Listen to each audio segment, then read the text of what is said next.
Yo. Yo. Yo, yo. And it all? What's up, boys? How are we doing today?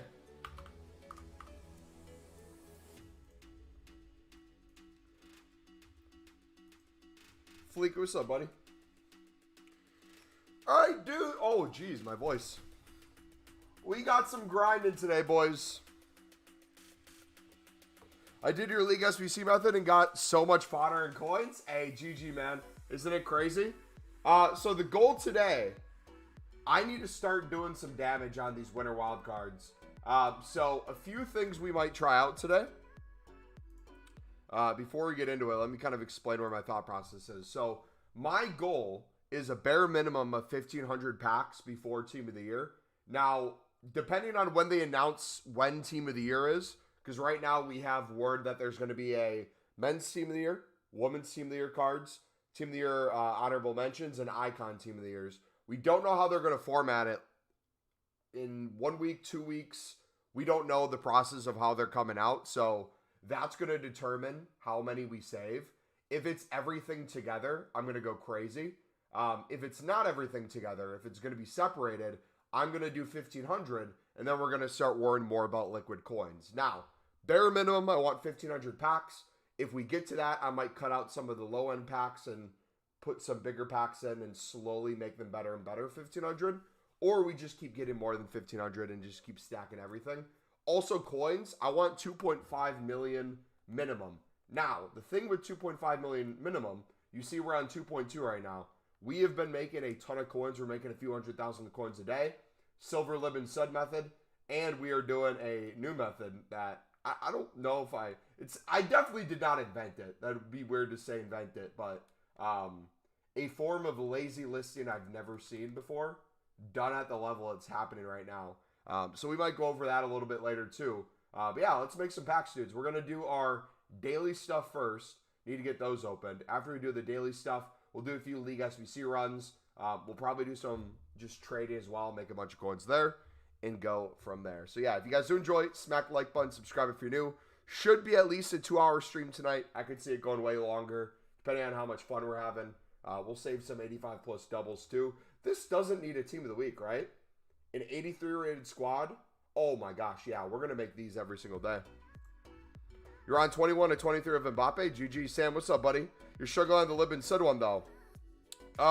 What do you mean you're struggling with the Lib and Sud one, Fleeky? What in particular are you struggling with?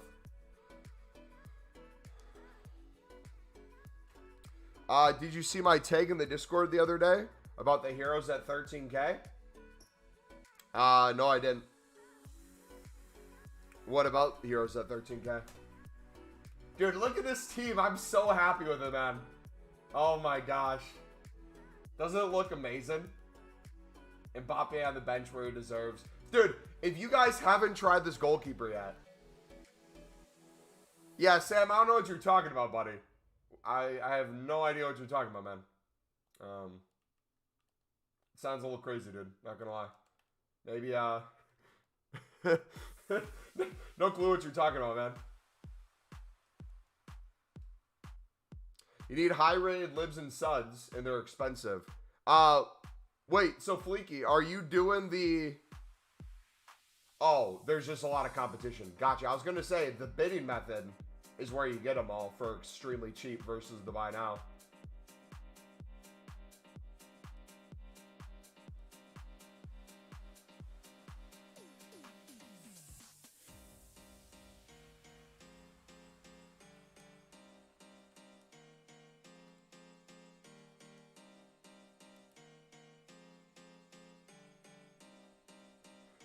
Gosh, I love this.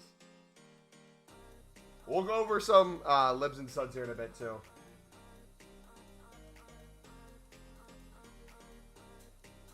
I'm on PC, so pretty much everyone's bidding on them because they aren't a lot of cards.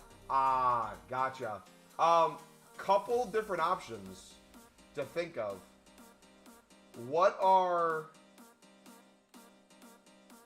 the value of bronzes on PC? Do you know? like bronzes in general, and then like League SBC bronzes.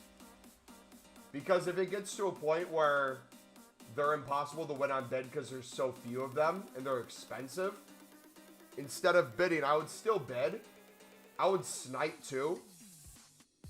And I would also maybe do a certain amount of BPM a day, making sure you're selling like the things you can and then putting upgrades into the other things. That way you can make the premium silver packs or the premium bronze upgrade. Because what I've noticed is doing the premium bronze upgrade, you can get a high amount of high-end stud cards, which might be helpful. I've not typed in chat for a couple of months, but I always watch. It's perfect timed in for evening feeds for my baby. Nice. Got lucky right now. I've been grinding for Eusebio and Pac Jorginho from the review pick. And an 80-plus pack you got great. Dude, can I have your guys' luck? I'm hoping me not opening a ton of packs before Team of the Year just increases our luck during Team of the Year. I know it's not going to happen. No. No problem, Sam. Glad to be able to help, bud. Is this your guys' first baby? I'm winning a ton of sudden lib bids because I'm on PC, but I need to wait like 4 minutes to card. See, that's the thing. If it's a thing where you're getting outbid on everything, maybe try bidding a little bit more. But I'm convinced. I don't know if it's I just believe I could do it because it works so well on PlayStation, Xbox. But I'm convinced if I was on PC, I would win so many cards. Because I would literally sit there until it's like 10 minutes out. I'd be like, you know what? Let's go for it. Mass bidding. Also, too, I'm assuming, I don't know what prices are right now. It's been a day since I looked at Lib and Sud. Dude, what are the, wait, hold on. What are the 69s rated? Hold on.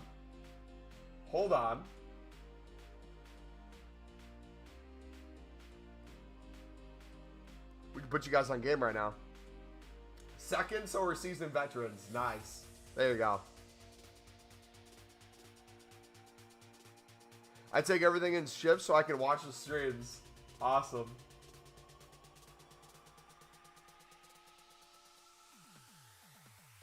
Like, these guys have 30 seconds left. On PC, they have like 4 minutes. Yeah, so if there's 4 minutes left, that's still not bad. It's not ideal, but there's definitely times where you can take advantage of increase of supply, like after squad battle rewards. So think of it like this. If you're trying to plan out for the week, you could go about it that way where it's like, okay, I know realistically PC struggles with supply. The most supply is most likely going to be on Sundays with squad battle rewards. So what if I focus a lot of my coins and energy on picking up hundreds upon hundreds on Sundays, or really focusing on club stocking League SBCs, then selling everything off, whether it's lazy listing or all your dupes for really high lazy buy prices, make a crap ton of coins that way, and then you have a bunch of cards to do League SBC run-throughs with. Also, too, you could do the mixed league upgrade method, too, and just sell everything tradable you get there. You'll get plenty of League SBC cards that way as well.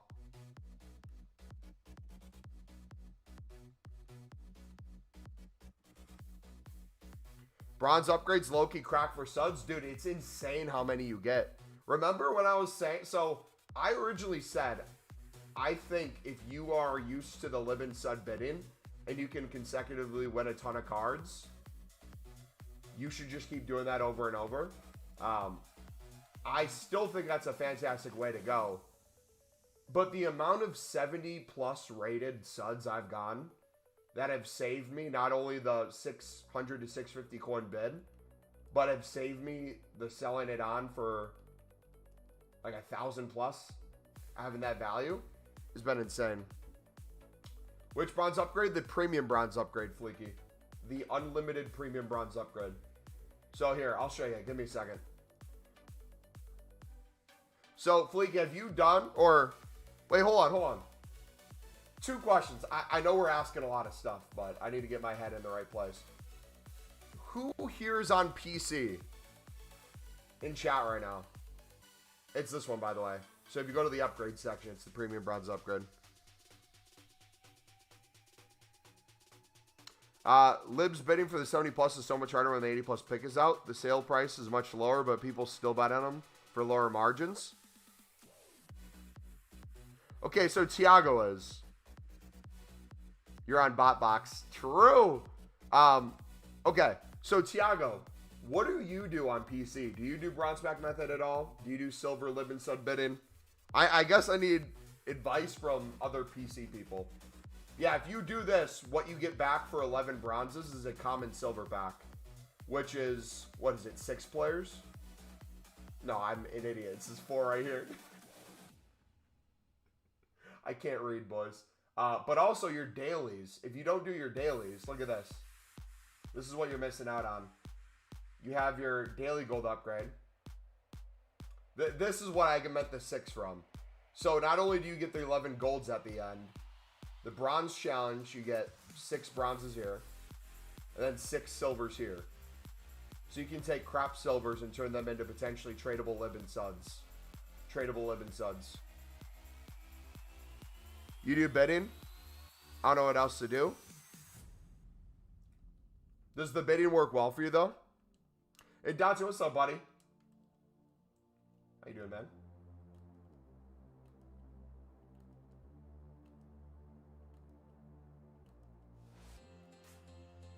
Also, too, question.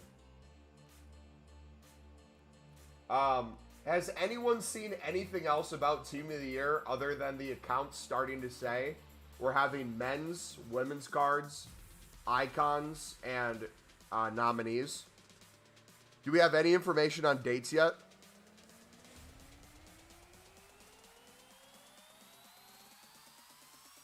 PC market's crazy, though. I hope one day it's just all the same market. I feel like it'd make everything a million times easier. But I will say, if you guys have the choice, I'm not talking about the people that only have a PC, but if you have a PlayStation or an Xbox and you choose to play on PC, let this kind of be your warning that, yeah, the market's going to be different. And it's so much easier, in my opinion, on the consoles. Nothing else you've seen from me yet? Yeah, if you only have PC, you can't really escape that. Unless, is there a way to play an Xbox game on a PC? What's that pass thing called? Or does that still count as PC? Like, can't you play, like, Halo and stuff? An emulator? I don't know if it'd be an emulator.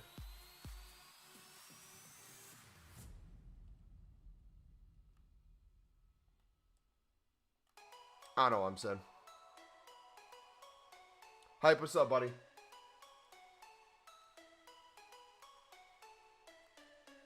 Alright, we're going to have a lot of golds today. Hopefully, we don't get a ton of dupes. What is the gold common price right now as well? So what I might do, actually, this would be the smart idea.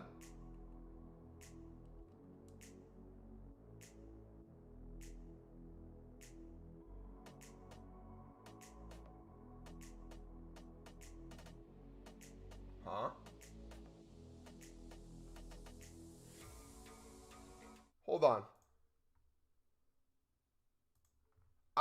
I normally don't ever say these words, but I'm going to say them. Is this game dead? Is this game dead? Why is there a 80 plus player pick out and gold commons are not insta selling for 400 coins? Remember every time we'd get a player pick and you'd have to fight for your life to win these for like 500 or 550? Why are people not even wanting to win these instantly for 400? Bro, I was going to say, you know what? I was going to be like, if we're doing League SBCs today, I said I want to get the winter crafting specialist or whatever that thing is. I want to get that down to 75 left. But this is just going to piss me off because I was going to sell all my off leagues. I'd be like, all right, if we do League SBCs and I get the jumbo gold, I can sell everything for like 550 or so. Now that's not going to work. But then at the same time, I bet you if you try to win these for 350, you're going to have stiff competition of people trying to win them for 350 and literally sell them for 400. Yeah, there's League SBC cards as well, which is even more bizarre. Yeah, dude, the market's very interesting, but we know the market's interesting because we've seen one of the easiest ways to make coins.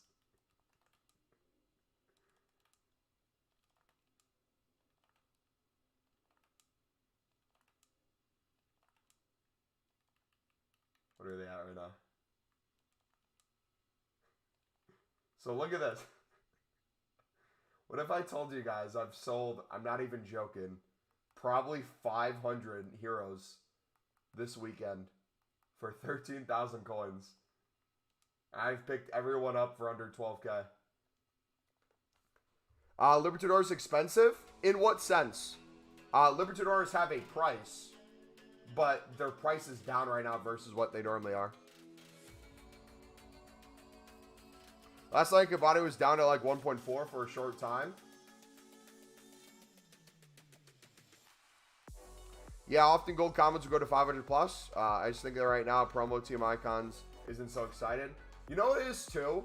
I feel like the second team of the year gets announced, there's going to be so many more active people back on the game. I think people do like the daily upgrades and stuff like that. They do the daily login. They get their bonus, their 30 coin pack, and then they call it quits. Once team of the year's announced, or even like this Fire and Ice that's supposed to be coming out, I think that's going to get a lot more people back to playing. Is that the hero method? Snipe them for 11. I mean, you can get them for 10.75 as well. How many? I want to go back and see how many coins. I think I've made close to 1 million this week. I could be wrong. Were we at 1 million?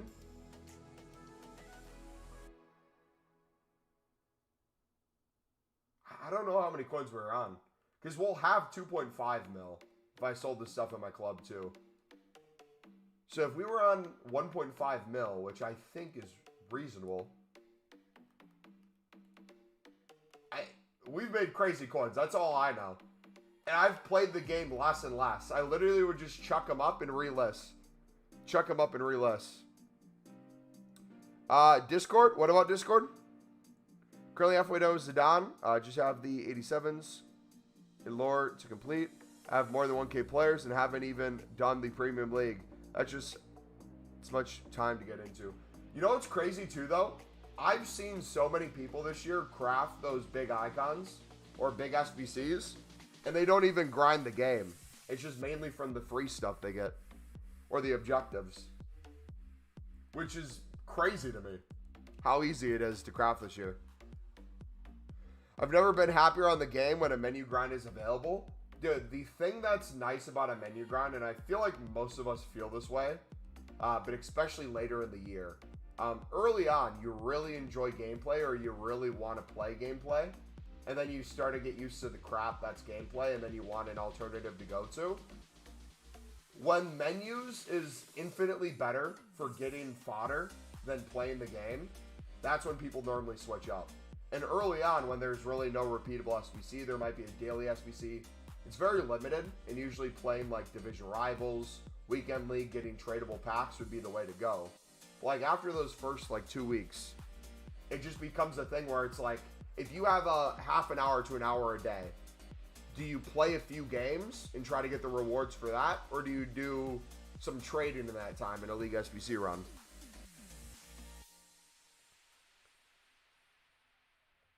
They're already not playing at all, not even the menus.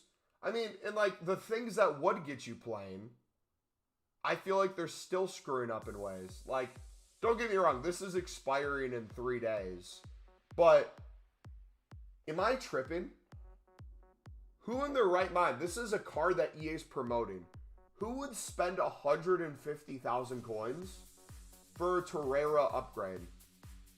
One at a time. But Daniel, to do this SB or this Evo, he loses his current playstyle plus and gets the new one. Wouldn't that make so much more sense? Because I have so many cards like this where it's like, it'll fit the criteria. I want to use it. Like Sirkin. We could make Sirkin an absolute beast. But he has a playstyle on him. Then Huggins is going to get upgraded again. But then he gets a playstyle on him. So then he's stuck at a 77 until another one comes out that doesn't allow a playstyle. Or I could do like a combo where I can find the ones where it doesn't require it, upgrade it a little bit, and then do that one. But it just kind of seems stupid.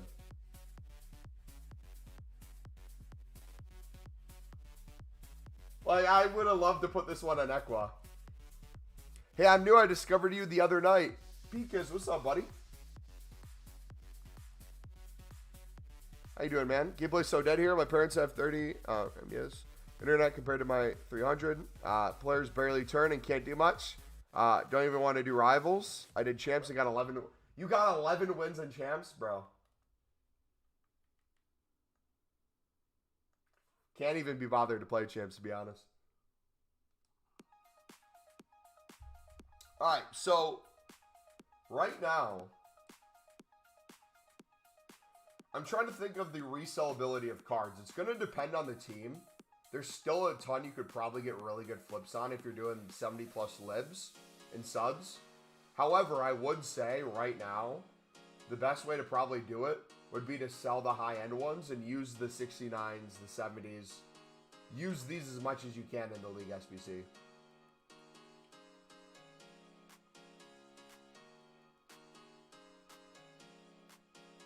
Will the League SBC methods still work over Team of the Year? Yes, it's gonna, the spectrum, how do I word this? So,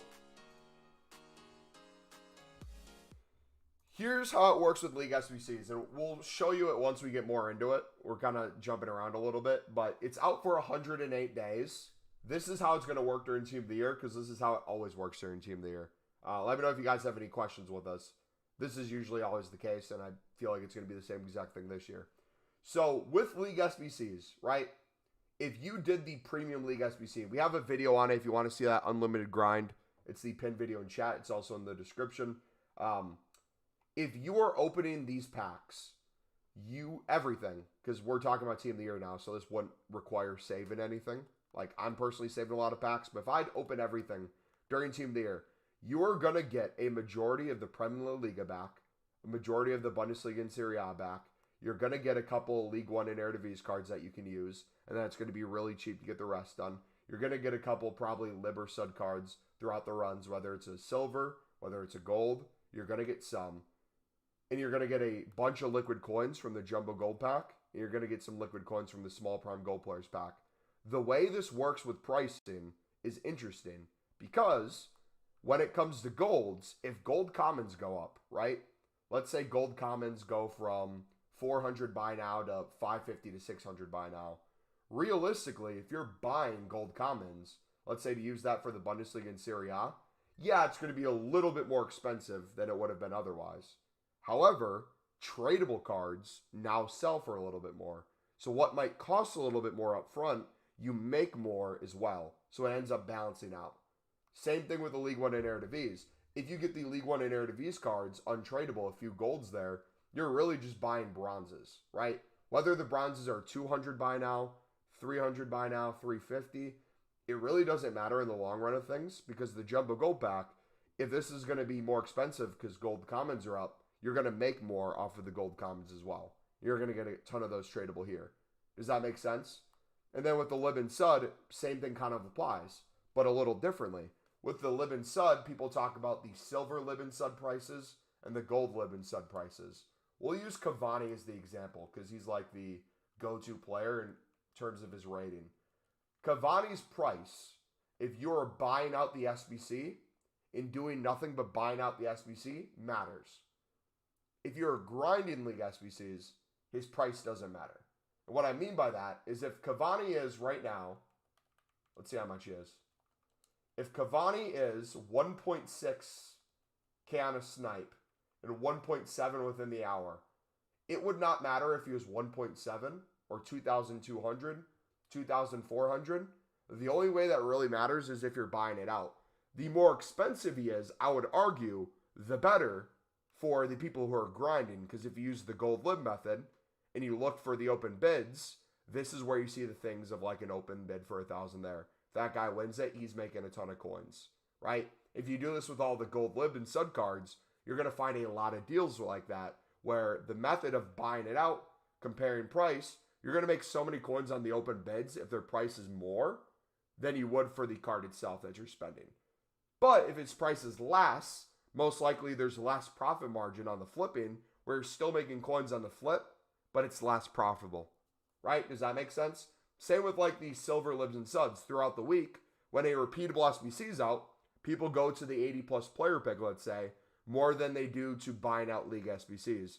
So the buy now price of lib and suds might be down. Let's say a, I don't know, 73 rated lib or sud, let's say is only 1,000 coins. But when repeatable SBCs go away, let's say it's 1,500. Well, whatever you can win it for now is going to be the important factor. You're still going to have the people bidding on stuff. There might be less demand in terms of the buy now, but you can still win quite a few on bid. So here's an example. We won this one for 650. What's the buy now? If he sells for 2.8K, that's crazy. No one in their right mind should buy that card. But I guarantee you he's an SBC solution somewhere. But does that make sense? I'll go through and read these. I'm sorry if I missed some. That's just how I think about it. Like, the price of the SBC really doesn't matter to me because I have an understanding of the other factors. How much do you bid on the 70, 74, and 75? I don't bid on the 75 to 79s altogether. I look at what the buy now is of a gold lib, and I compare price for less than that buy now. So that Cavani we just bought for 1.7, I would have bid 1.1 on the one that had an open bid. And usually if you're trying to make profit on those and win a lot of them, I do like 200, 300, sometimes 400 to 500 coins under the buy now. So if it's 1.7, realistically, the lowest you should bid is the 1.2. If you're trying to win a lot, probably like 1.3, 1.4, maybe 1.5. And then two, the process of doing that, not only do you make coins off the bidding, you also have the next run, another Cavani for cheaper than the buy now. So the price goes down of the whole SBC. Yo, Mobo, I got 12 packs in less than 2 hours today, and it's my first day save. Is that good? I reckon I could get more easily in a day. So is that good? Yes, that is really good. Also, too, getting coins right now is going to be really important because remember, League SBCs are out throughout the whole thing, so you can grind League SBCs even during Team of the Year. But also, too, we're going to get the league-specific 25K packs, I reckon, will be back. So if you want to do those, having liquid coins, you could be grinding League SBCs into that, or you could just be buying them out too. So we got the daily login upgrades done. We did the daily silver and bronze. Let us go open those packs on the web app real quick, and then we'll come back. It's Season Wobble. I think you'll improve over time. You have a good mind. Yeah, I've noticed that the Live and Sud cards drop, and do you know why? They dropped a little, but, upgrade SBCs. Yeah, and that's like the thing too. Once you notice those things, it's going to be very easy for you to remember it once you're used to it. So the first time you're doing League SBCs, you might be confused on why prices are changing all the time. And it might be a little hard for you to pick up on that. But once you kind of go through a week of doing it and you see those prices drop and you say, oh, a repeatable's out, your mind then goes to, okay, well, what happens when the repeatable goes away? So when Friday runs around and the player pick goes away, what do you think is going to happen to a lot of those silver lib prices? They're going to go up in general. But also, too, never, never, never do this. If you're trying to do League SBCs, this is how you make profit off of people. This is not how you do the League SBC itself. So if I go to upgrades, and I go to the Premium Mixed League upgrade, we're going to have a good idea of what people are spending. It says 7.75. Here's one from 5 days ago that claims to be the cheapest. What are they using? Okay, so this person's going with more golds and then the 69 method that we were talking about earlier. So in theory, for him, if these gold prices stay at where they are, he's saying it's probably cheaper to do the buy now of these golds on a snipe and then picking up these 69s as well, which is probably the case for a few runs. But then when those golds go up a few more hundred, the whole SBC goes up 1,000 to 2,000 more, because that's each of these cards. But if we find one where it's more of the 70s, which it seems like, why are people flooding golds, man? Is this a new trend? 29 hours. What does this one say?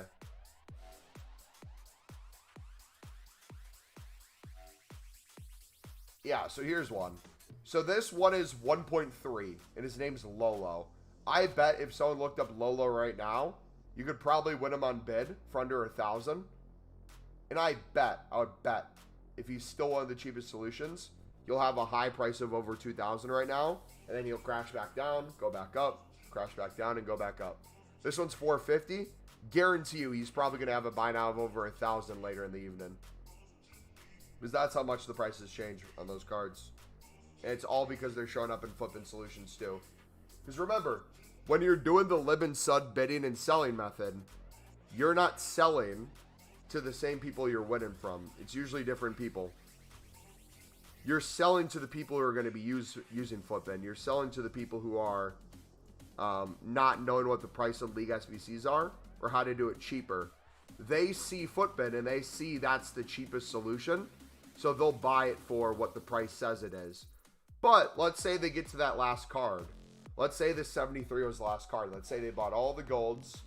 They got the low end 69, 67s, 71, 68, 71. And let's say instead of 1.3, this card is 2.3. Let's say it's 1,000 coins more. Dude's sitting on 500,000 coins in his club. He's busy playing gameplay all the time. He wants to go finish this league SBC and open the packs and see what he can get. He's probably not going to stress out about that extra 1,000 coins, and he'd be willing to pay it. That's who we're selling to. All right, let me get these packs open. I can't see chat right now, so if you guys are asking questions or you guys are saying something to me, I will see it in a minute or two. Let me just quickly get these open, and then we'll hop back on. I wish I had a dual screen set up for my PC. That'd make this a lot easier. Also, too, again, look at this. 72 rated untradeable, W. 69 rated untradeable, W. 67, W. I love these packs, man. Do your dailies. Now let's see the tradable ones. There's a lib. 2 suds. What's the lib? Probably a 500 buy now within the hour, so that's 500 coins right there. These are probably a little lower. Yeah, probably like 300 within the hour. Easy daily coins.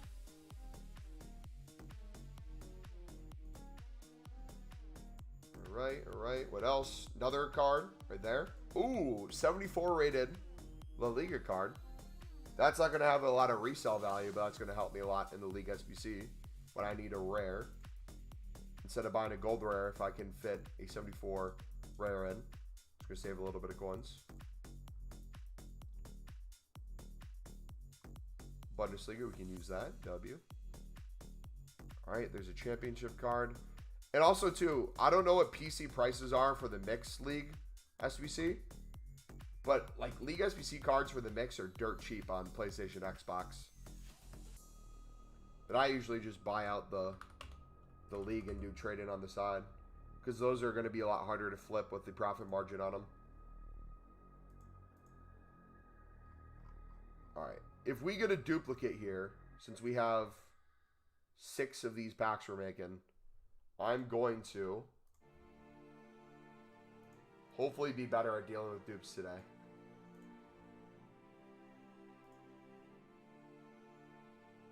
Yep, we're going to be better.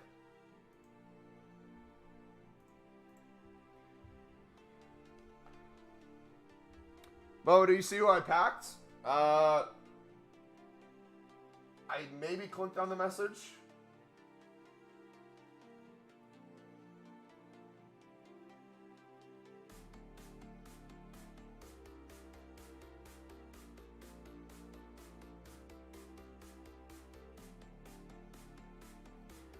How did I get so many silver packs? That was just the daily silver packs that I was opening. You can do that every single day. Can't guard League SBCs at the moment because I'm heavily invested. I'm at 200 packs saved, so I can't open the packs. Tomorrow I'm just going to bid on libs and suds and try to make a lot of coins and then do League SBCs later. Yeah, you can do it just as a trading tip too. You don't even need to do League SBCs. The method still works well.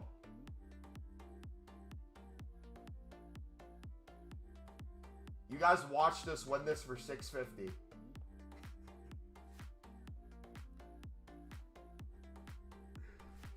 Oh, man. Too easy, boys. Can you show your team? Yeah, so the previous few years, the way we did our team was through League SBC grinded in our menus methods. We would craft the best team possible. It was usually full first owner.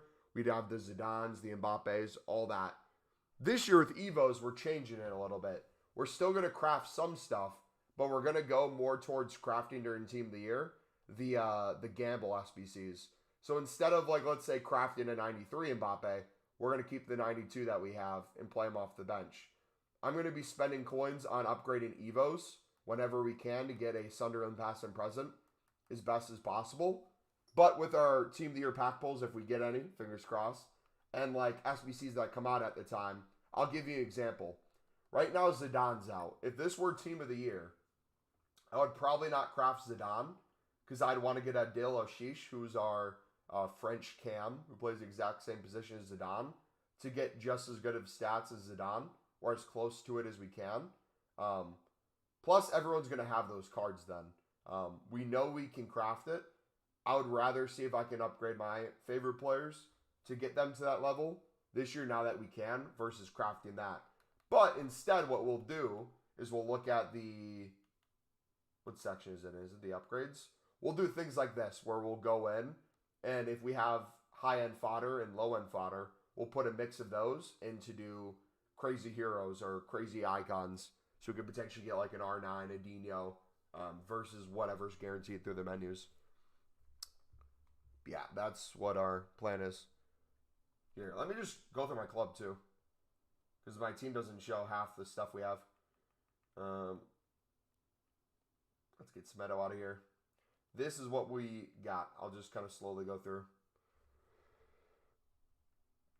Dude, yeah, that was a crazy amount of goals. Or, percentage chance of goals that you guys had.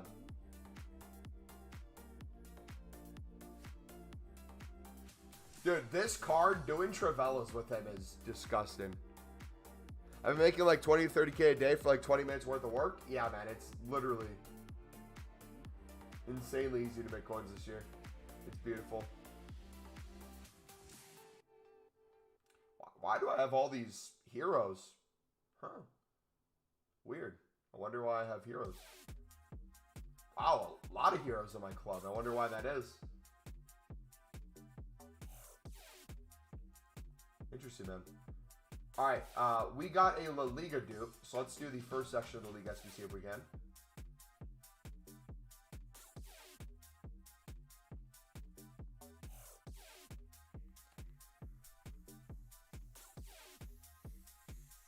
Dude, my luck hasn't been as good this year as it usually is. But then again, we're not opening a ton of stuff, so I don't know what it's going to turn out being. We'll have to kind of wait and see, I guess. Which of these packs are you saving? I'll save everything the first few runs of the League SBC normally. And then after that, I'll normally open everything but the final. The Premier Liga. If I'm trying to do it over and over again. But the League SBC method to be the most efficient, you should be opening everything.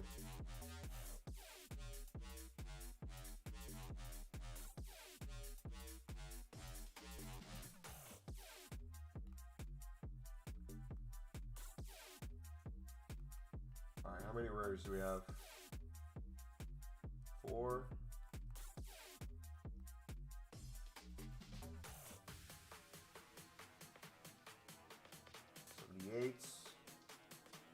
That's a 79.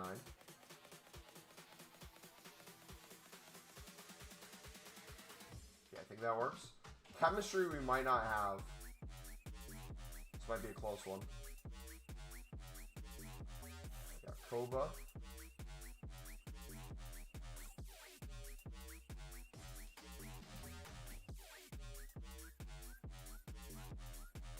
There we go. So we deal with the dupe.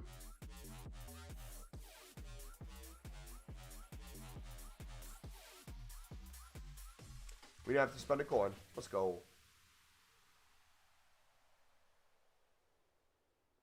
Yeah, dude. So many teams I feel like have an injury crisis right now. Or starting to. I have a fast guide on how to craft the mixed leagues and make money, please. Can you have a guide? Yes. So our premium, if you're wanting to do the premium, is the pin video. I would watch that because you can do the premium relatively fast or make a ton of coins off of it too, or both, into the mix. Or you can use specifically the lib and sud methods that I mentioned in that video and just buy out the mix. That's going to be the quickest way to do the mix. That's going to be the easiest way to maximize your amount of coins out of it too. Because remember, the mix is so cheap that everything is going to be, in my opinion, worth either bidding that open bid price instead of a 200 buy now, or if you do the 200 buy now on a ton of these, you just sell the tradable stuff that you get out of it and do the League SBC trading tip on the side, which is the lib sud method. I'll just do that over and over.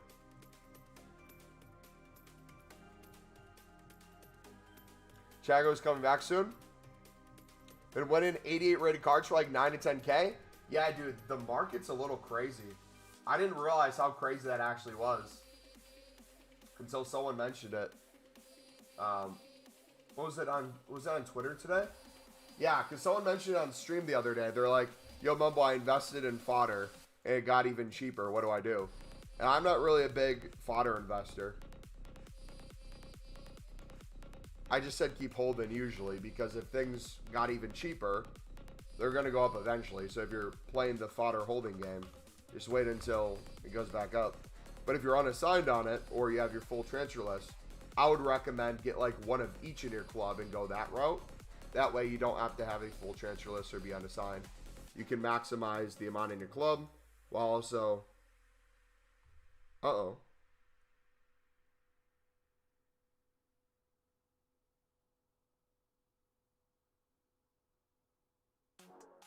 Oh, okay, it's a cat. Never mind.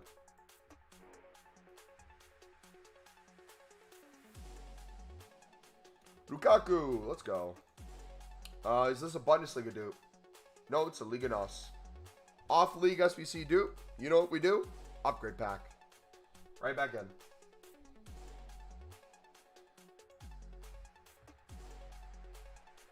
I do the mixed league upgrade, but lose coins rather than to make profit. Yeah, because I wouldn't recommend doing the mixed league for profit, if that makes sense. I personally think it's a waste of time doing the mixed league for profit. Because if you're going to take the time to quote-unquote do mixed league for profit, you're going to be sitting on BPM working your way up that way, which is going to take infinitely more time than our premium League SBC grind. I can do the premium League SBC grind for profit, get better packs, and craft the mix from it. So I would recommend the premium mix grind. But if you're trying to do the mix, I would buy it out since it's so cheap, and I would make those coins back on the side with a trading tip, which we've made every single year. Bare minimum of 10 million coins off the silver and lib sud method. So if you haven't seen that yet, it's in the pin video. So I would do that and buy out the mix if you wanted to avoid the premium altogether, but I don't know why you would. What's the best way to grind fodder for Player of the Month Mbappe? The pin video in chat. It's our League SBC grind. You're going to start Zidane? How much time does he have left? He's out throughout Team of the Year, right?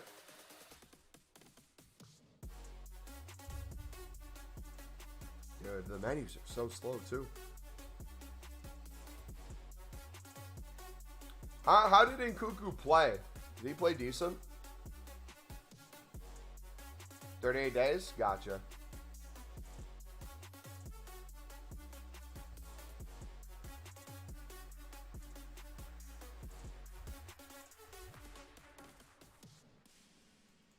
Wayne Rooney has been sacked.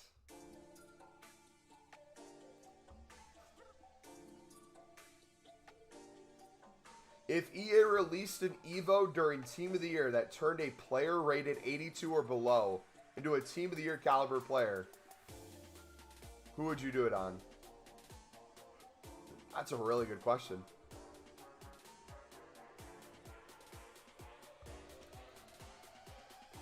You know what I hope they do? I hope they turn Evos into, like, if you have a bronze at some point, kind of like how we have an upgrade grind with the menus. I hope there's an Evo upgrade grind where it's like if you have, let's say, a player on your team who's a 60 rated striker, you can grind a 60 rated Evo into a silver card.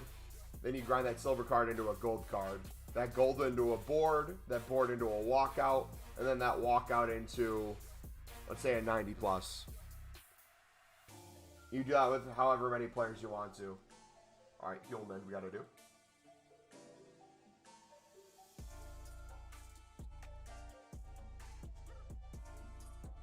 So yeah, so when we do League SBCs and our daily upgrades, we then take the off-league stuff. And I'll try to use untradables first. But then I'll switch to some tradables if we need. To get more packs out of these. There he is.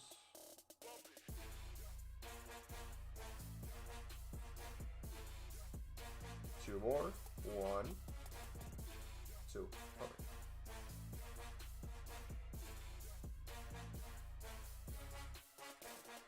I hope they give us a guaranteed Team of the Year pack. I'll pay 12k FIFA points for just one. If they do that, the prices of Team of the Years are going to be so cheap. I want to know what the women's Team of the Year goalkeeper's price is.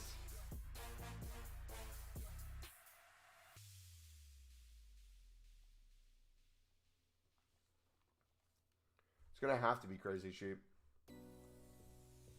Because I feel like women are used in midfield, wingbacks, fullbacks,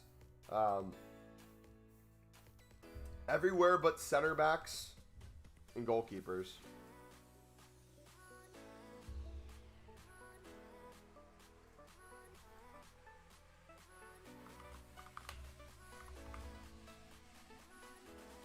Not gonna lie though, if they do make it separate weeks, if it does happen to be the case, oh, you know what? I'm just gonna quick sell. I'm gonna be a little lazy here. I don't want to keep coming back. If they do have it be 2 separate weeks, that would be annoying. But I think I would start opening for the full. If it's men's first, I'll open for the full men's team, and then I'll open for the full women's team and go that route. Because we'll have plenty of packs and we could keep grinding in between. But I prefer if everything was together. Alright, cool. We're done there. Heads up, people are loving the Kai Havertz SBC. Over declared he's the best left back in the game. Really? He's only 100k? I've seen a couple people use them against me.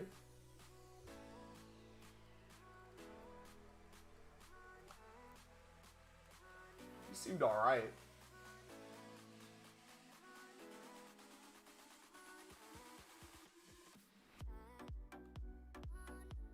Sancho's back to Dortmund on loan with option to buy or just loan? I'm assuming they wouldn't buy him after they sold him for so much.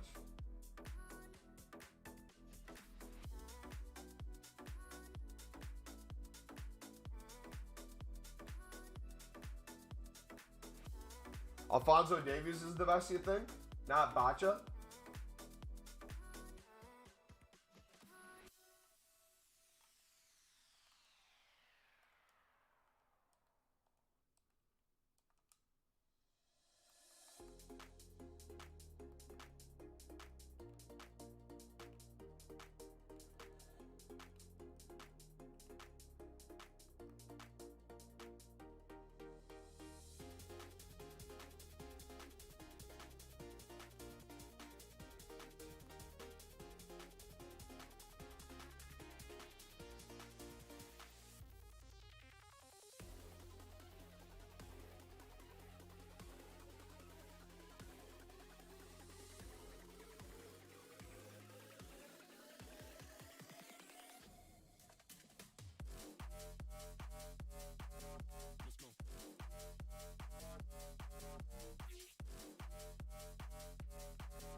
Wait, what?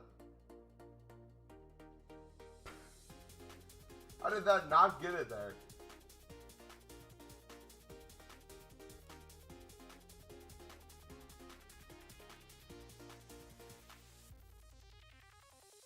Well, 72. There we go. That was weird. Which packs are you saving? First few rounds, I usually save everything, and then once I get to my daily total, I'll open everything but the final one in the Prem La Liga.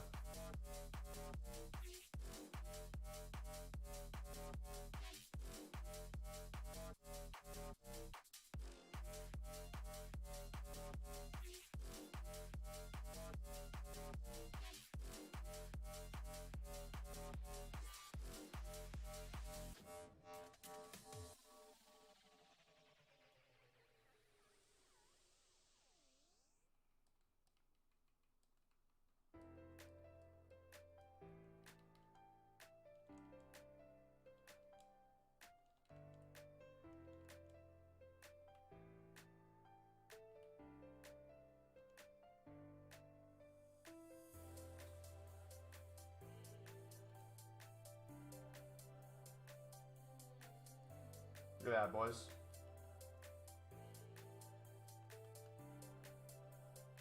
Easy coins.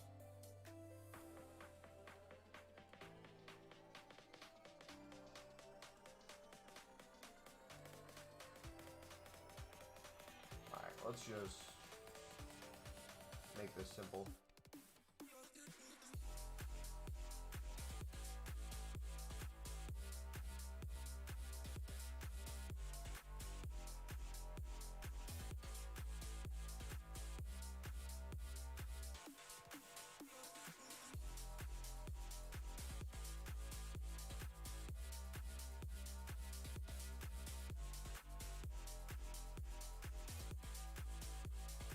One.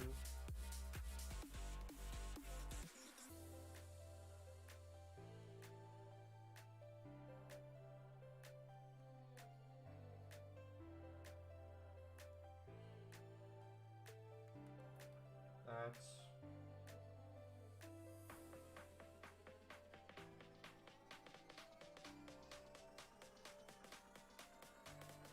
yeah. Who do you guys think United's gonna get in this window?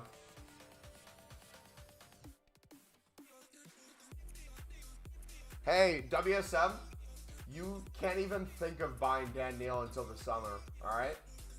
Can we make a deal? You don't get Dan Neal till the summer. Liverpool has to keep their hands off. Same with Aqua. You cannot touch neither one of them.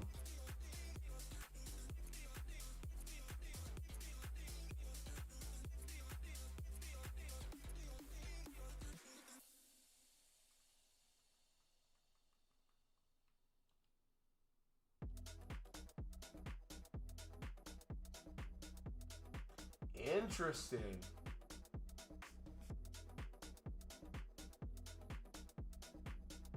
This is kind of cool. There's now a sniping filter for Eredivisie. Because their price is up.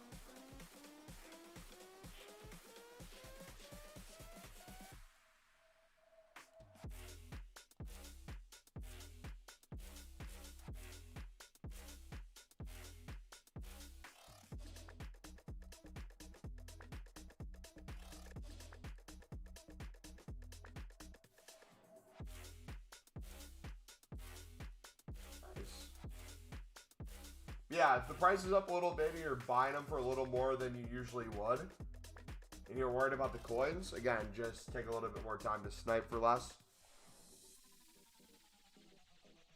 Make coins you've made during this method.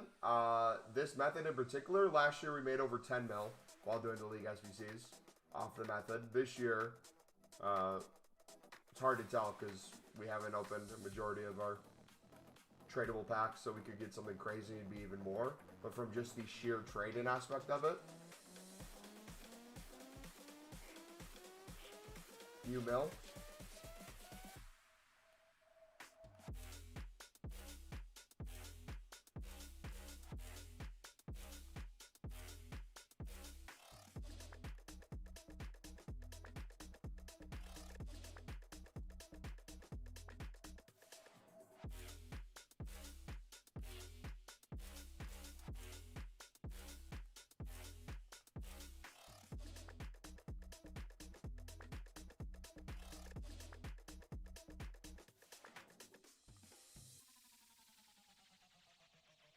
Keep an eye on open bids for the 69s, boys. 69s are being used a lot in cheapest solutions. I'll try to pick them up for $250 if you can.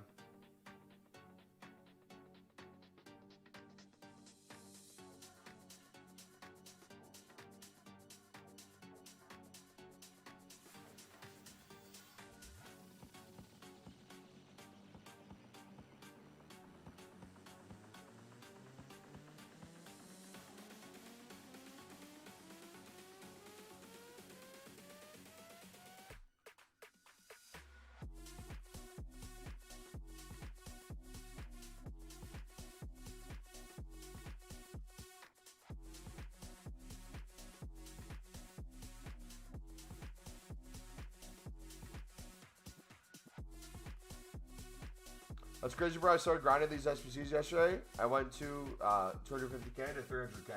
Dude, we sold a card earlier that we picked up on stream for 650. Within minutes, we sold it for, I think it was 2.8K. It's crazy, bro.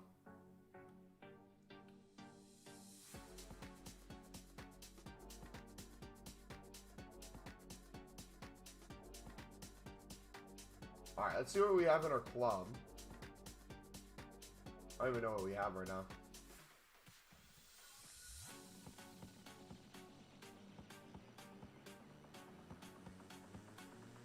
Got the Cavani. We bought the Cavani. There's the same with Fernandez. Do you have anything else? I think we had a Sud. Yeah, we did.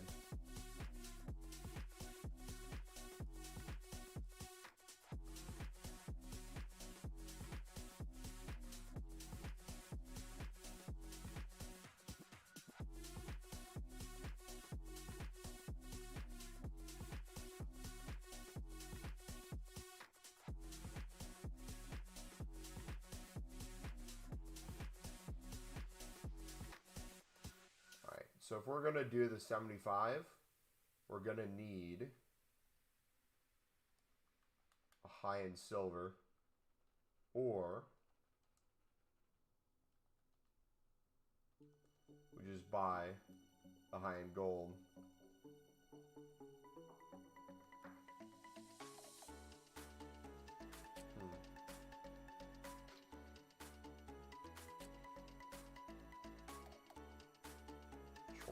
Choices.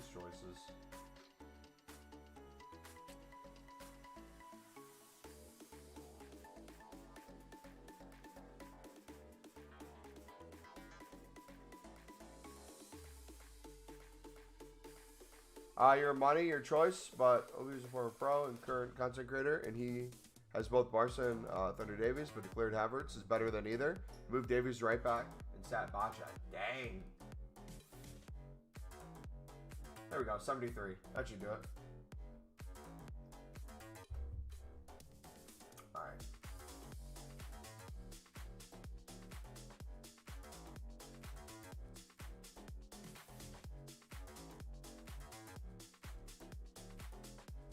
I did not club stock at all today, so we're gonna have to pick up a ton of cards.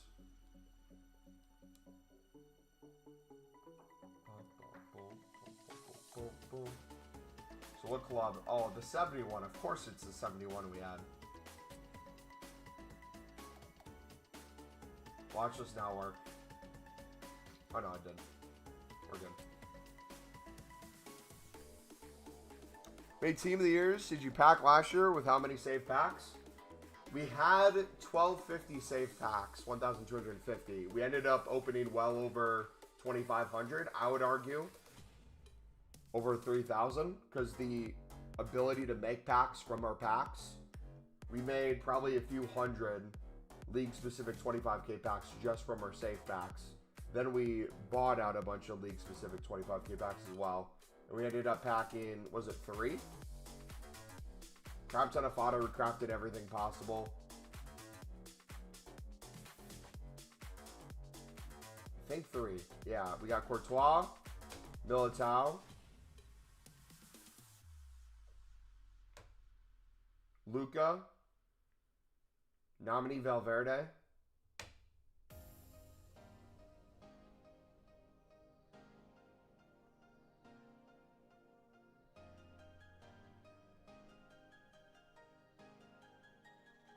Pack weight this year is going to be interesting, that's for sure. We do have a lot more packs this year that we're saving. They have a guaranteed 80 plus or an 81 plus, 82 plus, things like that that could make it better.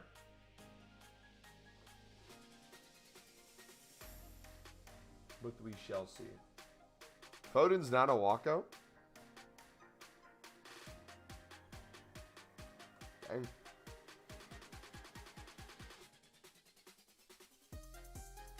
Alright, League SBC run is done. We'll do mass bidding here. Let's do two things at the same time. Let us cover your eyes, boys.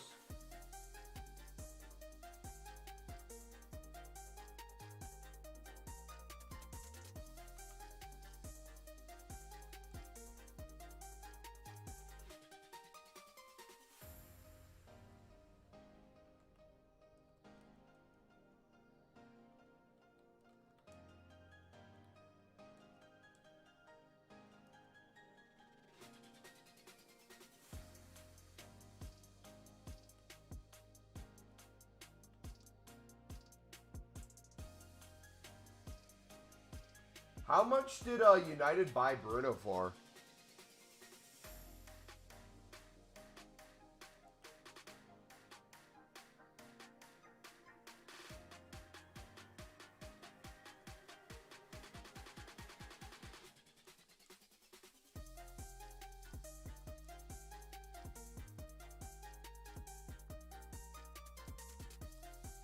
Which one he took him? Sam's been a little quiet in chat. Sam, did you take him?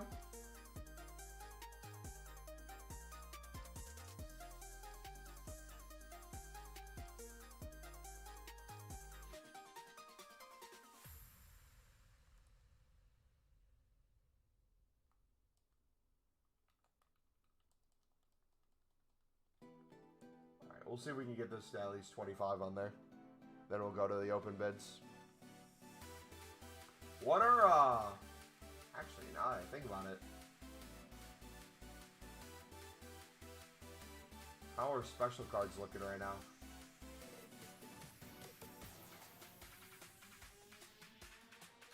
Can't wait for this promo to be over, man.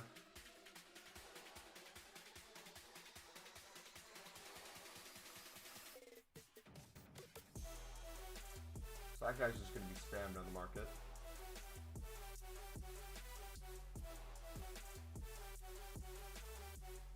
75 as well. We'll try to get to the 59th minute one time.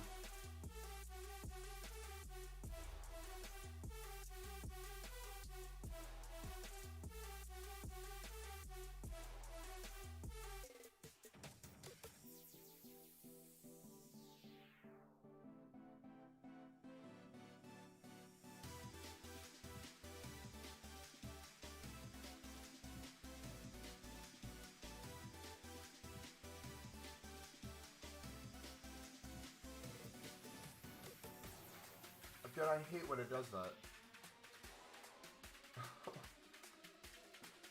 Doesn't let you get out then.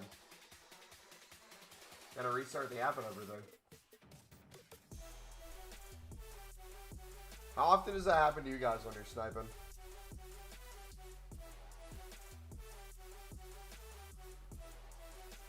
To the game.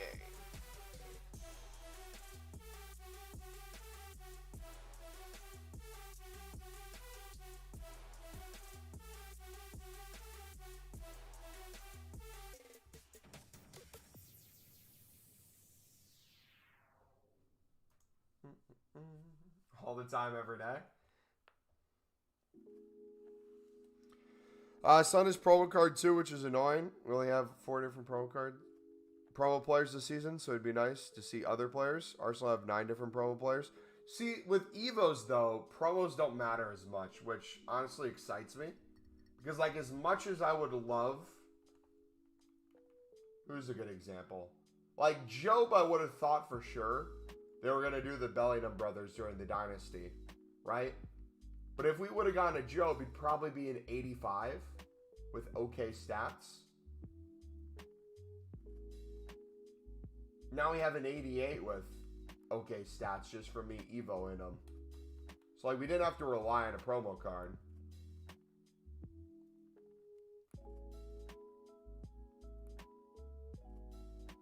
Like, realistically, Jack Clark will probably get a team of the season for EFL if he keeps up the rate he's going right now in the championship. I would think he would probably be like an 89 team of the season. You know, one of those that's not like the low end 85, but isn't like the 92 or 93. Can bro even ball roll? Oh, dude, this blows my mind. Having a Bellingham player with a 2-star skill move. He's definitely not a 5-star skiller, but he's way better than a freaking 2-man. I don't know how they come up with that. Is there a footballer that you can think of that is a midfielder or attacker that is 2-star skill moves? Like, surely most are 3, right?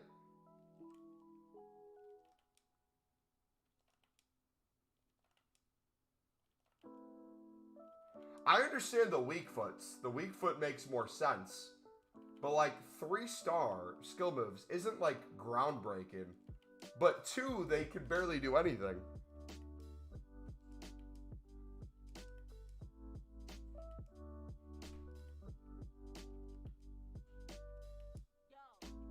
What are you currently doing? Our hero method.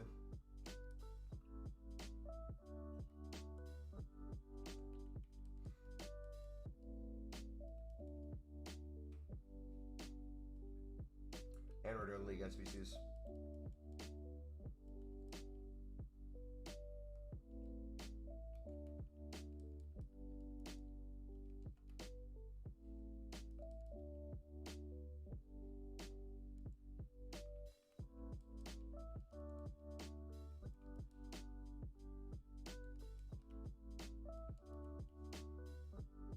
Back Tevez, but the base, is it good or no? I've never used Tevez. I have no idea. I'm assuming a lot of the base heroes aren't crazy at this point.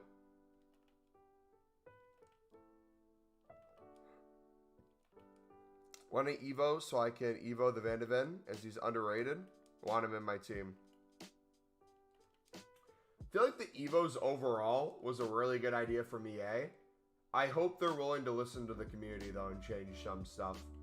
There's still a ton of improvement they could make with it.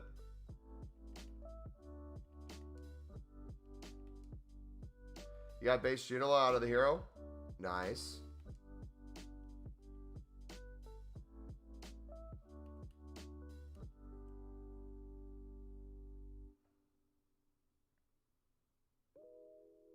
Okay, can I want to show you guys this.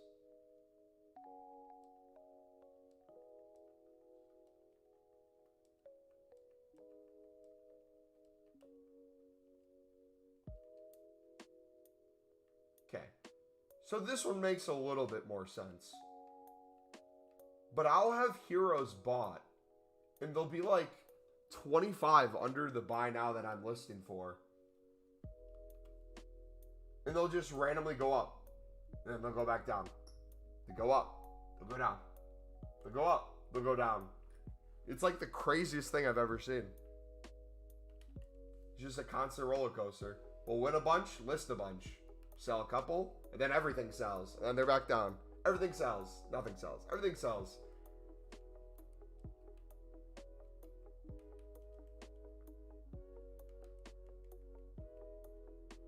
Beautiful. All right. Let's grind, boys. No more messing around. No more making coins. We got to spend some as well.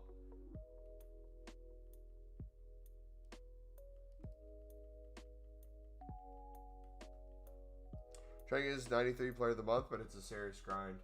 Yeah. Is that one out during Team of the Year as well? The 93 Mbappe? I swear, if they give him another one.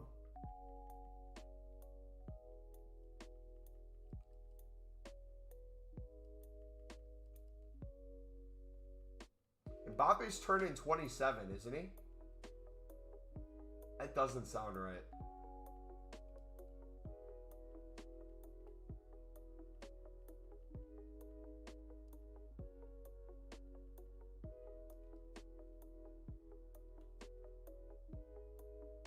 Yeah, this team of the year is going to be crazy. I can't wait.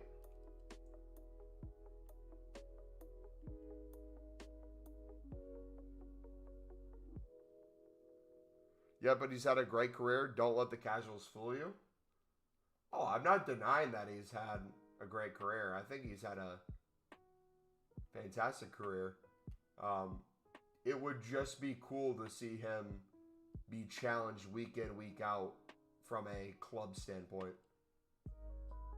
Like seeing him play in La Liga, Premier, or even La Liga wouldn't be every week. I would love to see him. Well, no league is going to be a challenge week in, week out. Some leagues might be more of a challenge or less of a challenge. But I think most people's complaint with Mbappe is they want to see him playing against other great teams on a more regular basis.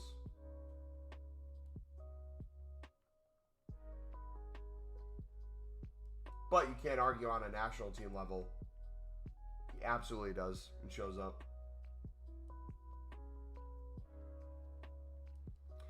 I see people on Twitter discredit him. I mean, they always will. I mean, I see people whose their whole career on Twitter is sucking off Messi or Ronaldo and hating the other one.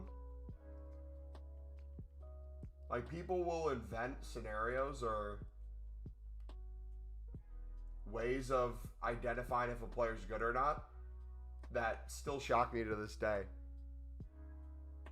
Like, I literally saw someone bring up social media followers as a reason why Ronaldo's the GOAT. I was like, what? Yeah, he makes X off of endorsements, this and that.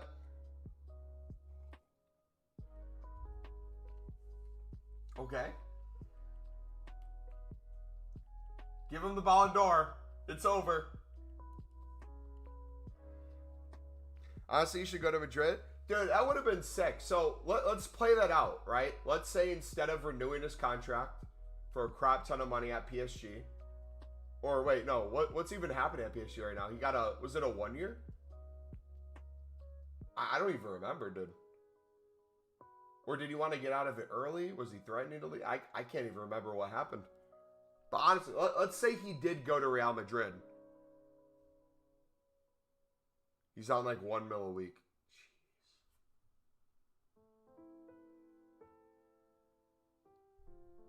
Jeez, man. But no, let's say he did go to Real Madrid, and let's say this was his first season there. What do you think would have happened so far?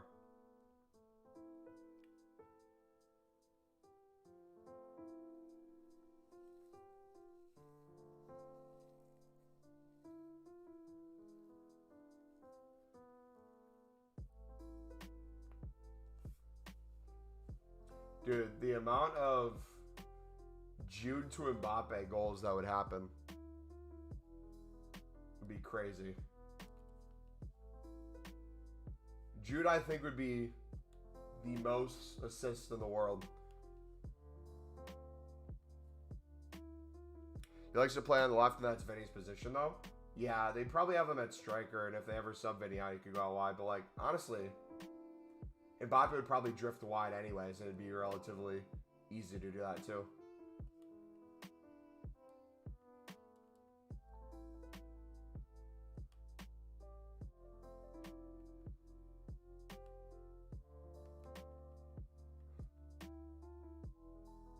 Yeah.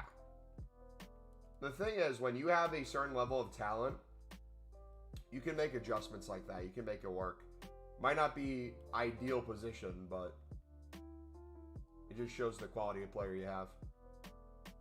Because, yeah, surely he prefers playing out wide, but by no means is he a crap striker.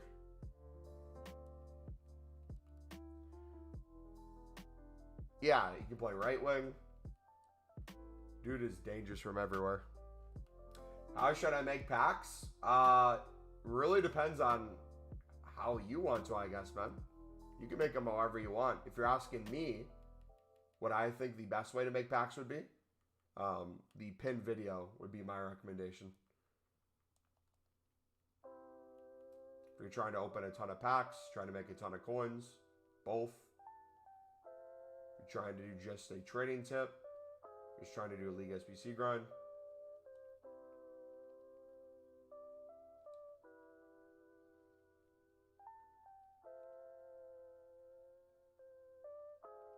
How highly do you rate Jude Bellingham? Do you agree that he has potential to be the best ever English player? I rate him extremely highly. I think he's already showing that he deserves to be an extremely high rated player. How much more he can grow is crazy because isn't he only 20? From an England level, I can't really speak on that because one, I didn't grow up watching England, so I could say the likes of like Beckham and stuff, but I truly didn't watch England. So I don't know like who the best player would be or like the style of player they were and what you'd have to do to surpass them. I just think the fact that he's now on Real Madrid at this young of an age doing as well as he is, if they start winning crap ton of trophies and England gets better as well and they win potentially this Euros, I don't think that's crazy to start making statements like that.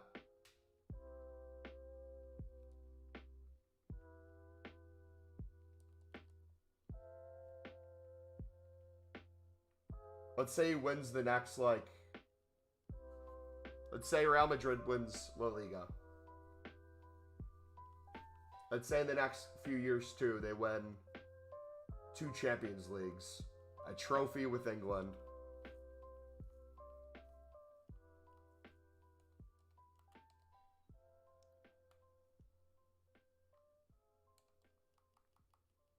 And then gets them to a, let's say, World Cup semifinal in 2024.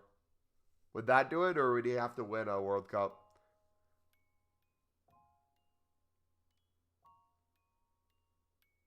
Will it be France, Portugal, or England with the win the Euros? Who do you think the dark horse in the Euros is going to be?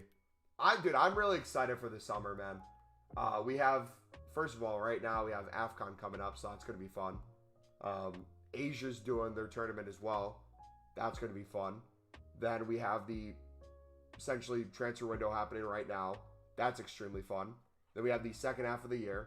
We have Champions League. We have Europa League. All those final rounds. That's going to be fun. Then we head into summer after there's a lot of already close title races in a bunch of different leagues.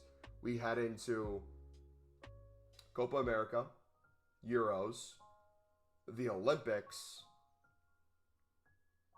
We're going to be spoiled, man. It's going to be a good time.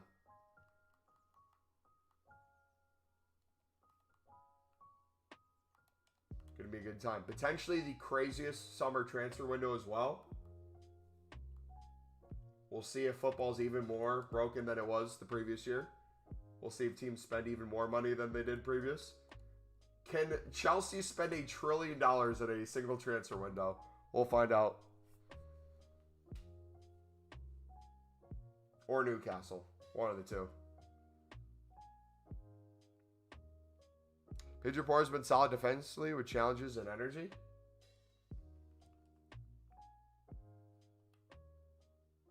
Wait, what's the thing happening in Newcastle? Isn't there like a sex hotel going on right now? With like Trippier, some other people? And they got caught.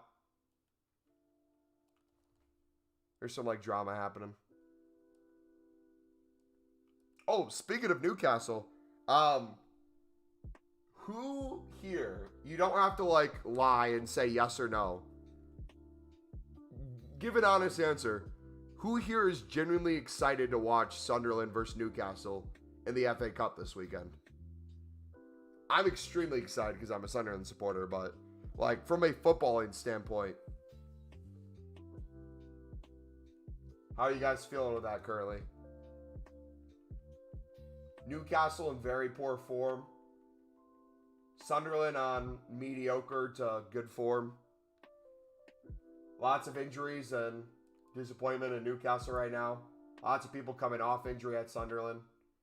At Stadium of Light.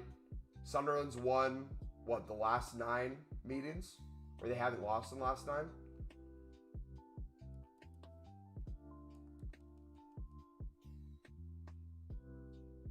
They're starving the world? I agree. So yeah, guys, if you're doing League SBCs for the first time and you're wondering how to get a bunch of runs done, I would recommend kind of just doing this in bulk. So if you're noticing you're winning a ton of cards, I'll usually do this. Whether or not you're getting dupes right now, and selling the dupes, I personally don't care about as much.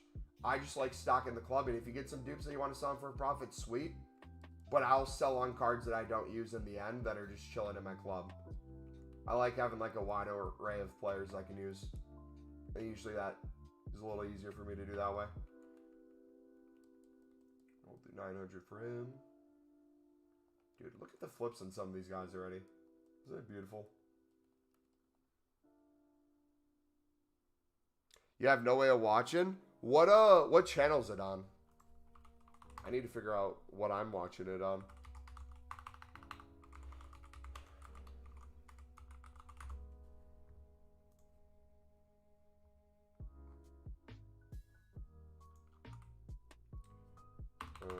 ESPN.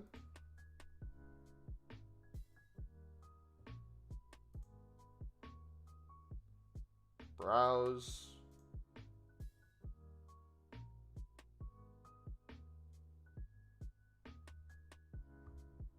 I think I can watch on ESPN Plus. So Wednesday, Thursday, Friday. Yep, Sunderland versus Newcastle. Wait, do they play at 6:30 a.m.? Bro, I'm going to get up early again. Honestly, it's going to be like Christmas morning anyways. All right, sweet. So I have a guaranteed place to watch it. I spend $200 a year to watch Sunderland games that aren't broadcasted either on ESPN Plus. No, dude. So I spend $100 plus a year on ESPN Plus. I spend close to $200 on Sunderland's website. I'll spend anywhere from $25 to $50 on preseason games. I'll normally buy a kit or two. But, like, the rights always change around, which is frustrating. Yeah, so ESPN has FA Cup games. Did ESPN always have FA Cup? I have Paramount Plus so I can watch the Serie A. That's $12 a month. So close to, what, $150 a year? I have Peacock. And I'll still have to stream some games. Unofficially. Which is frustrating. Can you get Sunderland Spurs? 4th round in the FA Cup? Dude, let's go through this game first, please. Again, my philosophy on the game, my headspace going into it is realistically with the amount Newcastle spends, them being in the Prem and how good they claim to be, it should be a cakewalk game for them. If it's anything but a cakewalk, it should be a huge disappointment for Newcastle. Obviously, I would love Sunderland to win if they can pull it off. That would be the craziest thing I think to happen in football. Or top 10 craziest things happen in football this year. We should beat Burnley, depending on the strengths of both teams. How has Burnley looked this year? I know they're struggling point-wise. But are they decent looking and then they just can't get results? Or are they just being outplayed every single game horrifically? Because they were dominant in the championship last year. Went up. They're struggling now. The teams that went down are dominating the championship. And they're going to go back up. But Burnley, I think, is going to dominate even more after coming back down if they do get relegated. Because it looks like, and I haven't been paying attention to their transfer windows, it looks like they've made relatively good deals, smart loans, and if they went down, they would have a quality team with their parachute payments. 1287 packs? Damn. Yes, sir. You're grinding, boys. Yeah, we'll do this for a few more minutes, and I'll start doing League SBCs again.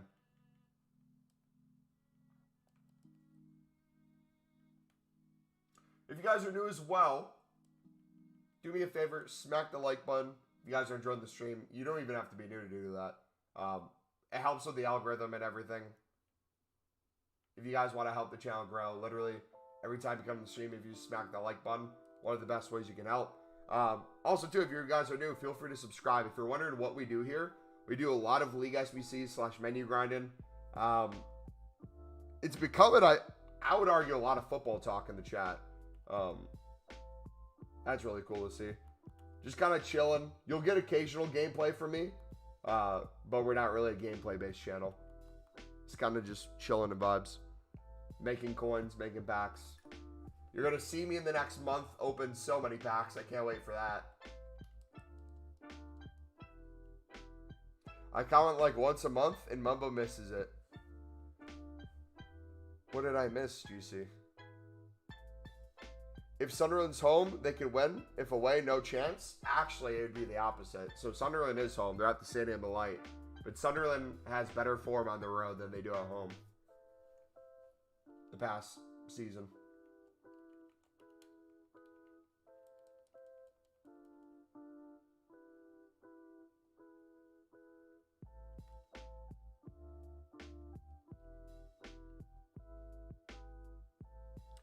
Favorite team in Serie A?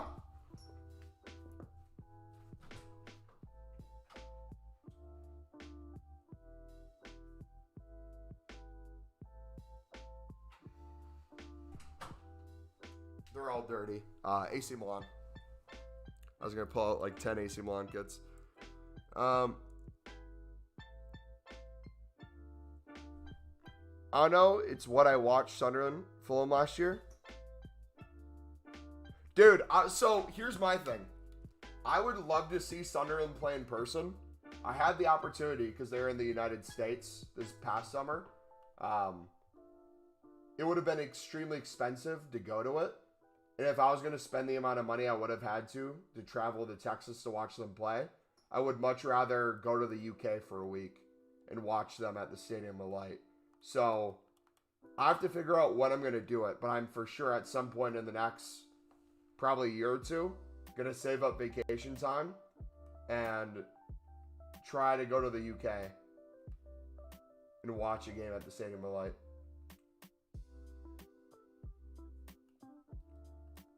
We gotta plan it out though. Look at my Sunderland Evo cord. Did you direct message me? Or what's it in? Sunderland have Sirkin, Clark, and Pritchard. 3 legends. And Pritchard's getting more playing time now, but had a sickness that he was going through. So we weren't even able to play him as much, which sucked. But no, dude, Pritchard at center attacking mid just opens up the field so much. Like, without Pritchard in the team, it's Jack Clark 24/7. People catch on. But with Pritchard in the team, his ability to turn and play a ball in and create space is just magical, man. If we don't sign him for another year, I'm going to be extremely disappointed. I don't think he's going to want to leave. It's the question of whether or not Sunderland wants to spend more money. It's in the team section? Gotcha. Let me look at this. So you got Louis Hamir Semedo to an 80. Is he a clunky 80 or does he feel good? You got Huggins to an 84? Bro, I'm jealous. Dude, look at mine. This is my past and present right now. Barini's going to get to an 85 with some crazy stats. I think his passing and dribbling go up crazy. Stewart's going to be 86 or 87, depending on which route we take. Huggins, we can get to a 77 with 2 Evos. Ballard's my pride and joy, man. The 86 on Ballard is crazy. Then also Al-Shish and Jack Clark. Those three are the go-tos, man. One or two more Evos on Al-Sheesh, and honestly, you know what? One more Evo, and he'd be good until team of the season. Jack Clark's just impeccable, too.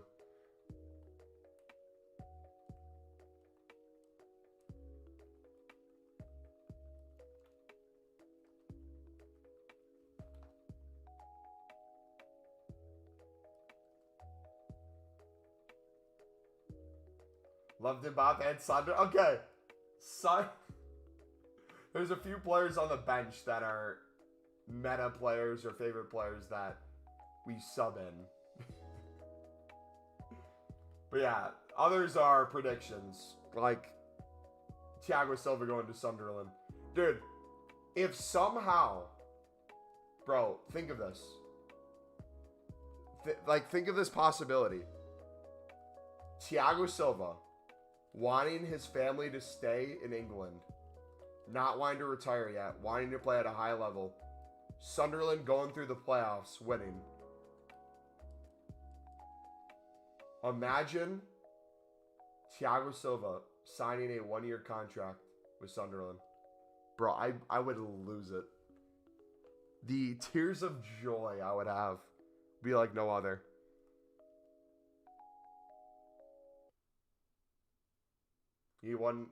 I need to figure out what upgrades we're going to make to our team.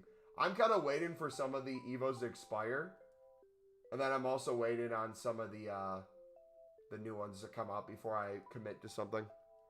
I'm pissed that I missed a Pembele one. Not going to lie. I missed a really good Pembele one that would have taken him to an 82.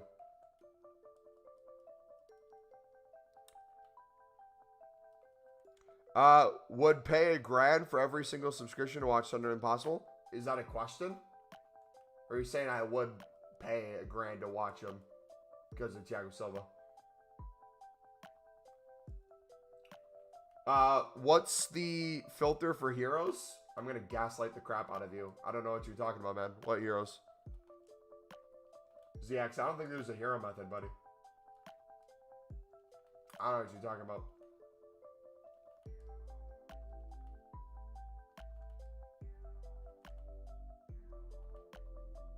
Do you guys know about this hero method he's talking about? We're making like 650 to 2,000 coins per card.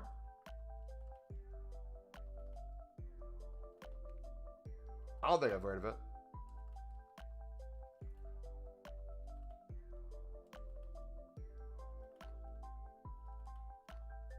No, it's max price 11,750.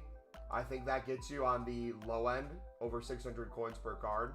And then if you snipe them closer to 10.5, or 10.75, I mean, my bad. It's really good coins. And so essentially, we're experimenting with this still. That's why I'm not really saying it. We're noticing throughout the day, there's low points and high points just sporadically. One for different hero players, but then also two, all of them in bulk. So like there's times where there's like 50 cards listed for 11k to 11.5 and they sell within like 20 minutes. We'll pick them all up. We'll just keep relisting, and then there's times where everything's over 13k and they all sell relatively quickly. So I'm just consistently picking them up, putting all my coins into them, flipping them, buying more, and doing that over and over. It's been working really well. This is going to take us to 2.5 mil. It technically did take us there today if we sold the ones in our club, which was the bare minimum amount of coins I wanted to be on for Team of the Year. So I think my plan is off a stream and just kind of in between League SBC grinding. We'll just do this a crap ton. If we could get 3 to 5 mil before Team of the Year while making packs, that'd be brilliant. Do they always sell easy? Every day, yes. Every hour, no. If I have a full transfer list of 100 of these, when it's easy for me to pick them up, usually 1 or 2 will sell within the hour. But then when it's hard to pick them up, everything's like instantly selling. So, the pros and cons. But I'm normally doing it when I want a full transfer list, and I'm normally doing it when I'm not going to be on the game as much.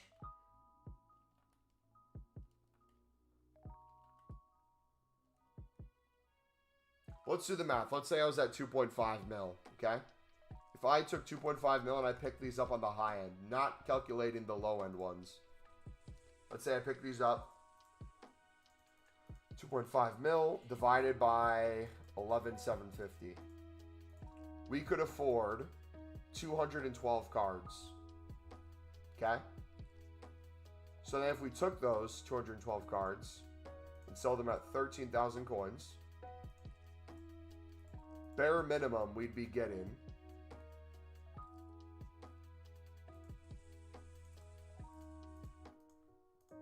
600 coins per card.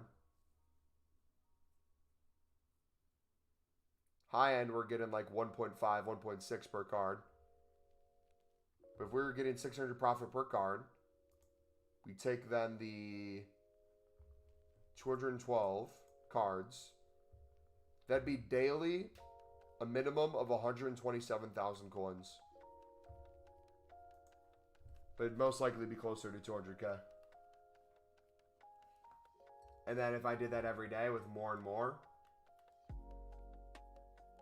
it'd be even more profit. Does it work on Xbox? Why wouldn't it work on Xbox when it shares the same market as PlayStation? Stinge.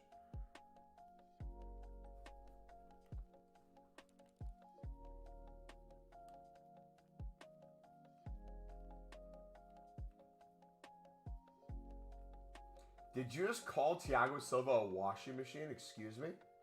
Sir. How dare you say that? I'm actually triggered.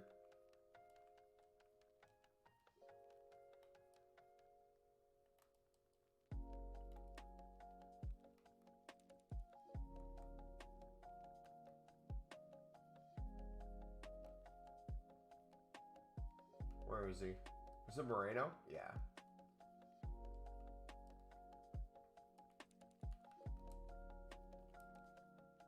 Oh, we almost got a 700 coin snipe. That would have been sick. Alright, 1.2, 1.2, 1.2.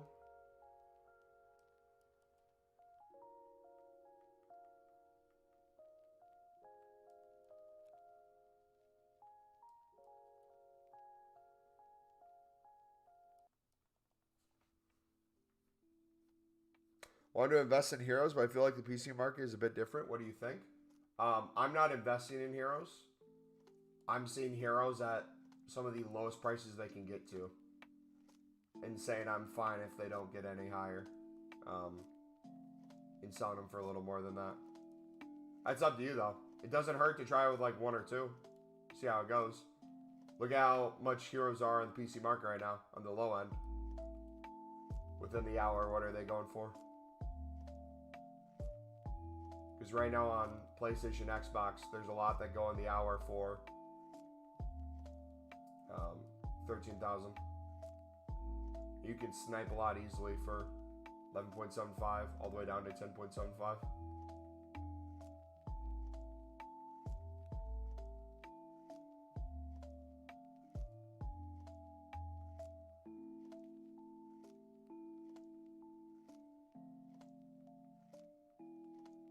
They're double on PC? Are they actually double or are they just way more expensive?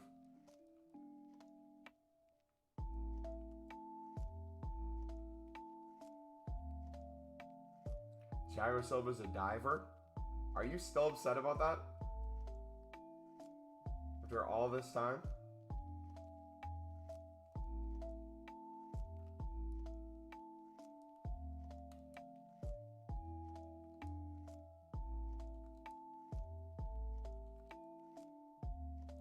Alright, 1.7, 1.8, 1.7, 1.8.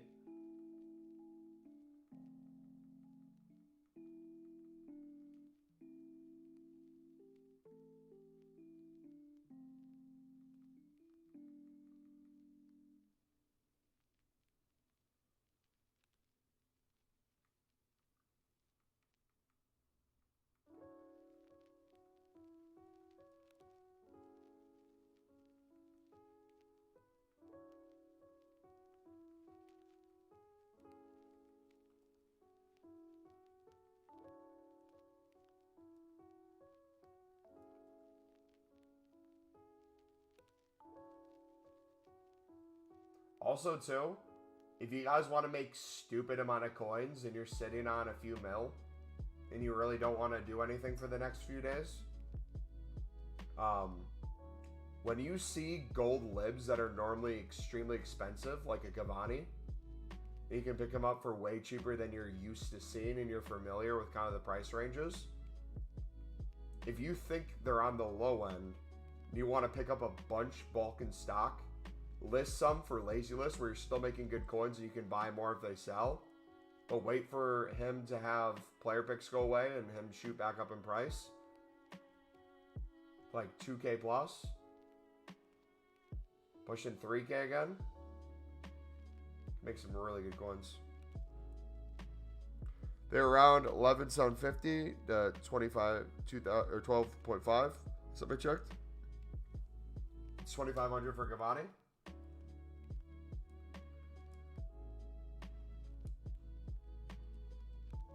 Versus 1.3, 1.2, so 1.3.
Someone said they're double. Yeah, Carlos said they're double, but I think he just meant they're more expensive. Yeah, if they're still around that price range, you can snipe it for less. It's guaranteed coins right now. Just the question is the supply. Realistically, how many are going to pop up? I have no idea, but the lazy lists are probably even crazier.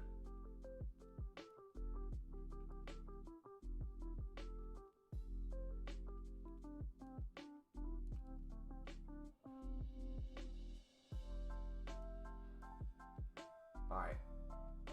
Let's see what we can do. What do we got to work with, boys?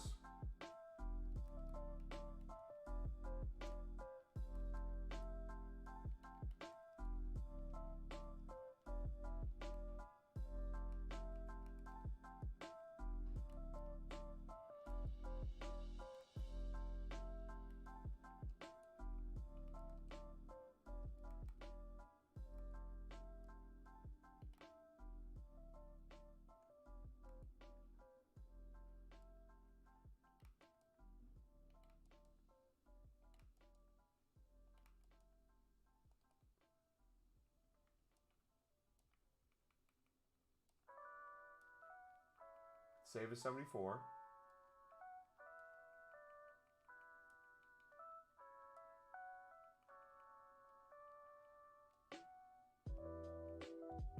There we go.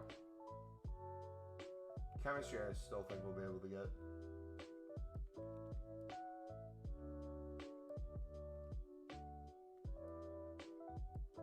Yep.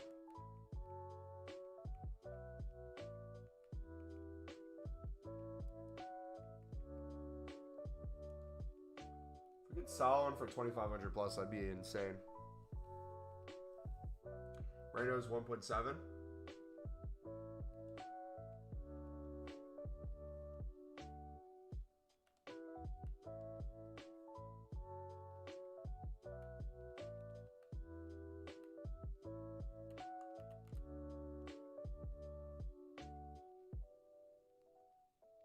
Croucher sold for 13.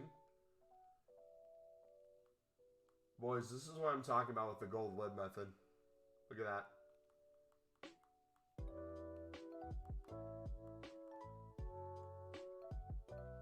Is that beautiful? So what I'm going to do, we're going to store, use those 3 again for cheap. rest we sell out everything for profit. And I should, in theory, pay for that League SBC run.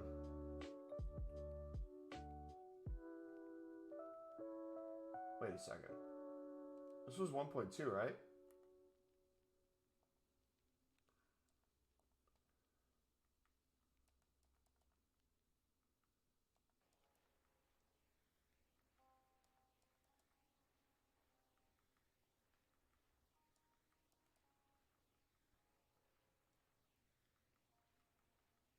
Or are they 1.3?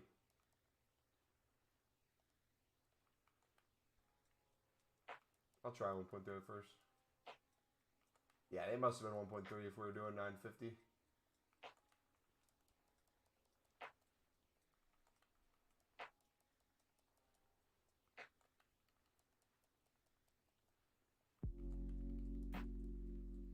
Head off, guys. Have a good one. See you, bud. Good night, man. Yeah, you get the card for cheaper for your next run through or next run throughs. Then the rest is just easy coins. If you want a lazy list even more, you can. If you want to wait for the price to go up even more, you can.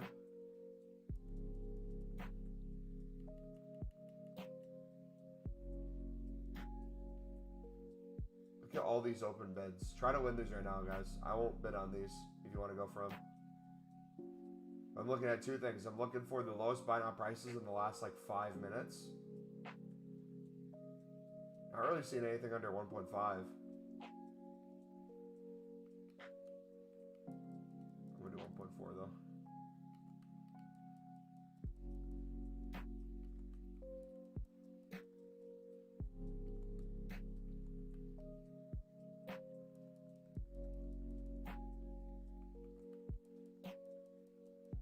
Boy, what's up, buddy? There's more Cavani's, more Morenos.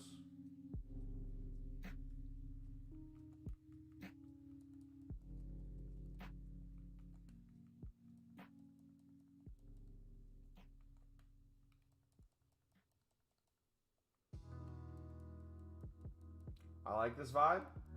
Just wait until Team of the Year, the vibe you see. When we're not opening packs, you're going to see me printing hundreds of thousands of coins off these cards. Because remember, when League SBCs are out during Team of the Year, which we get these League SBCs out during the whole Team of the Year, since these will be out for the next few months, you're going to see this crazy thing happen where we're going to have a situation where all gold libs are up. So let me paint a picture. League SBCs, people will be buying out, so the silver lib and stud method will be working crazy. The buy nows are going to be insane coins. You'll be making coins there. Gold commons will be up because everyone wants to do player picks or the low end stuff or the was it the one rare from the leagues if you put all gold commons in, and then it's all gold rares for a team, gets you the league specific 25k packs. People are going to be buying gold rares. Everything will be 700 by now. Then everything will be 750, everything will be 800, everything will be 850. We could see those push up close to 1,000 depending on the league and stuff. But if all gold rares push even above 800, everyone will be mass betting 650 to 700 on gold rares. We'll do that on gold libs. Then once people start winning the gold libs because they realize, oh, gold libs work in this league SBC. Not only can you get them for cheaper, you can win them more consistently than gold rares. Once people catch on to that, they're going to be bidding just as much on the gold libs as they will the gold rares, and thus their prices will be very similar on the low end. However, we are not even talking about the high-end league SBCs. So you're going to have a random bloke. I'm going to say bloke because I'm going to use UK slang. They're going to have a 600, 650 max price, maybe like a minimum buy now. Let's say a minimum of 800 buy now. They'll see a bunch of 75 pluses popping up here. The average Joe will not know the difference between a Boca Juniors 75 rated versus a Libertad 75 rated. Buy nows will be drastically different. And we'll profit off of that. Look at that, dudes. Boys,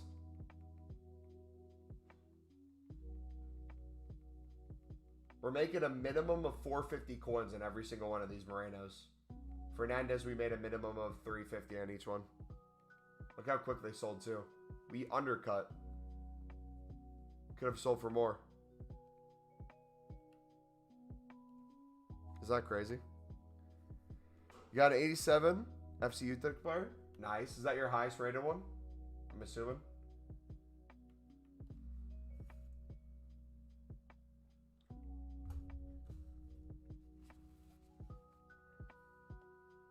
Pack Blanc, 88 out of a league SBC, and already got 5 squads of Zidane done. Nice. I can't play no web app. You get bid banned very quickly. Yeah, I'm not a fan of like the web app much this year, or the companion app.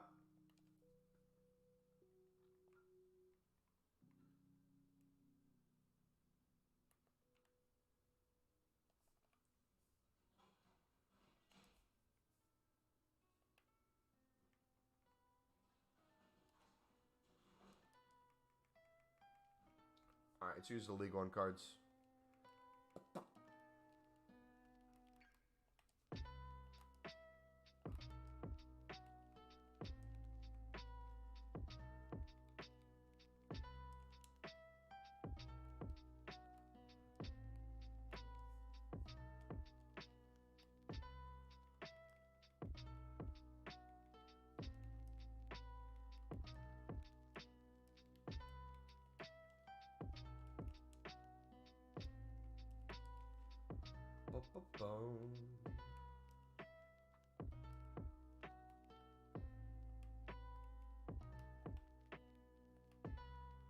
Alright, so we got the rare requirement.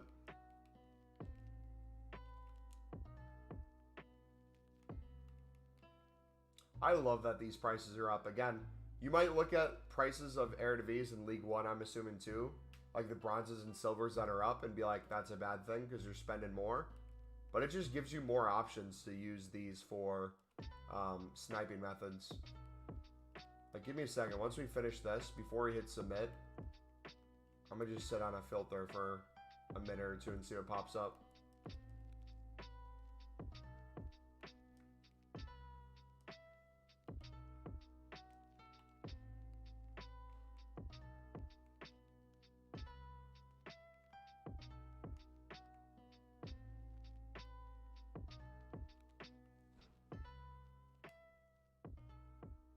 We have the 10 chem already. Beautiful.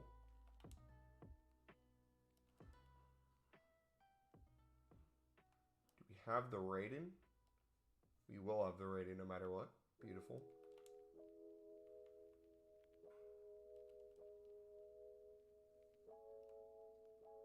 Use a second striker. It's probably a little overkill. You know what? If we wanted to...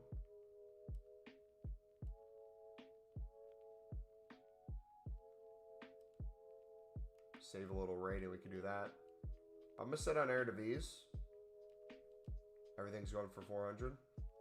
We sat on like a 300. I missed that.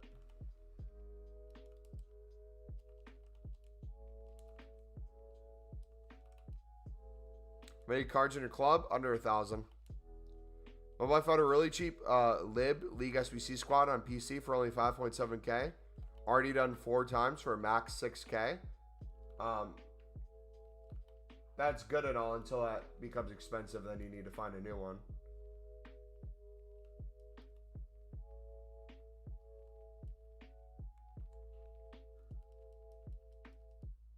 Are you going more golds and less silvers, or more silvers and less golds?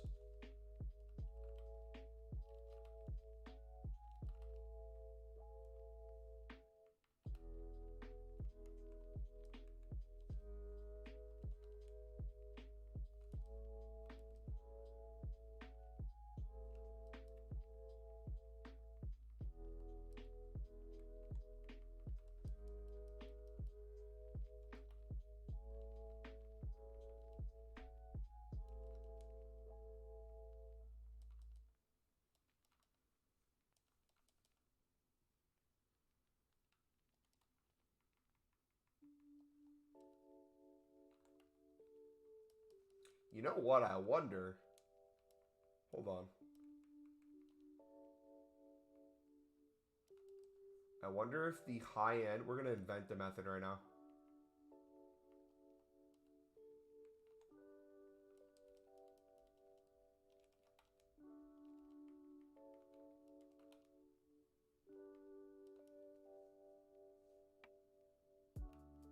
In my head, I'm thinking, if people need rares and rating, if we can catch a 72 plus rated silver rare for 400 to 450,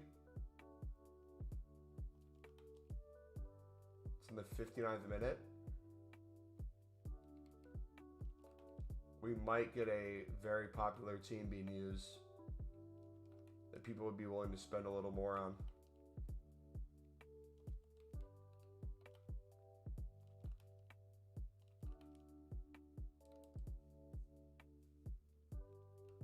That's not going to be expensive. I think the other one's on the market. Yeah, 600. It's not bad, but not the margins we're looking for. Would silvers be the same thing with Radiant, I wonder? If we went to 450 here, you see a bunch of 70s.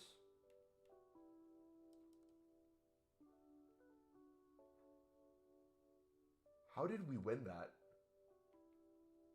That wasn't even a snipe, dude. What? I don't get this market, man. I only have like 80K. Do you reckon I should start grinding them? What, League SBCs, WJ? If you watch the pinned video, not only can you do the League SBCs with that 80K, you could probably turn that 80K, double it tonight. I guarantee you, if you spend probably the next like half an hour to an hour right now with just that 80K, you probably turn that 80K to 150K to 200K. Just with the gold lib and the silver lib inside.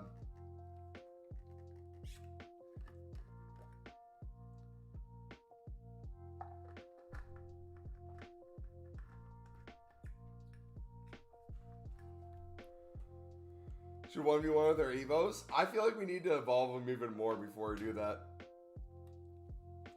Dude, I need a Pato so bad. We need a goalie one. I don't know how they're going to do a goalie one.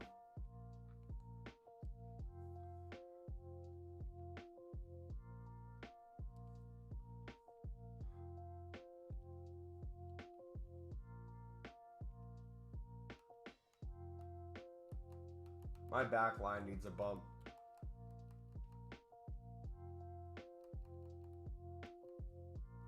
I'm so pissed I missed out on Pembele.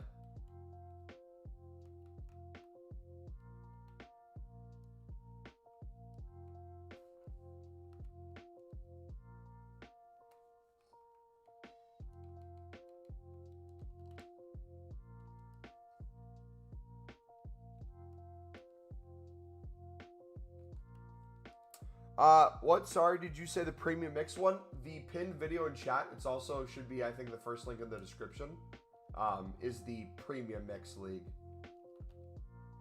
And it makes us infinite coins and infinite packs the way we do it.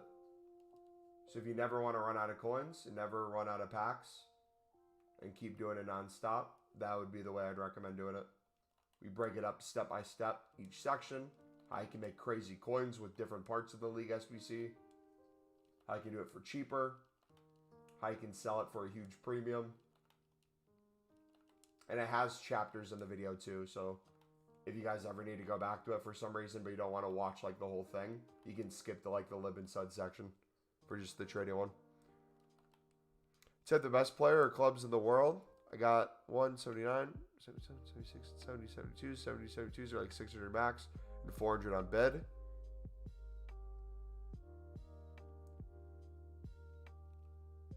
What's this? The libs and suds? What about them?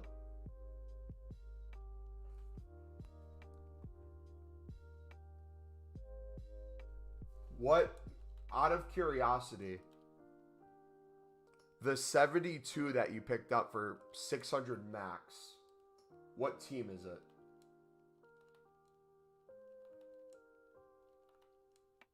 Because remember, what teams are you supposed to avoid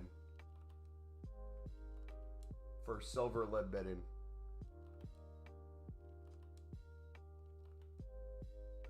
Oh, never mind.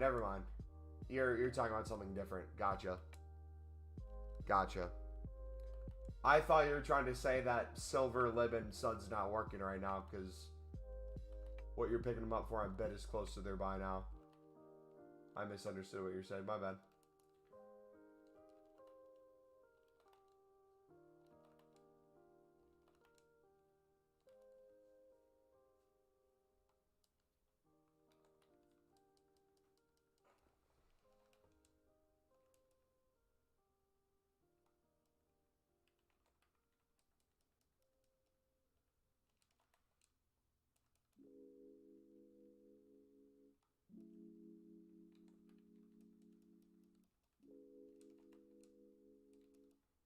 So another way you could look at this too, if you're someone who's doing the lib sud method and you're now experimenting with the heroes, in my head, I'm thinking to myself,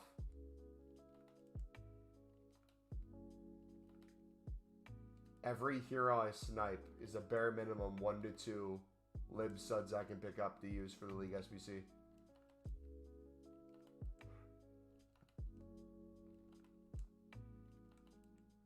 So I could snipe a few of these and it'd pay for the cards I need to use.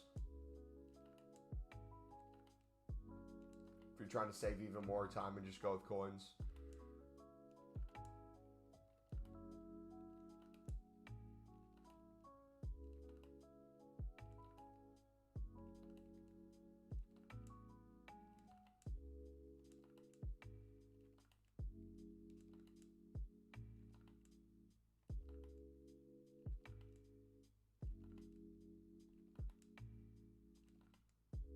Come on, one more.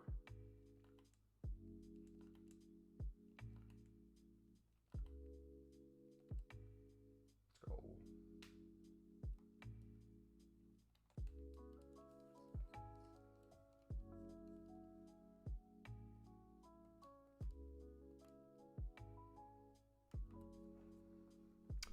It's a Sun Club with 271 plus players. They're not from River. No, Chad, you're good. I thought you were telling me what players you're using. I thought you were telling me you were doing like lib and sud bidding right now, trying to make coins that wasn't working because you picked up some 72 rated players for 400 that are only worth 600. So I thought you were picking up teams that had gold players in them. No, I understand what you're saying now.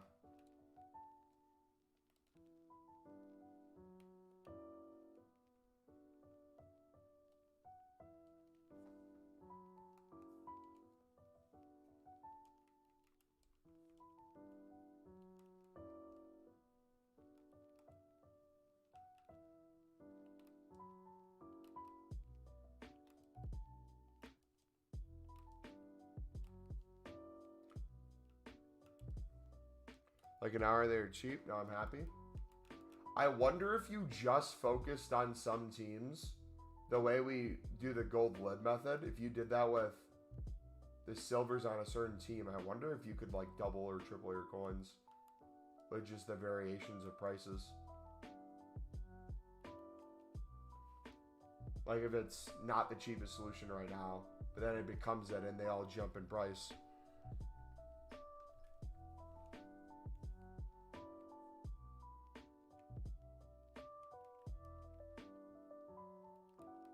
I'm sure some people are out there finding random teams that make them crazy coins.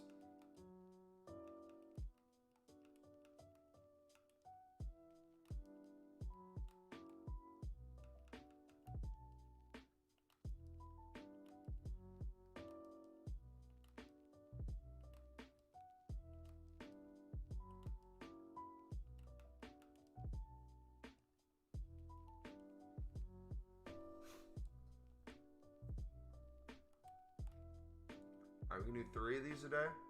So we need 284 for that one.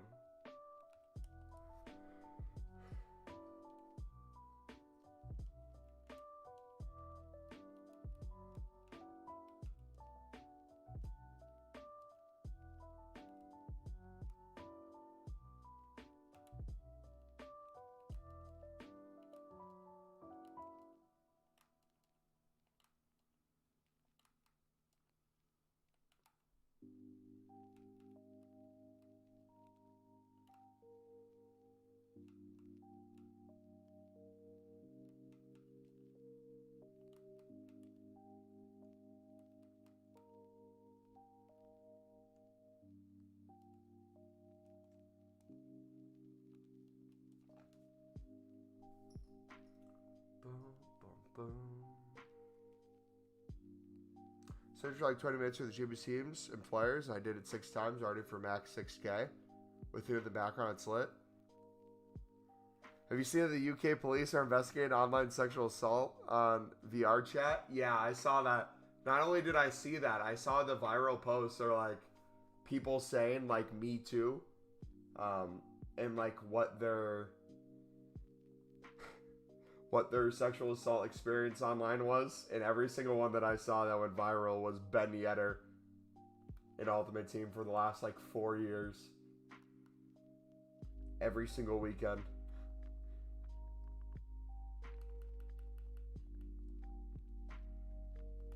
Which is not wrong. That was extremely traumatic. Ben Yedder was what I remember as a child me doing to people with like Dubia.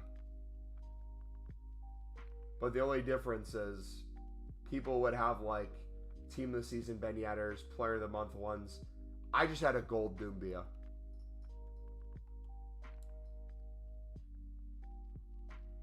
I'm really sad that Rooney's gone. Do you think that was... I don't follow Birmingham that much. I know a little bit from, obviously, getting Job. Sounded like you had some younger players, some depth. Obviously, you lose that many games or you don't win that many games in the period of time he was there. Anyone's going to be potentially losing their job. But, like, do you think he was the one at fault? Because they were doing relatively well before he got there, right? Wait, who did we sell? Oh, we just chucked him in an SBC. I'm an idiot. I'm literally an idiot.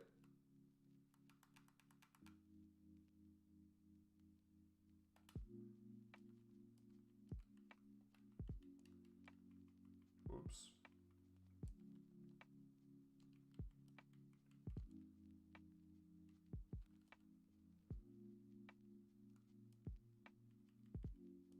Oh, yeah, you're a Vela fan. Never mind.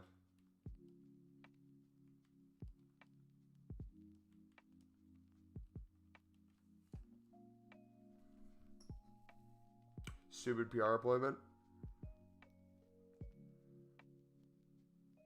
Gold Dubia, Barbo, and Gervinho were beautiful, man.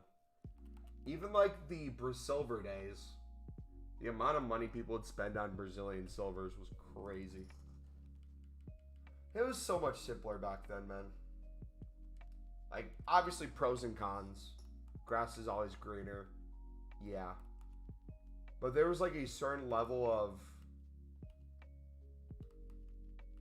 beautifulness that was old Ultimate Team games versus now. But then there's also some stuff now that's changed that I think is ultimately for the better too. For different reasons. For example, there's aspects of old League SBCs I look back on and think, wow, that would be great if we had that now. There's also aspects of old League SBCs I look at and say to myself, I'm glad we don't have that now. Like, it really could go either way.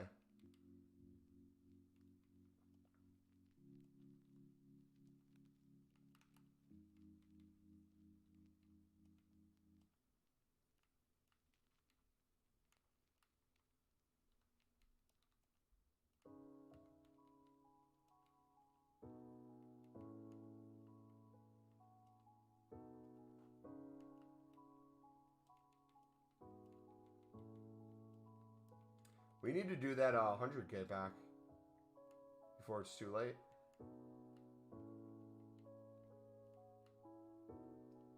Alright, we should do by position. That'd be smarter.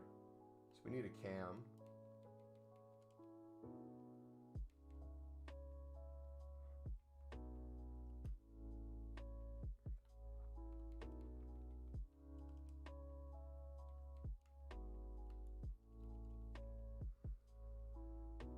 You can someone help me with saving packs, because today I saw someone talk about Team of the Year pack grinding that you should do League SBCs open packs, but keep prime gold packs, keep repeating.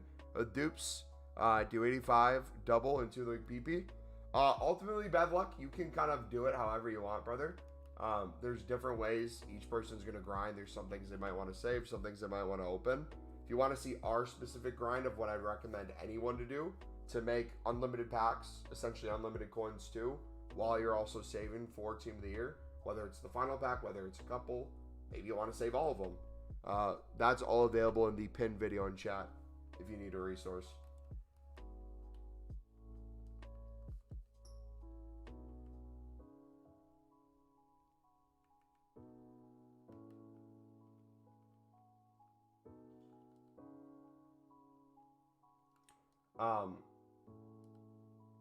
I'm personally saving for Team of the Year. And there's... Oh, we need one more Cam. We can do center back.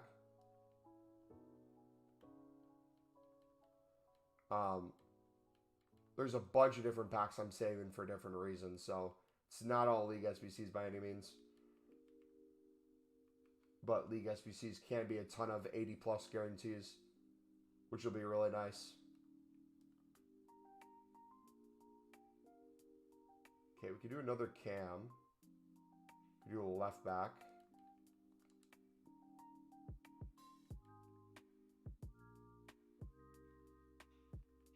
Is Garcia going to be enough rating?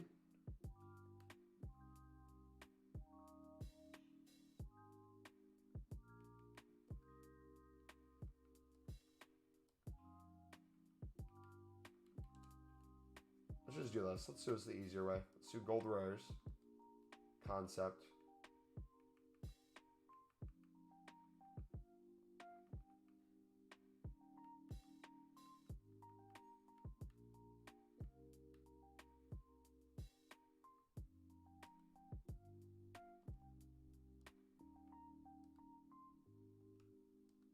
That works. Is he going to be expensive because of the 100K back? No, he's not.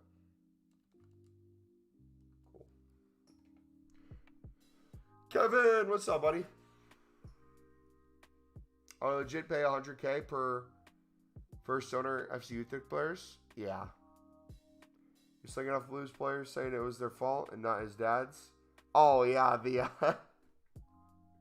I saw that and heard part of the audio. I see Bale is cooking.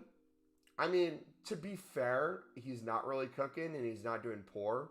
It hasn't been enough time to really establish his system yet.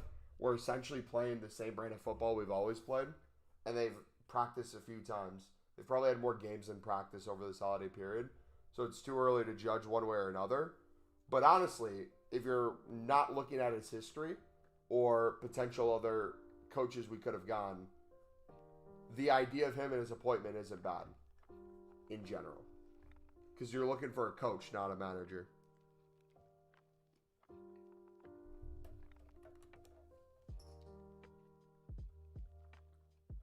We're just doing the mixed league SBC for FC Youth players. For some players for Evo. That's dedication, man.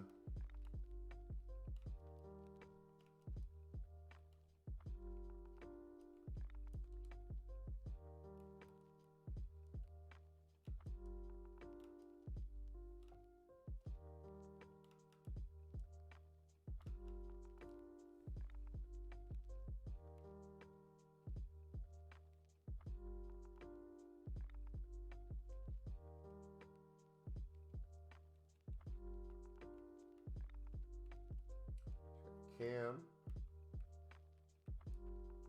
Center back.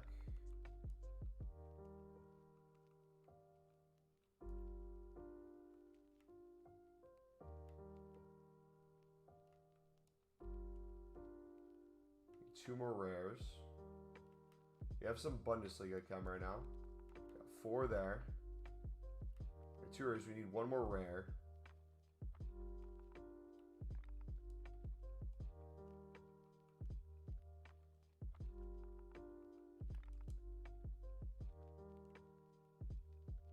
Palacios? Yeah.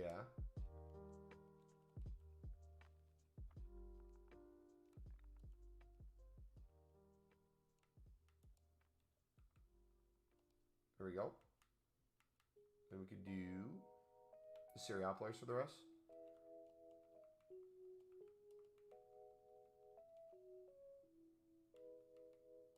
Pulisic. Philly prioritized the fullbacks a lot on offense. Jared got carried with the system when he left it all went wrong. Yeah, that seems to be the theme with a lot of places now. The manager is being carried by the coaching of the coach, and they need him as a package. And like with Sunderland's system, that type of coach does well because you're not hiring someone realistically that's supposed to take managerial control by players that they want. They might have an idea or a suggestion they can give, but they should be able to play with what they have and already be hired off being able to use what they have in their system. So like Tony Mowbray, when he was appointed, he's been known as a coach who can take young players and develop them, play with what he has. He still had the occasional player he wanted to buy.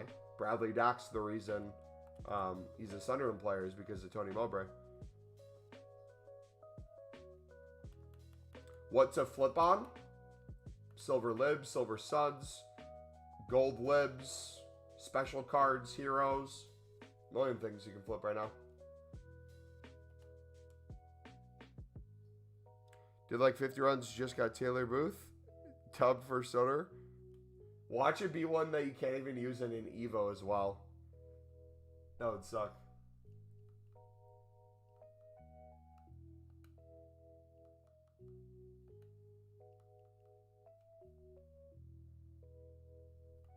Small budget? You're telling me silver lib and silver sun and gold lib, the first three suggestions I gave you, are a high budget method? Mara? We make 10 million plus coins a year with those methods. I think you can manage with 1,000 coins to do it. If you need help with it, it's the pinned video in chat.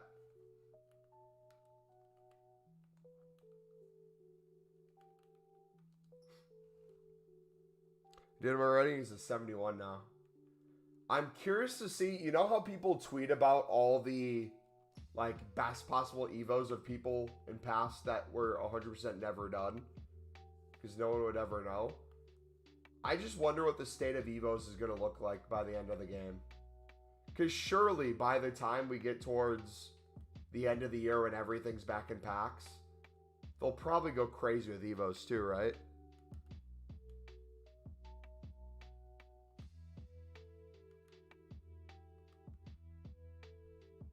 I hope so, at least.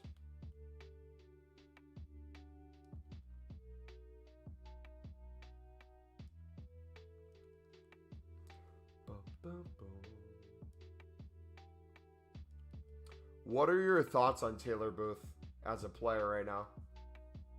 Because he's, what, 20 years old?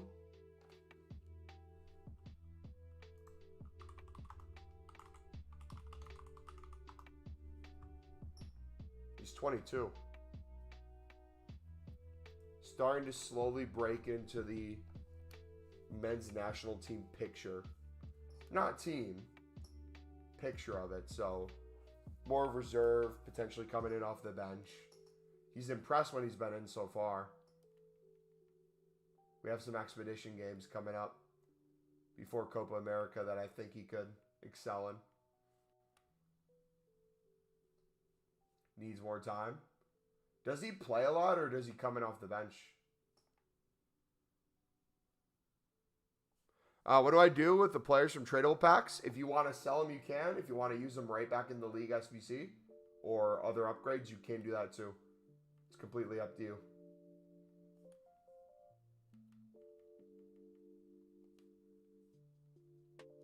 How's the team looking?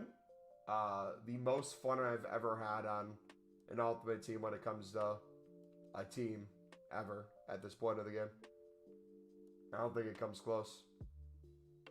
Like, I'm literally smiling from ear to ear, even if I'm down 5-0 using this team. Both he starts sometimes and comes off the bench.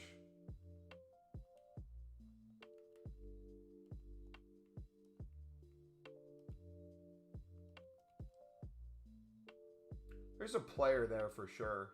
I don't know if Utheric's going to get the most out of him, but it'd be cool if he develops.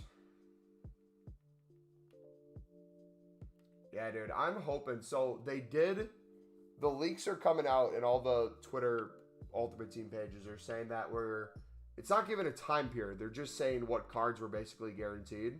And they were saying there's a men's team of the year, women's team of the year, icon team of the years, and the team of the year nominees. So my question is, are we getting everything all together? Is it going to be separated? How long is team of the year going to be? How many total players are there going to be? It's really exciting.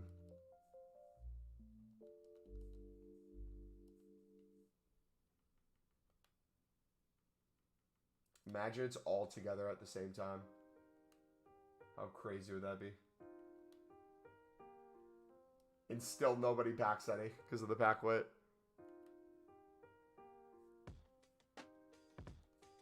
I assume they string it out and release separately. It's EA, to be fair. The one that would make most sense to me and what I kind of hope for is they do men and women's together. The same way they've always done men's by position. Slowly rolled out into the full teams. And then you keep those in packs for the next week after that. And you incorporate the icon team of the years and the nominees. That'd be my preferred way of doing it if I had a choice. That way EA can still sell packs. You're not having to wait for the men's team or the women's team. You can kind of do it all together.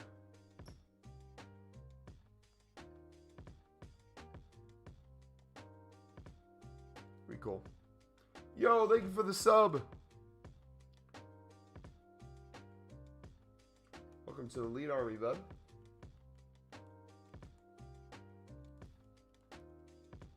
Yeah, I'm looking forward to every women's team of the year card besides the center backs and goalkeepers. So the left back, right back, the midfield, and the attack. That'd be crazy. I'm gonna go now. All right, see you, buddy. Have a good night, man.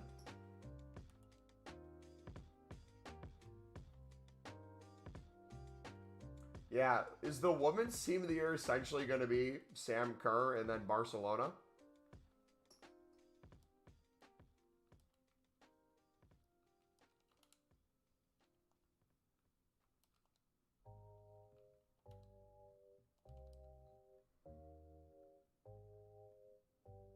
What makes sense for EA to release men and women separately, as I don't feel the women's team of the year would sell enough packs on its own, though some of them will be cracked. I don't think they might use it as a marketing thing, honestly.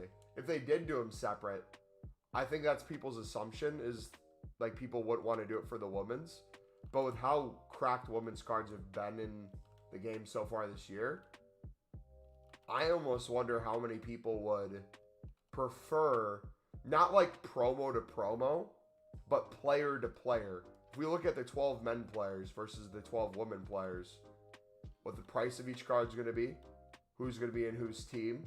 Because most people that I come across have a Hansen almost guaranteed, or an Alexia. Now, if you had a choice over Jude or Alexia, I wonder what their cost would be and who would pick who.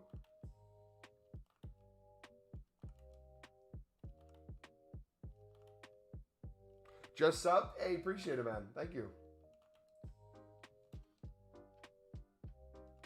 Who stole that?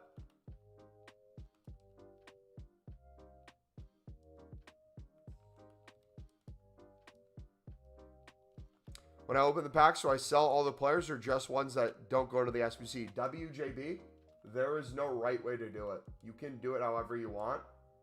I personally say it depends on what the prices of stuff is. For example, usually when player picks are out, gold commons push 500, 550, and sometimes 600. Right now, gold commons are still 400 within the hour. So realistically, if they went up in price like they normally will during Team of the Year, let's say they go to 600 coins during Team of the Year, every tradable gold common I get, I would normally try to sell. And then I would try to use as many untradables as possible. Does that make sense? But right now, if they're 400 coins, maybe if it's an off-league one, you want to try to sell it. That's up to you. Also depends on your coin situation. The way I see it is whether you choose to keep them or sell them really doesn't matter in the long term if you're doing the silver lib sud and the gold lib.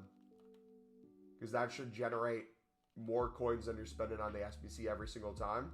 So you're going up in packs, you're going up with coins. And if done that way, you can just do it over and over, over and over, over and over.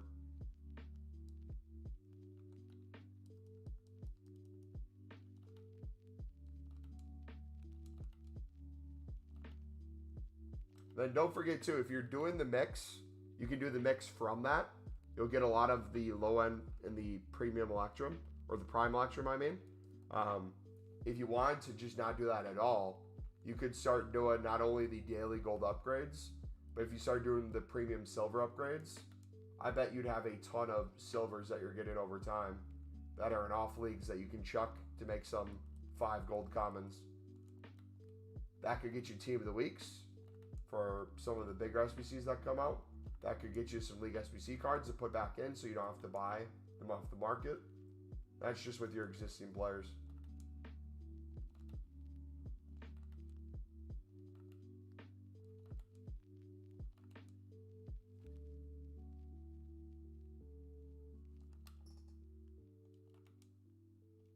What's the team rating currently? My best possible team I could make is probably 90 plus. Currently an 83 for my favorite team. Your best pull from League SBCs, price rise?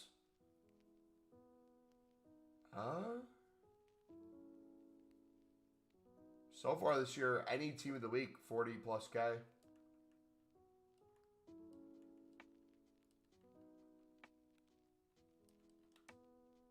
But again, I haven't opened really anything crazy. And that's expected with how many we're saving.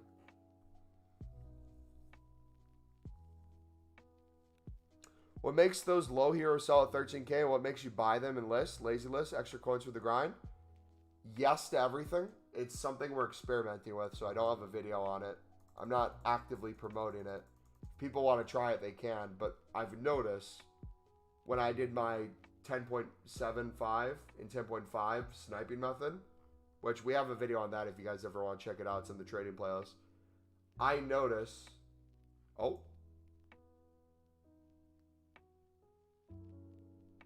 I saw something. Give me a second.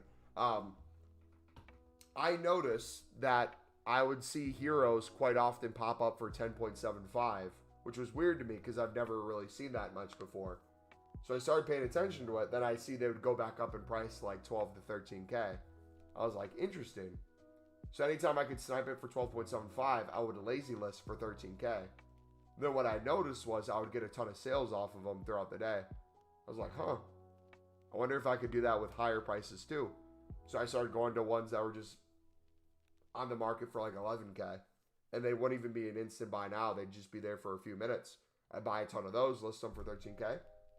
You would have times where they're not really selling, and then others where they're all instantly selling. It's like, dang, okay.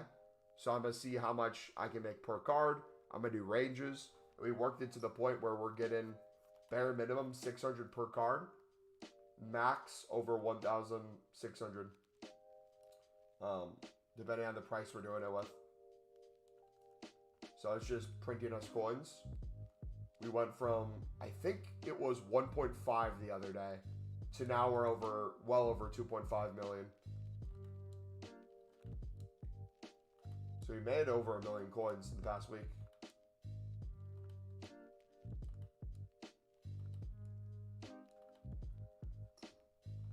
But there's no guarantees, so.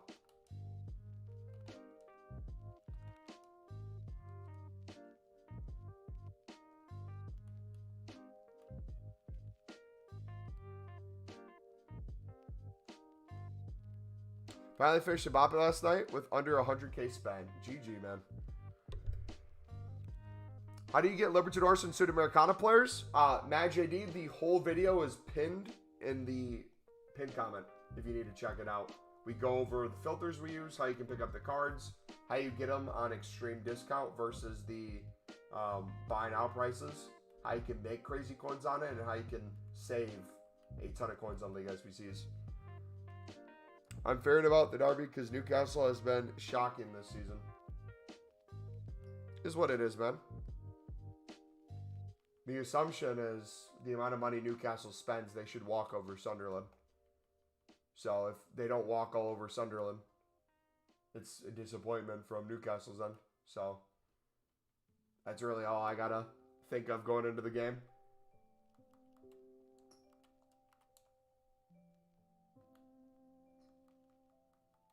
I'm really excited for it too.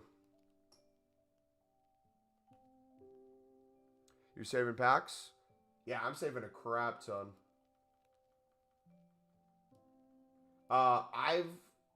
To answer your question though, if we did it with community, not just me, for people actively doing it, we've had a ton of people in our community pack tradable icons, and then even better untradeable ones. So I don't know if that helps, but lots of crazy stuff. Think about basically every promo that's ever come out. Some of the best cards in the promo people have packed from League SBCs, tradable or untradeable.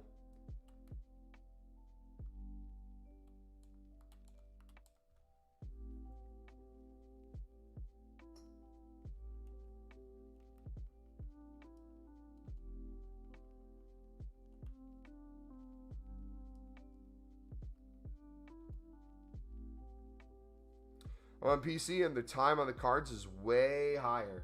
So PC is a different market than PlayStation, Xbox. There's going to be less cards, but the same logic applies.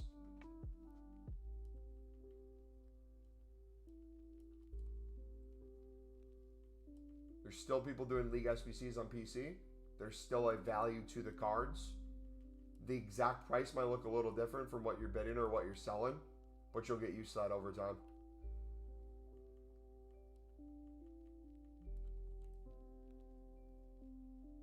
Which League SBC packs have you been saving? I do 2 to 5 runs a day where I save everything. Just from like a normal grind. And then after that, if I'm really trying to do more and more and more, I'll open everything but the final one.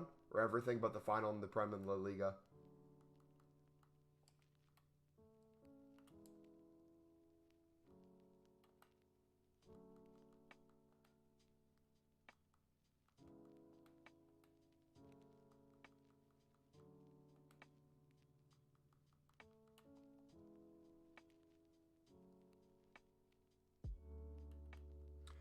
The second or third page is already 20 minutes. Really? What's the filter you put in?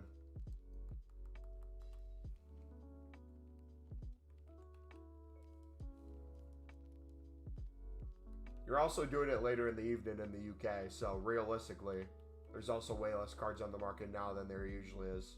So PC is going to be affected by that way more than PlayStation.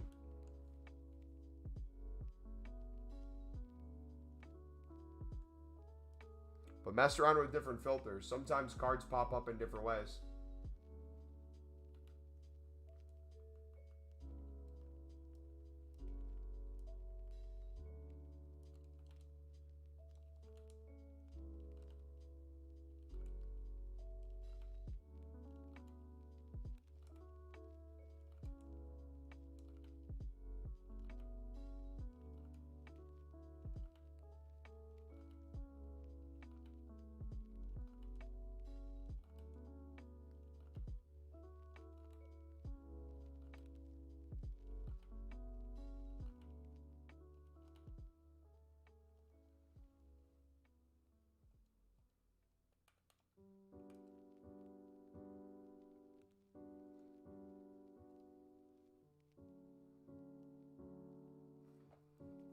It's hard to go from Sessions Spurs 6-1 at home to losing 3-1 to an average side like Forest.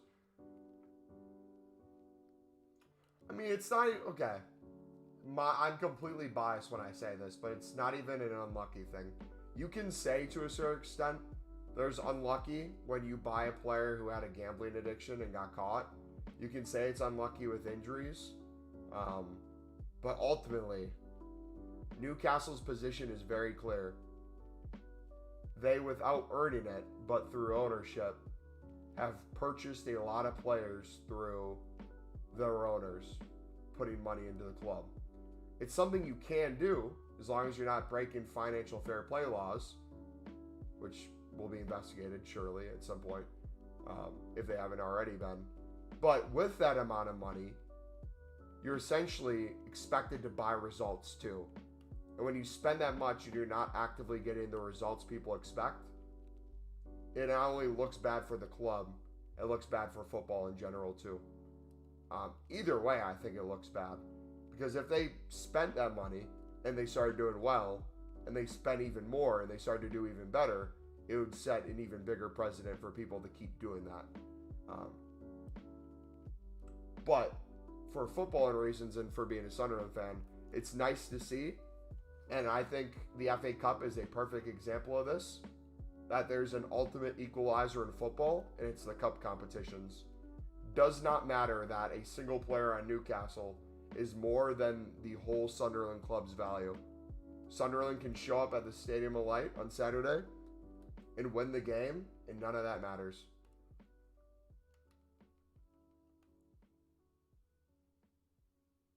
What do you think of City then? City, very similar, but City differently too, right? With City, you have a couple different things going on. City, they spend a lot of money, but they also have a lot of talent, and they also sell players for a ton of money. And they're also winning a ton. So that's a different situation, but also a club that spends a crap ton of money. I think Chelsea's a fitting one as well, where they spend a crap ton of money and you're not seeing them get results. Now they're going to have some people come back from injury, and we'll see what happens, but ultimately, I'm just not a big fan of how much these Premier League clubs, and honestly just football clubs in general, are spending on players. I'm very much in favor of the more of the championship model or the lower end Prem, where it's getting people on loan, buying them for cheap, investing in them for the future, selling them for a premium. But ultimately, doing that realistically is not going to win you the Premier League quickly. So that model in and of itself is not necessarily flawed, but it's not what a club like Man City is going to be looking to do. However, Man City will do things behind the scenes that people don't notice. Man City will take their money and they'll invest in youth academy players. They'll try to poach them from the likes of Sunderland and other places, try to develop them, so if they have to sell off some players, they got some good academy ones coming up. Newcastle has a few academy players that's the same way. They don't necessarily need to spend big. They can develop to a certain extent, which I like. I think that's why, if I had to give one compliment to Newcastle, it's they should continue to invest in their youth academy, and it'd be more respectable. You're an Inter fan? No. I hate Inter. I grew up watching AC Milan.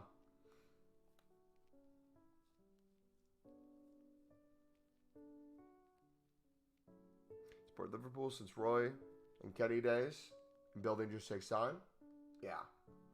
Which again, that's where like the business part of football comes in, and that's where it makes sense to me. Don't get it twisted. The financial thing makes sense to me. I'm not confused on why City spends the money they do. I'm not confused on why Newcastle spends the money they do, or Chelsea. I understand the business model and how it works, and how the expectations of a club are to get results. And people think buying it could achieve that or speed it up. I'm not blind to that. I just am not a big fan of it. But then again, I'm a supporter of Sunderland, where I've seen that big money ultimately kill clubs. I've seen spending way more on a player than you should, them getting injured or not playing, and then having to pay their wages in the championship, then having to pay their wages in the League One. It's not pretty. It can financially ruin your club. And I think a lot of these teams, if they ever were at risk for relegation, it would be a reality check.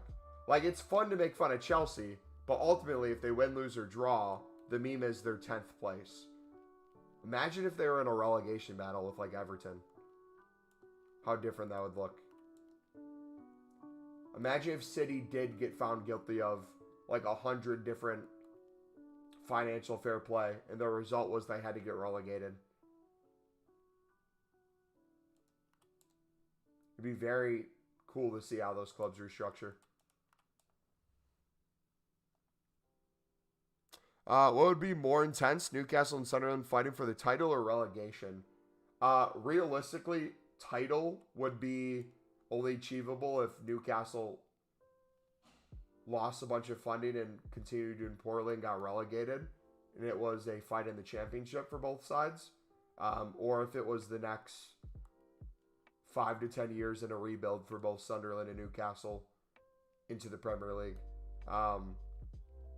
I think in recent history, the fight for relegation and surviving would be the more realistic. I don't know if there'd be a world with both of them going for the Prem title anytime soon.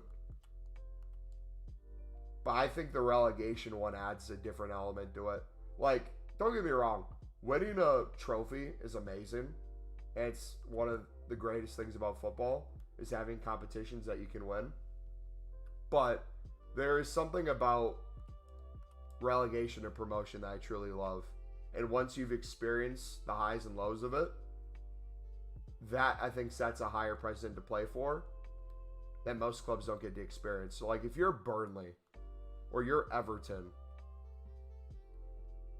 if you're Nottingham Forest, you're never really soon going to see the chance of top 4, chance at a Premier League title. But like being in the Prem in the hopes of potentially one day some sort of European football, or the reality of needing to survive this season, we'll always deal with it. So like you'll see towards the end of the season, the likes of Chelsea, if they're out of European competitions, they'll have nothing to play for. They're not relegated. They're not going to be top 5. They're just kind of chilling. But you're going to see these relegation teams, Everton with a point deduction, still at the point where they've scored enough and won enough where they're still in a position where, even though they've been doing decently well, they're still fighting relegation.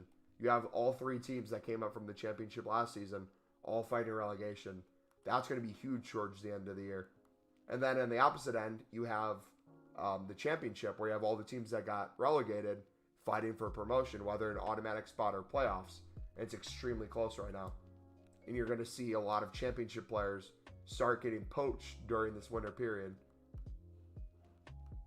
Or some potential new ones coming in on loan as well. So, like, there's always a different dynamic. For me, I like the kind of playoff format. I realistically see Sunderland from last year and this year having a chance to go up through playoffs, but not automatic promotion. So, that excites me more than, like, European football.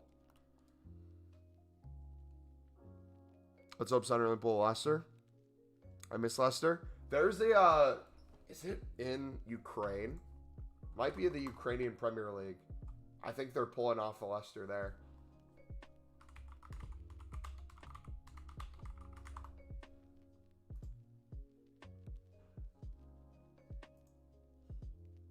Yeah, I think it is. FC Krivas Kriviri is in first place right now on goal differential. And they shouldn't be anywhere near that, I'm pretty sure.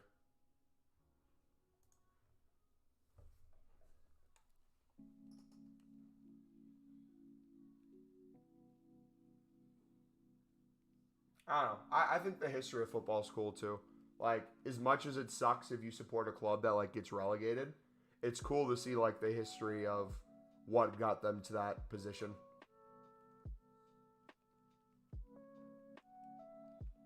Like, Leicester's a perfect example. How does Leicester go from winning the Premier League to less than 10 years later getting relegated? Like, what did that look like? Both from the perspective of how did they even have a chance to win the Premier League, to doing it and then falling off to the point of getting relegated.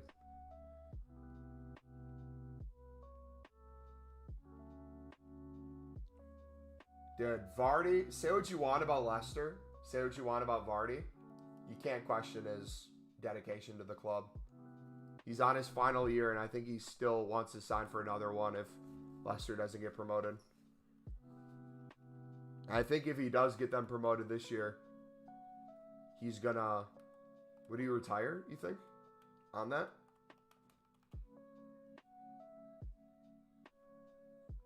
because you battled Champions League 2 seasons in a row.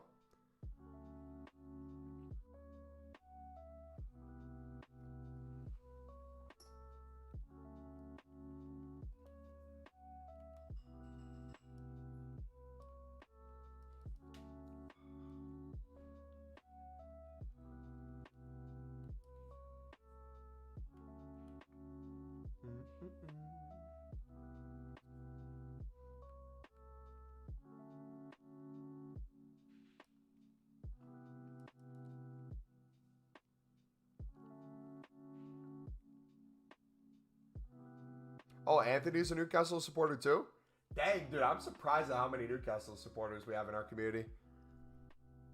I know what it feels like to have a decent squad and go down. Look at 2016. Anthony, your perspective might be interesting. You're an older Newcastle fan. What has that been like for you to experience the influx of money with new ownership? And how does that make you feel? Because obviously I talk more about the negative things with it. But I don't know if you live in Newcastle either. But if you do, what's the effect on the community and the economy there? Does that change at all?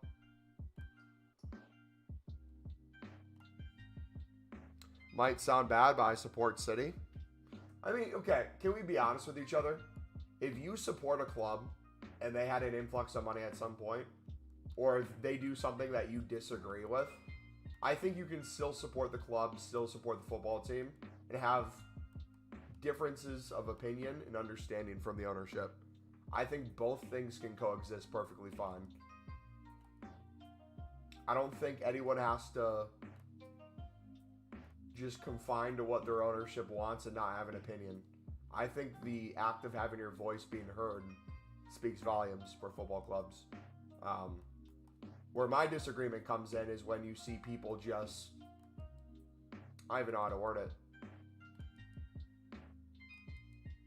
preach one thing but then live the other, I guess.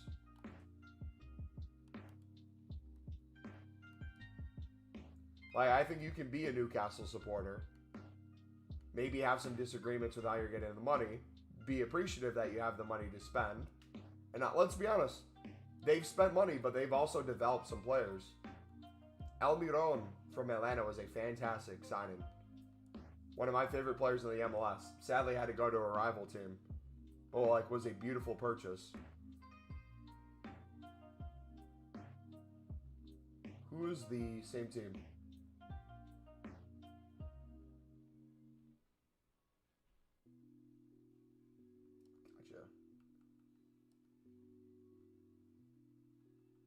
Yeah, it's too much. We can get some 69s in. We were 2-1 up with 10 minutes to go. If we win the game, we would get to the Champions League. We can see it 3 times in 10 minutes and bottle the Champions League. It was against Tottenham as well. Yeah, the problem when smaller clubs win or qualify for Europe is the amount of games and lack of quality and depth. Yeah. For example, I'll give what I was talking about before. I'll give an example of Sunderland. Let's say what happens with Sunderland in the next 5 to 10 years is what happened with Newcastle. Where my disagreement would come in is the way the model's set up in Sunderland right now is on development, buying for a lower price and selling for a profit, building up money in a way that is natural, and then being able to take those profits and not buy again for extremely cheap at the same price, but get to the next tier. So for example, Jack Clark is brilliant. Sunderland bought Jack Clark for $800,000. Realistically, we'll probably get 25 to 30 mil out of him. That 25 to 30 mil, you don't buy another player for 800,000. You move to the next tier. So what you could have afforded for 800K, you now can afford a player for maybe 2 to 5 million, or a few players in those million ranges, where then you could get them to potentially go for 10 to 25 mil, and then you just rinse and repeat the process over and over. And the more you do that, the more you develop. Then when you get to the, let's say from the championship, you then get to the Premier League. The way I would see it then at that point would be from the perspective of Brighton, right? They start buying a lot of players for 5 million. Turn a 5 million player into 25 to 50 million player. And do that over and over. If Sunderland then got new ownership, abandoned that model completely, had businesses or government give them an influx amount of money outside of just financial fair play, whether they get charged for it or not, and then overspend on a bunch of players to try to get results, I would have a problem with that. One, from a moral standpoint, but then two, from a historical standpoint, overspending on players, not getting results, and getting relegated. So I would be scared as well.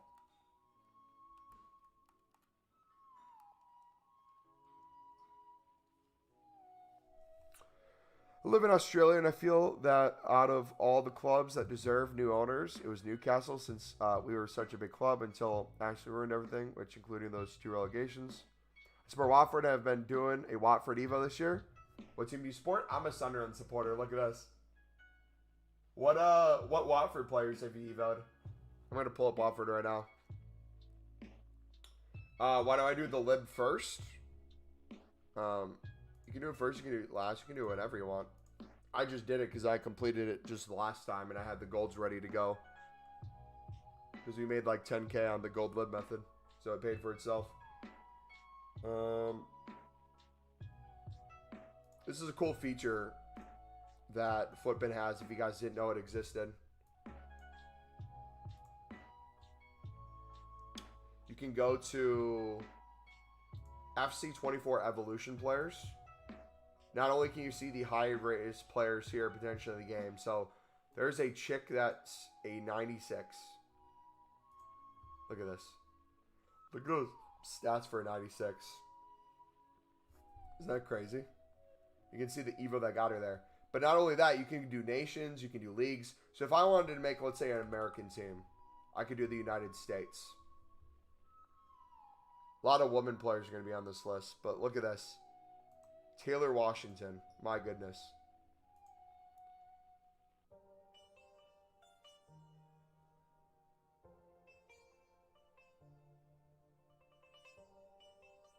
Huh?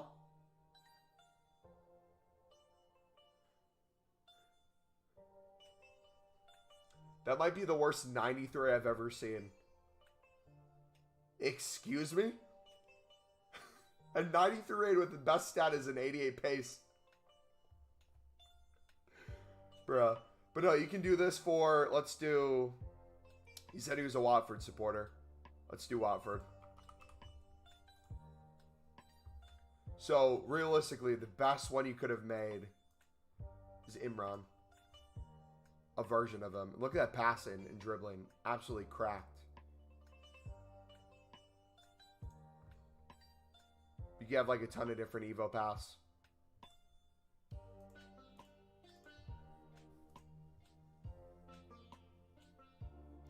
Hi, Lewis. Hope, Sema, Chase Martin, Kone. I did the Barnes SBC. 93 with 78 physical at 8 added up. Well, because those aren't always... I forget exactly how they do it.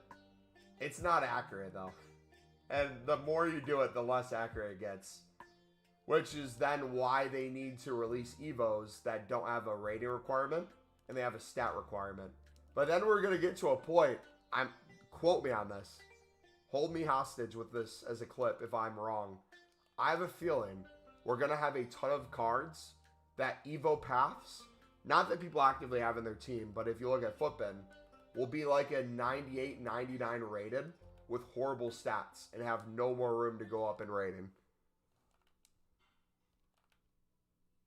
Can you check the new 87 Pedro Neto, please? Check them how and where. What are we doing with them?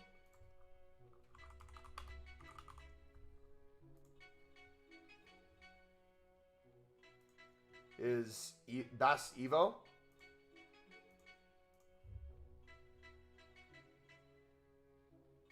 The Centurion Sharpshooter?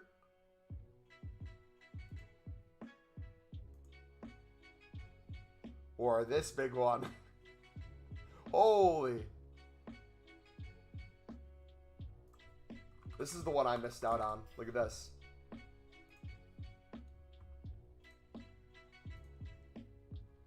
Doesn't look that crazy, but would be usable at this point. Look at this, though.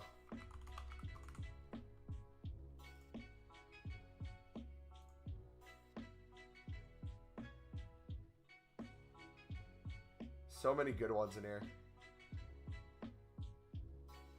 I'm going to make my own Zidane.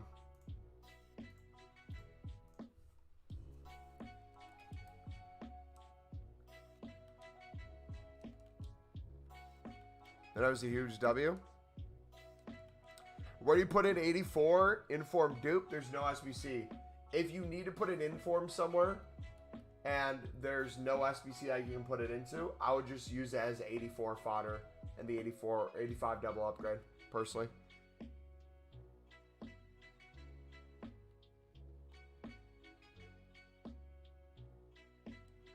It might feel like a little bit of a waste, but if you truly have nothing you can put it into, it's better than nothing.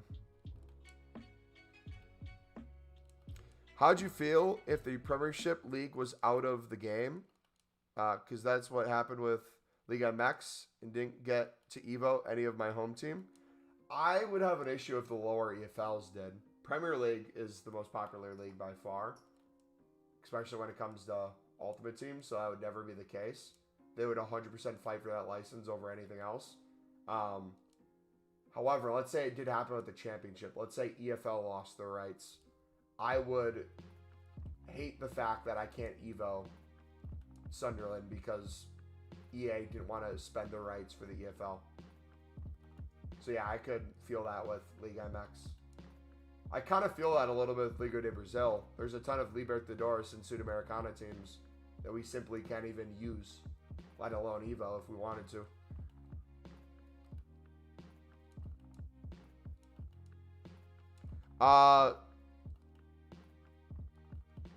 Anthony, do you watch the A-League at all? If so, what are your thoughts on the Socceroos Soccer League down there? Down under. Sunderland bought Trantis from whoever won the league last year. I can't remember the team. Aussie League. A-League.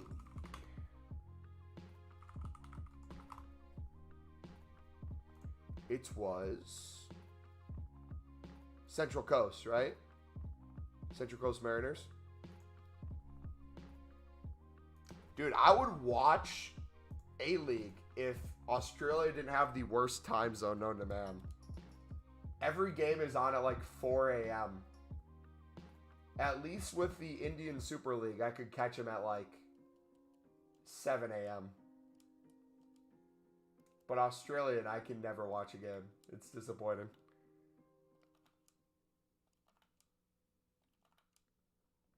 Are you putting dupes into player picks? Yep, I put dupes into player picks. Dupes into the winter crafting upgrade. Dupes into what else? League SBCs, player picks, crafting upgrade. Anything.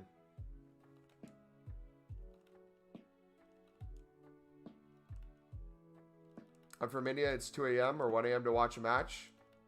And it's 6 in the morning now. Yeah, I wonder what country has the worst time zone for a team they support out of country. Because I know for me, I don't have it that bad. I have to occasionally wake up at 6 a.m. for a Sunderland match.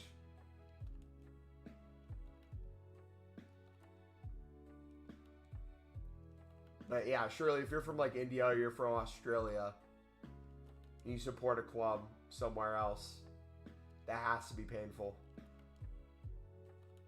Are you doing the mixed leagues as well or just the premium? If I'm doing the mix, it's normally with my untradables from the premium that I get a majority of it done and I just buy whatever else I need. Or if I'm skipping the premium altogether, I'll just trade on the side and buy out the mix altogether. My issue with the mix, though, is, for me, it doesn't feel like it's worth the time. Not necessarily because it's a bad SBC. I think it's priced very well, and it's easy to grind over and over. I just think for the price that I can do the premium, I'd rather do the premium. Because in the grand scheme of things, if I'm opening all my packs, we are barely spending any coins on the premium. We're saving infinite coins as well for the most expensive portions. And the amount of coins we're making off the methods is more than we're spending per run.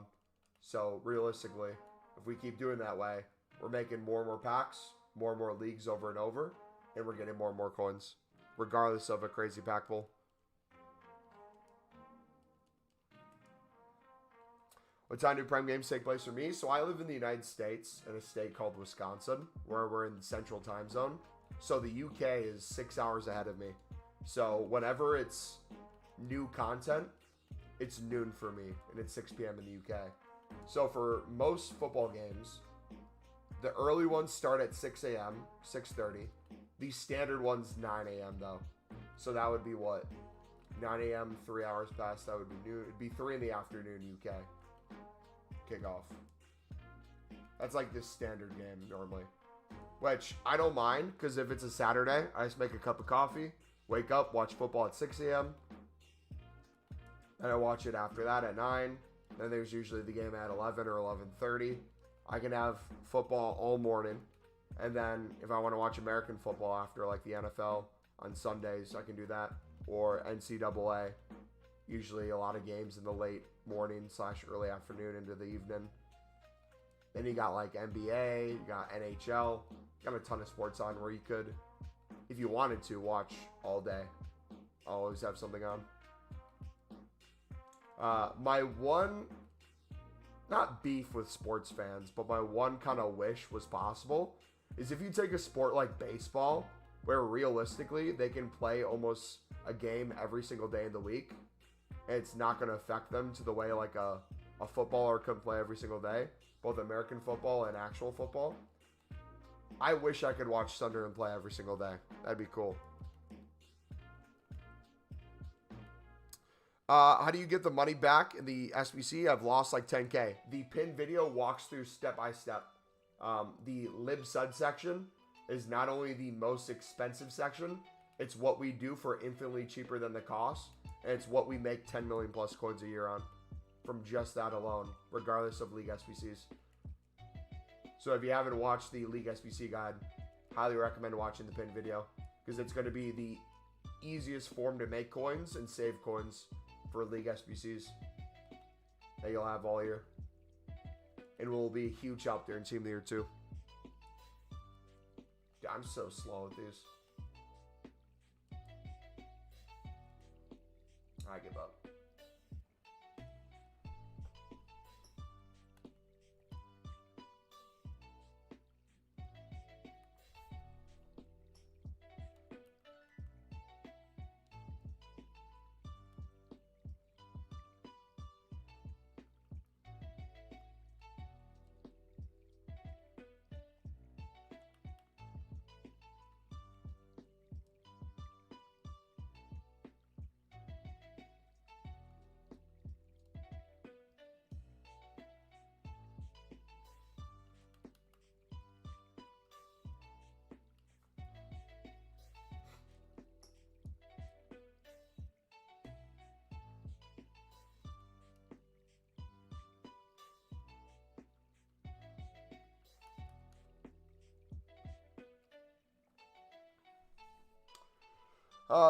Pack right this year. Pack weight this year is horrible. I haven't packed an icon all year. I love when I pack an icon. Doesn't happen that often, but feels amazing when it does. Bum, bum. Yeah, if I were to, let's see what we have in our club right now, because we did run through a few times already. So we're probably not going to have crazy pulls. We had a card before that we bought for $650. That was a lib, and we sold it for 2.8 within minutes of us buying it. That one we could get 1.7 out of. Each of these were making more than 1,000 coins per card. So, realistically, just winning a couple cards, you're already 5,000 plus coins up.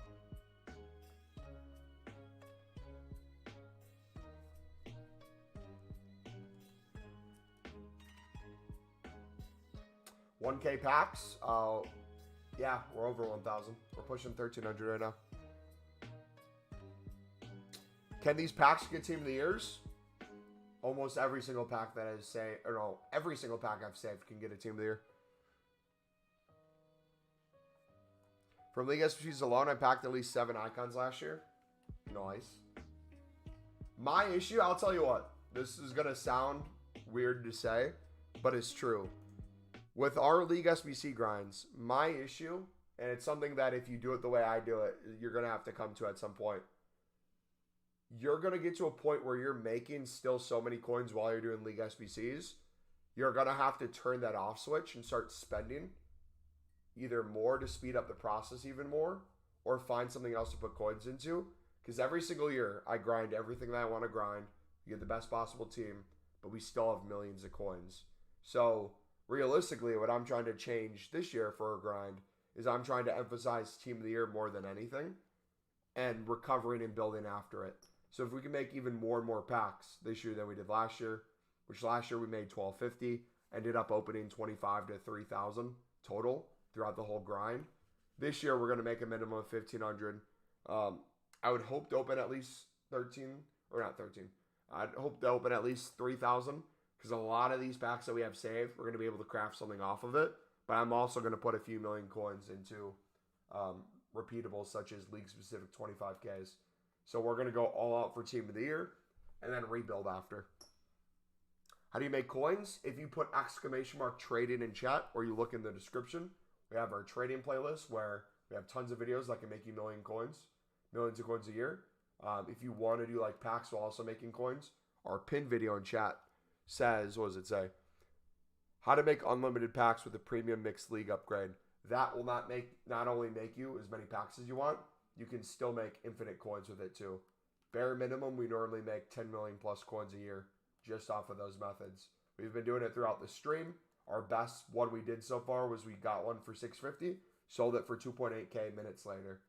There's a ton of deals like that. Not as high, but the methods we use, you can definitely pick them up and be making 500 a card, 1,000 a card. It's all covered in that video. Whether you want to do the League SBC or not, if you just want to trade with it, having an understanding of who you're selling to is extremely important. But yeah, that would be my recommendation if you're trying to make coins. All my things you can do with any budget. If you want to do low end, sweet. If you have a high end budget, you can still do the low end stuff. But then I kind of transitioned to when you do have more coins, you can do this and something else if you want. So for me, I'm doing some more high end trading while we do the low end flipping as well. You'll see me mess around with heroes, occasionally with icons, low end special cards. What do you usually spend on Libertador Squad for the premium mix? I usually spend around 10K, but I feel like I'm overpaying. See, the hard thing about that is when we're usually doing a run through, I'm making more coins than I'm spending. So ultimately, I am spending money on the cards, but I'm not really caring how much we spend because I'm ultimately making way more. In theory, though,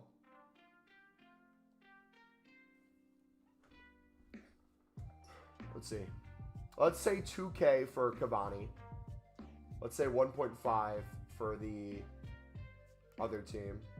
Let's say 1.5 for the other as well. So let's say that's 5K there.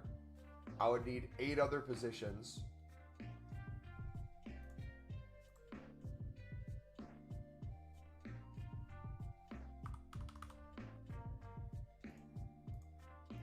Where it'd be spending under 625, which we can pick up 70s for usually 500 or less. 68s and 69s for 250. We usually have an untradeable or two. That's a 70 plus in there. We're probably spending 7, 8K. But the thing is, again, the more we have to spend, the more coins we make. The more expensive things are, the more we make off of it. So I almost prefer higher prices. And like that's the way I think about it. So when people just buy out the SBC, if prices are up, they're going to complain about it. I personally love it. If Cavani doubles in price, it makes the gold lid method even better. If silver's triple in price, we are making $1 million plus in a few days.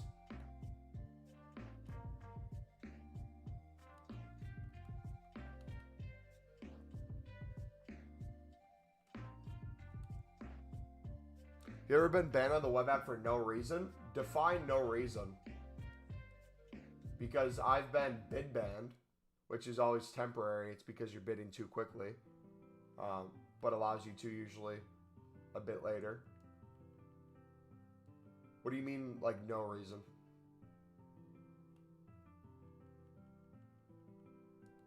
Because usually that's always the reason if you think you've done nothing wrong.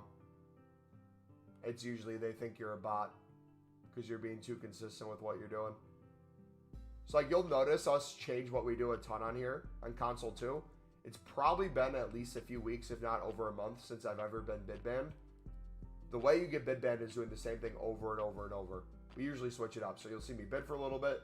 I'll snipe a hero here and there. We'll do a League SBC. That's because we're trying to maximize the amount of coins we're making doing different things, while also not looking like a bot to EA Sports.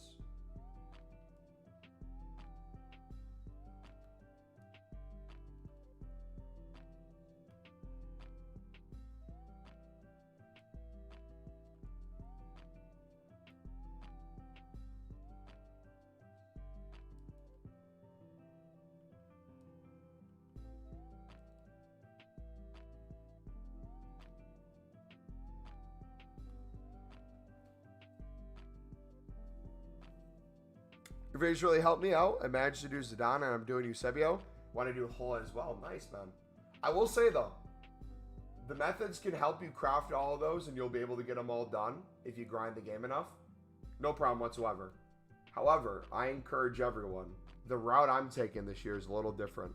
Previous years, I used to do that in terms of like a marketing tool. I would do all of like the big SBCs to show like, hey, this method can be used to make this team. That was cool and all, but like in terms of like fun using it, I didn't really have fun with it because like a better player was still going to beat me regardless of how good my players were. I'm finding way more fulfillment now with the Evos, and I'm willing to like take the coins that I make. And during Team of the Year, if I have to spend 250k to Evo an 85 to like a 90 plus, I'm 100% going to do that. I'm 100% going to rock that over like one of the icons. But if you have fun with all like the big end players, feel free to do it. Just this year more than ever, if you do have a team you support that doesn't have a lot of good players, now's the time that you always dreamed of you wish you could use them at a level that was making them a decent player.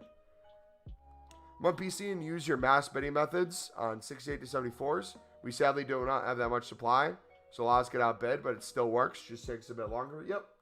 That's like the thing with the PC market. It's not going to be exactly the same, but in theory, the value's still there. It's just finding a way to maximize the value in a way that's a good use of your time and also understanding like when the market's good and when the market's bad on there.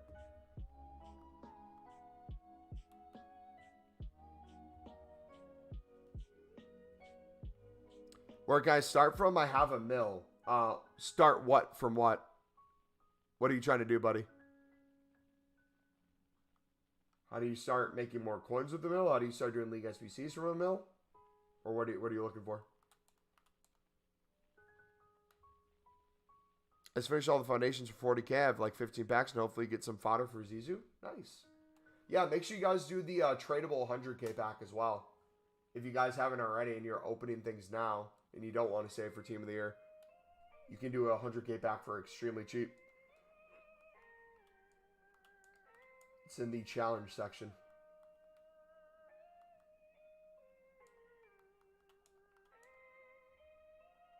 Trade and earn coins. Yeah, I mean, you can use the method we're doing now. It's covered in the pinned video. You can use our 10.5 to 10.75 special card method. That's in the trading playlist.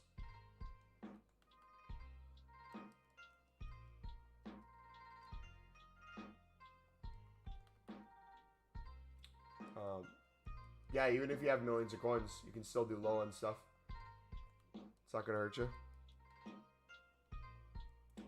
Is League SBCs worth it? I'm new to the game. We make as many League SBC run-throughs as we want a year, and we still have millions of coins left. I would say, for me, that's worth it. I don't know what you get enjoyment out of in the game, but for me, that's pretty fun. So I'd say so. You can craft whatever you want. Enjoy every promo. You can save for Team of the Year if you want.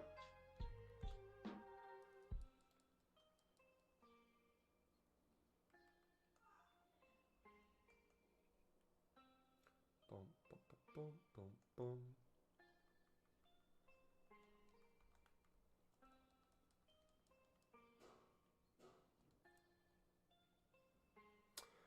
So you do League SBCs and open it and sell the good cards to make money. You can do that, but that depends on luck. The way I structure League SBCs is I'm guaranteed profit and the packs every run through. If you do it the way covered by the pinned video.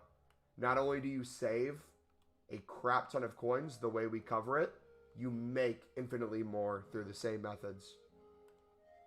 And that on the surface might not make sense, but if you go through each section and understand the video and who you're selling to, who you're buying from, it perfectly explains League SBCs and how you can essentially take advantage of people not understanding prices with very little research on your end.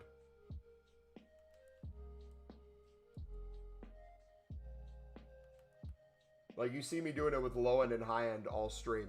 You see me doing it with heroes. I'm picking up for every single card and making 600 to 1.6 thousand per card. You see me with libs, picking them up, doubling my coins, sometimes getting 2,000 per card, 1.5 per card, a few hundred per card. And we've done, I think, what, 3? Or I think we're on our 4th League SBC run through as well.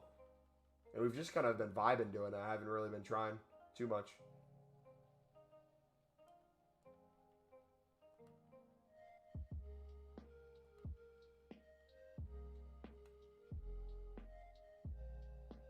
Triggers me that comments are 400. Yeah, it's very frustrating. I would open my jumbo gold packs right now, but there's no point if they're that low. Might as well wait till they're 550, 600. So much supply and winning bids for good prices. Dang console market, where's it's at? You probably make so much coins. We make 10 million a year minimum from this method, yes. We make really good coins. And you hear me say that, I'm not trolling. Like, you can look at our coin balance last year. You can look at how many coins we make a day if we just did these. It's crazy how much you can make. Again, you don't need to do League SBCs to make coins off the method. You can literally do it and buy whoever you want in the game.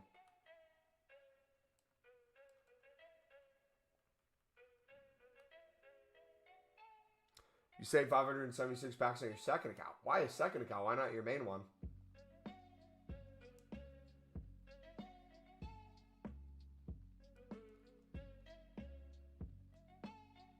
A full transfer list to sell, and I want to keep doing the method. Is your full transfer list lib and sud cards, or is it other things?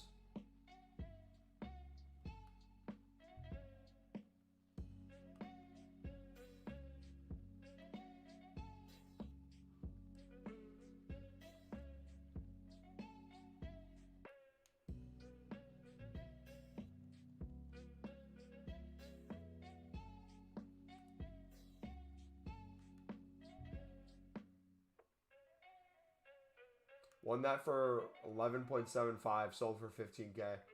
Won this one, I believe the one in my club was... Oh, we bought a bunch of these. Could have been as low as 10.75, high as 11.75. This one we picked up for 250, sold for 700.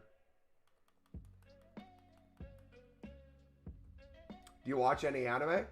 I just finished the final episode last night of Jujutsu Kaisen's latest season. Recently started getting into anime a few years ago.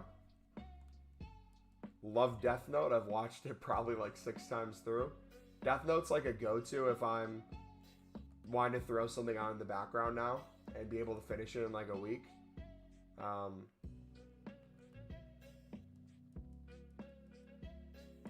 Let's see, what else have I watched? Naruto, I've watched a ton of the seasons, not everything. No shot. Okay, there's one for 700. I'm just gonna do this. A 500 start at 1.4 by now. If that somehow gets bought, people are crazy, man.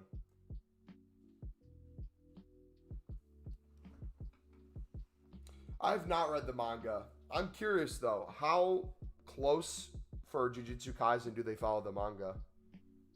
Because I'd be willing to read mangas for the animes I'm watching, but I don't want to spoil. Oh, Attack on Titan I've watched all the way through as well. That was another one I was going to say where I think they did a different ending than the manga. 20 minutes ago, I picked tradable VVD for 120k. Nice. You packed them, you mean? Last year during Team of the Year, gold commons hit 1k, right? Gold commons were 600. Gold rares hit 1k. And don't even get me started on gold rares being expensive. I'm going to tell you guys. I'm going to say it now. You will hear people complain about gold rares all year, not selling for 700 by now. A lot of the time, them expiring, them not being able to sell the tradable ones they have. They'll complain all year about them being 700 by now. Then they will also complain about all gold rares being 1,000 plus. I'm telling you right now, we are going to make hundreds of thousands of coins, if not 1 million plus coins, on just flipping gold rares and gold libs during Team of the Year. We're going to show you how to do the league-specific 25k packs for infinitely cheaper and infinitely easier than gold rares alone using gold libs. It's going to be wonderful. If you want a sneak peek, I'll put you on game right now.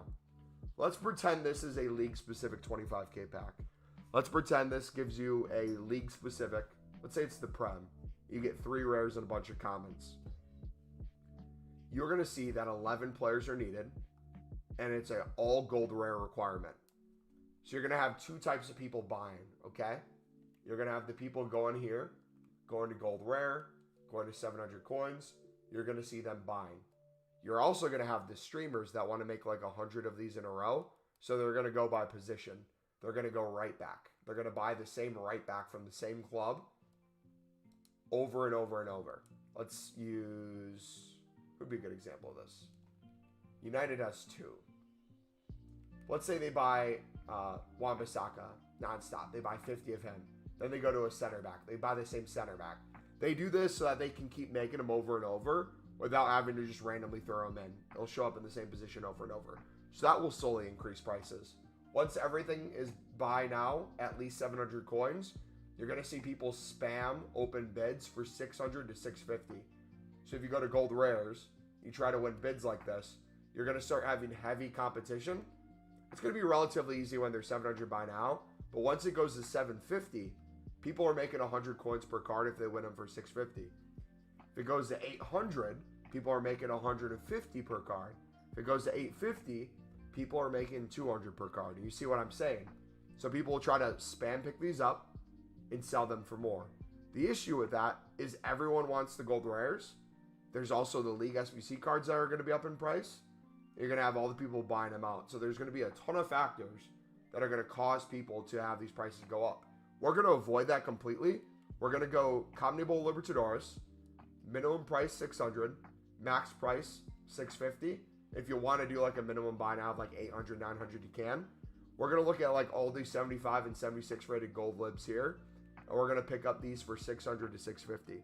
People are not going to be looking at this at first. It's going to be cheaper than the gold rares, and we're going to be able to use a lot of these for the League SBCs, and we're going to be able to use a lot of these for the League specific 25Ks. And people are, I'm telling you right now, when they are freaking out over the gold rares, they are going to hear about the gold lib method on the low end picking these up, and they're going to think it's a lifesaver. They're going to be like, oh my gosh, thank you so much for showing me that you can use these in it. I was saving so much time. Every bid I did for a gold rare, I wasn't winning.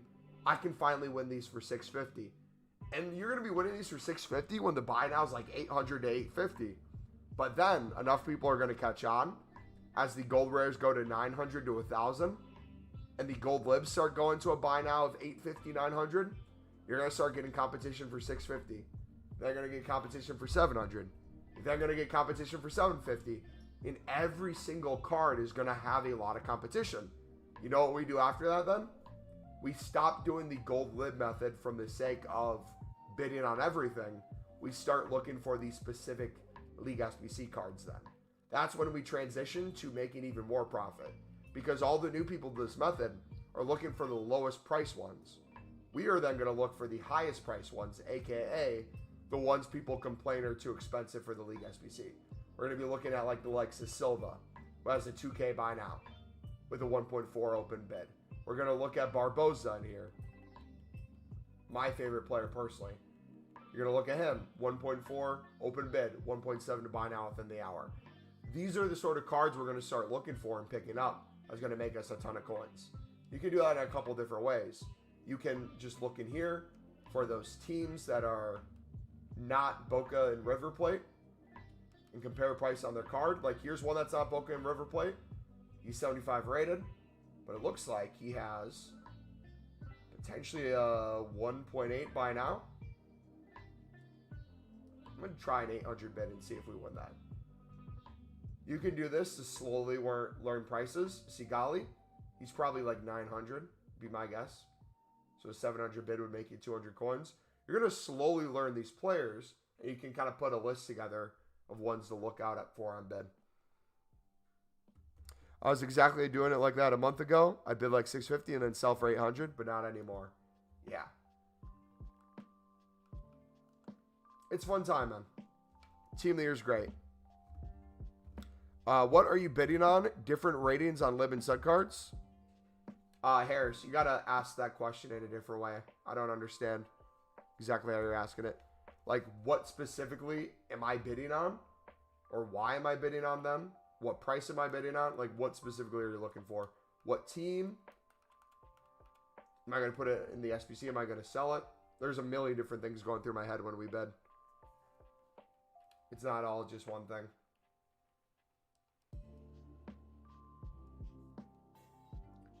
So these expensive libs will go down. Clarify that statement. What is an expensive lib? Give a rating and give what you're talking about. Are you talking about a gold lib that people are using for the League SBC that are like 2,000 plus? Are you talking about a silver lib that's 1,000 plus already that people are using? What are you trying to say?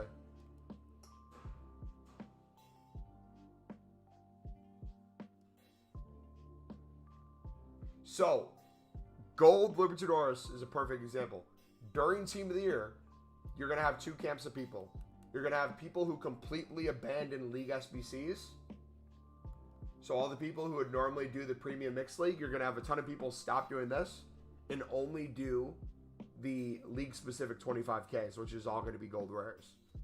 So in terms of those people who would usually buy out the expensive gold libs here, some of them are going to stop doing it. However, there's going to be a lot of people doing League SBCs into those other ones.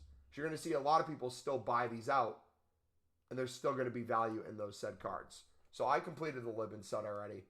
Let's pretend I hadn't already, though. Let's pretend this is the Lib and Sud section. Go to Libertadores, go to Concept. I want you to put a list together. Look at the different teams and look at the golds.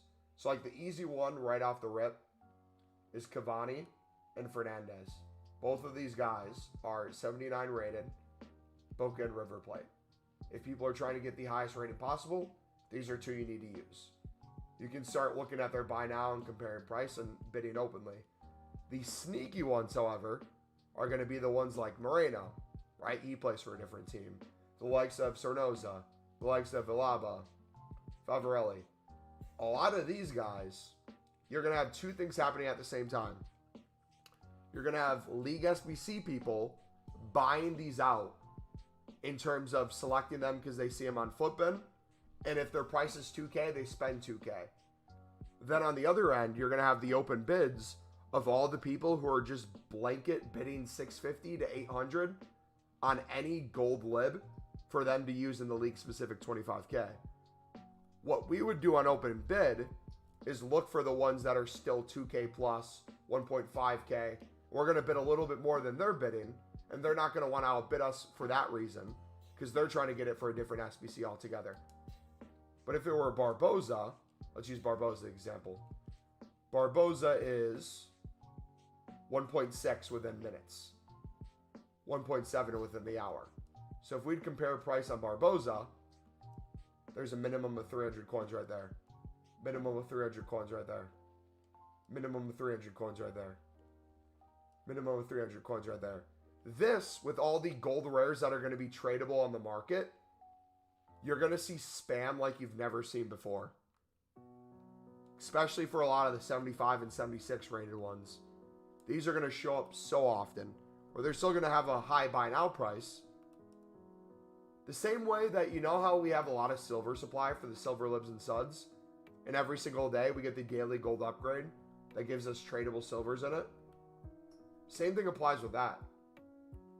You have a bunch of supply, which might allow you to pick the bid up for cheaper than you otherwise would, but when it comes to the buy now, you're still selling to the same people for the buy now.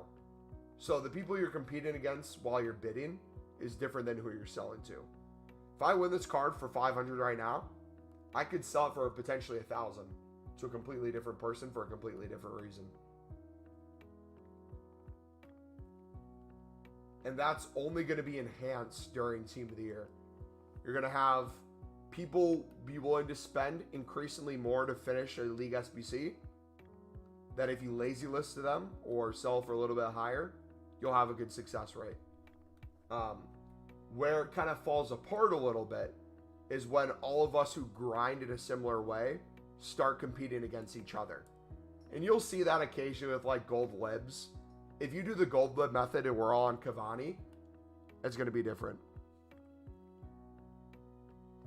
So like if we did Cavani right now, let me go back to the SBC. If we did the gold lib method with Cavani, and let's say all 27 of us in the stream right now chose to do the gold lib method with the same player, there's only going to be a few cards right now underneath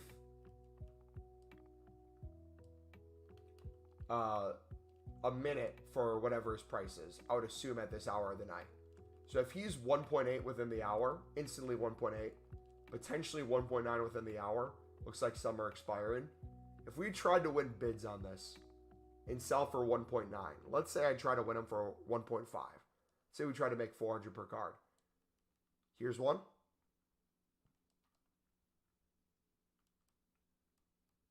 Here's one. And we're already into a minute and a half. And if 27 of us did this, very quickly it's going to dry it for this player. But Barboza might have another few under a minute. So like having a concept and being able to fly around to each one is going to be really helpful for that aspect of it.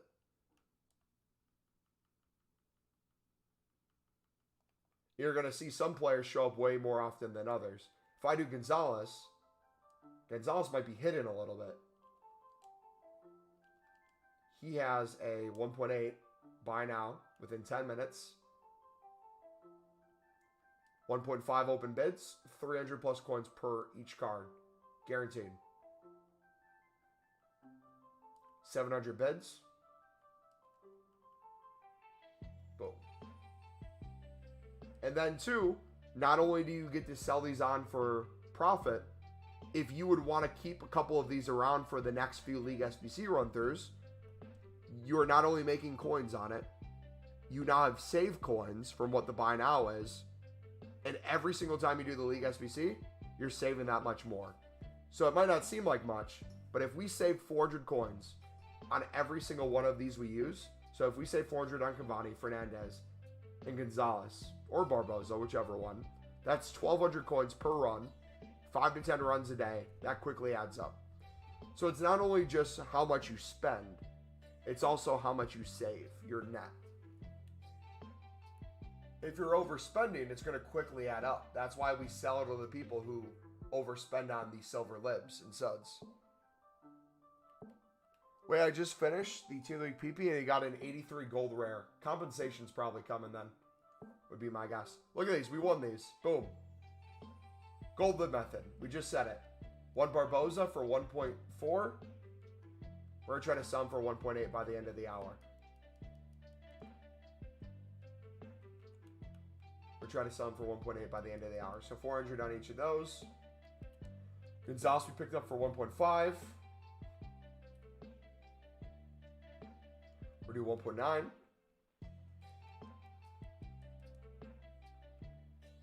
Cavani, we already have one. We're due 1.9 for him too.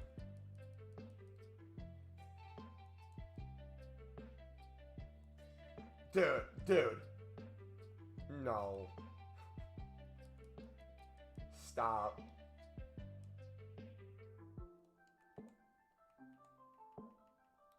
This is too easy, boys.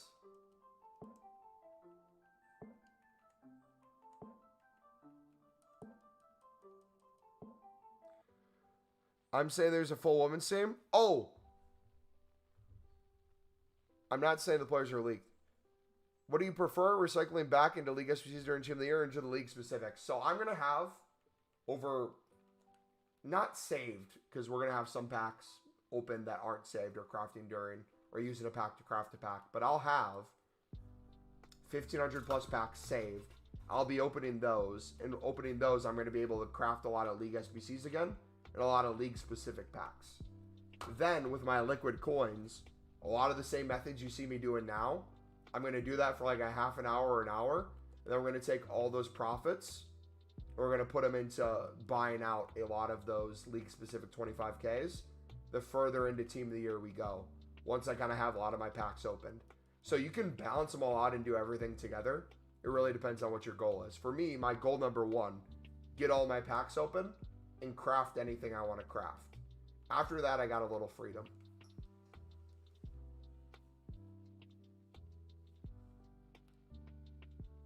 I was going to bring this up before, but I completely forgot. So Donk Trading tweeted the last few hours, or not even the last few hours, it looks like later this afternoon, Team of the Year dates. So the voting starts on the 8th. The Team of the Year starts on the 19th. And then the Team of the Year full release is on the 26th. I don't know if that's confirmed or not.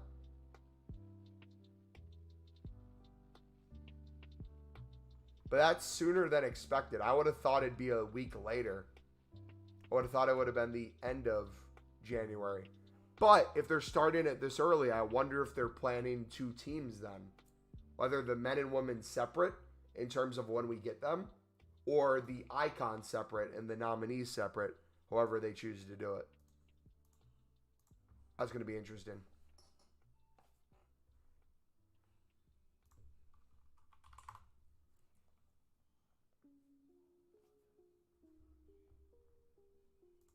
So we just won this one for 500, boys.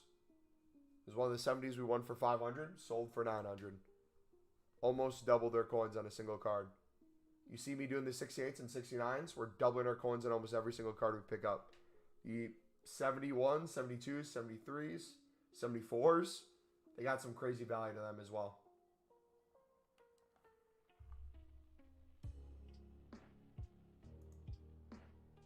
Probably 2 teams. EA sees the money flowing already. So here's my plan. If it is indeed 2 teams, what I'm going to do is I'm going to, at the full first team. So like, let's say it's men first. Let's say they do the men's team first, and then the next week's going to be the women's. I'm going to start opening my packs, whatever's popping up. I'm not going to say for a specific reason if it's on here. I'm going to, for the sheer amount of time it's going to take to open everything, just open whatever's on here. Try to be as smart with it as possible, but then save out enough packs for both weeks. But then also all the grinding in between. That'd be my plan. It came the 20th of January. Did it really? I thought it was the last week of January. What bids are you putting on the different ratings for the Lib and Stud cards? Harris, have you watched the pinned video? We discussed how you do bidding in there. If you're wanting to have the full understanding of it. Me saying a price right now is really not going to mean much if you don't understand the reasoning behind it.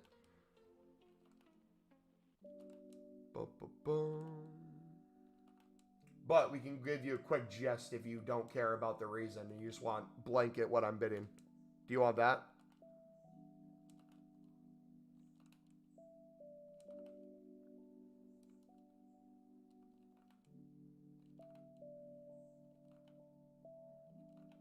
Dude, they're going to make an unreal amount of money. All right. You ready? 68s and 69 Libin Suds, 250 max. 70 rateds, 500 max. 71s to 74s, blanket bid 650. All that taken into account that you're not bidding on Boca and you're not bidding on River Plate. For any of the silvers. Any of the ratings. Avoid them completely. You'll run into the occasional team that has a gold or two that might make the price a little bit lower than others, but it shouldn't affect your profit in the sense of you're not really losing coins. You're just not going to be able to sell it for as much. An example of a team like that will be silvers from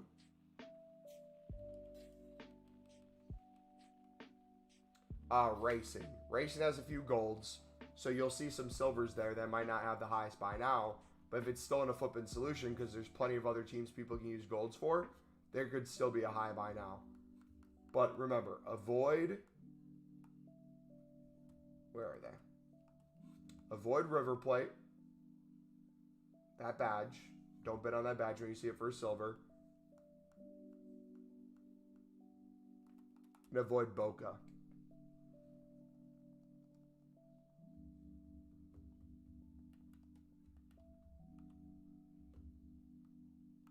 Look at that. One that for 650, 900.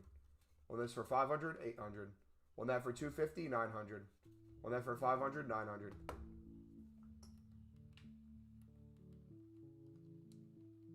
Let's see what we stored on my club, because I don't know if I'm going to do another League SBC run through tonight with the Live and Sud section, so I can sell everything off. Lampe, we won for 650.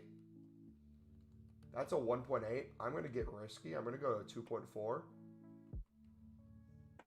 The 1.5 starting price. Because if a couple cards get bought out and that's the cheapest, I can sell for more. 650. Racing. You see that 800 buy now there? We're going to get cheeky though. We're going to put it more than that. We're going to put 1,000. Couple more racing coming up here where they're high rated. But if it's max 1,000, you might be better off using this in the SBC than even trying to sell it. But it's up to you. Here's one that we could probably get for more. Could get 1.2 maybe. If so, we're getting close to doubling our coins on that one. Here's a Diaz we won for 650. He usually sells pretty good. Try to get 1.4 out of him. Otero. 1,000 within the hour. And remember, you don't necessarily need to be the cheapest buy now, because we are not selling to the most fiscally conservative people. We're selling to people who don't know the prices of League SBC, and they saw a cheapest solution, or it appeared as a cheapest solution at one point, and they don't really care what they're spending anymore. I'll always open my packs when the best of Team of the Year impacts. I usually wait when we have these, let's say it worked the same as last year. Let's forget about women for a second. Let's say they came out in positions. I wait until the full team is out. Usually that's by Friday. I will not wait till the 12th man, but I'll wait till the full team, the full 11, and I'll keep opening packs through the 12th man. That's how I assume I'm going to be doing it again this year.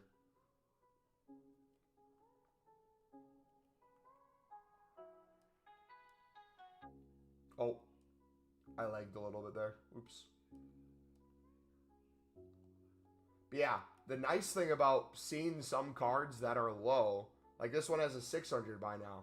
It's still profit. We're still making 150 on it if we sold at that price. But now I'm paying attention. I'm saying to myself, okay, is it the position? Is it the team? Is it the rating? If you can't figure it out or you want to keep picking this up, just kind of have a mental note of, okay, I might keep that for the League SBC. So what I'll normally do here, as I wrap up the night, the ones that I can sell for 1,000 plus, I'll usually sell on. And then the ones that aren't going for 1,000 plus, I'll keep in my club. That way I can use the cheaper ones for the League SBC. And the more expensive ones I sold for way more, I can use those funds to then buy more cards. You just rinse and repeat the process over and over. The method I used to do back in the day, before League SBCs would come out, if you guys have been around long enough, was the silver center back method. Very similar logic to it. We would pick up silver center backs for 150, and most of them would double our coins, and we could sell for 300. So in theory, there's a little bit of EA tax, but in theory, if I can pick up one card and sell it, I now can afford 2 cards. If I pick up 2 cards and sell them, I can now afford 4, and then 8, then 16, then 32, then 64, so on and so forth. That logic applies here too.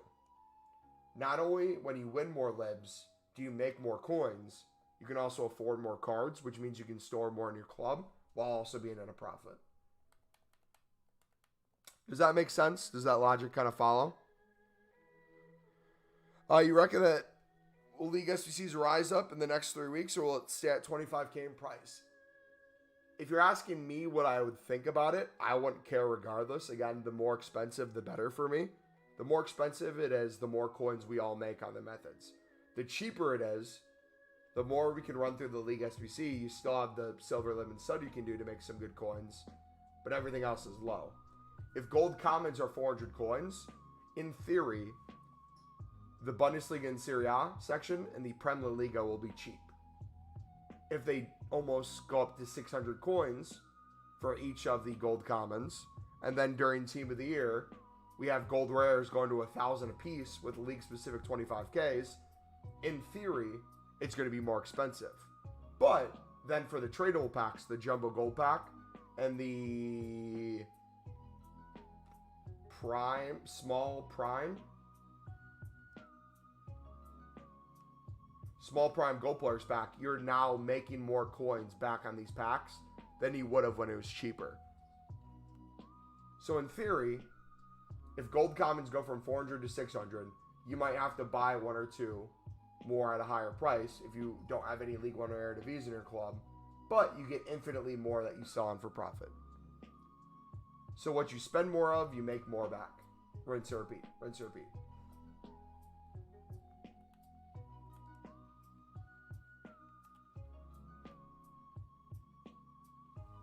I know the reason it's just because I wanted to see my prices compared to yours. Gotcha. Do you bid on 68 rated cards for the League SBCs? Depends on your reason for it. I bid on 68s, both to flip and to use. I have two specific reasons why I do. What are your reasons why you bid on 68s?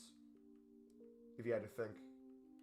If you use the 68 in the League SBC, what would you have to use instead?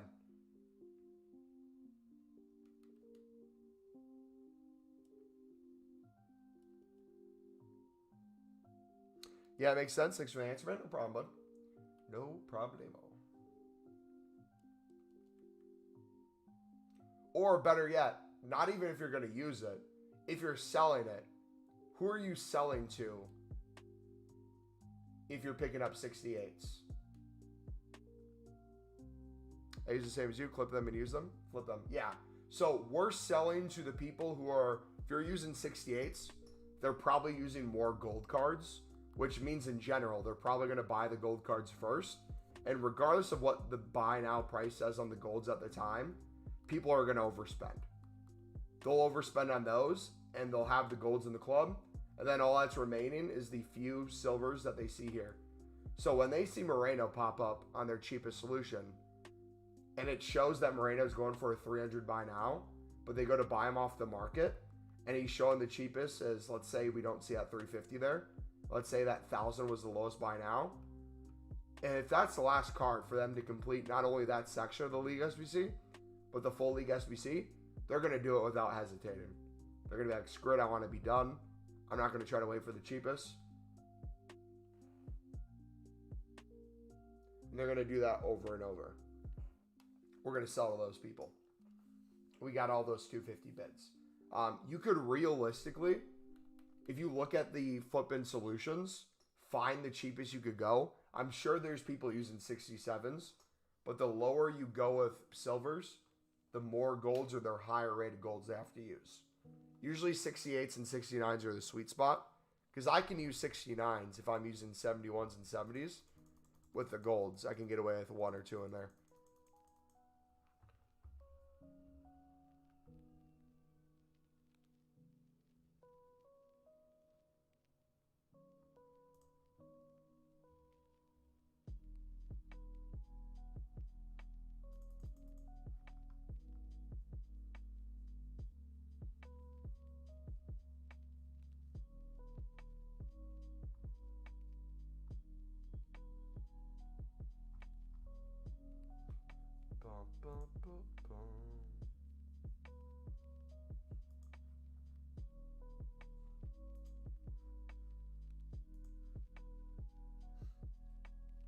And the menus are screwing us again.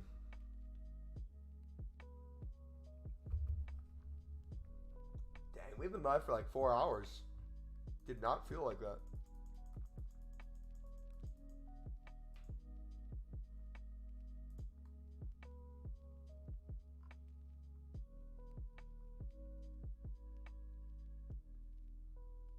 Alright, we're going to do this for a little longer. Then I'm going to go watch probably a movie while sniping heroes and bidding on libs even more. Let's see. Anything else we can do? You know what? While we're here,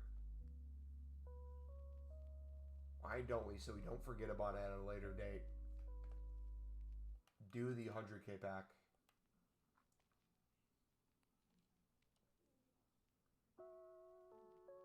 Does it all need to be rare? No, just 3. Interesting. We need 26 chem, countries and regions, minimum 4, leagues minimum 2. This is such great value, man.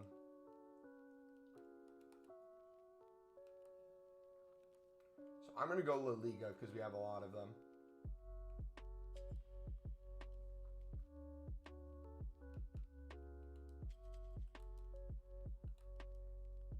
It's easy to link Spanish players.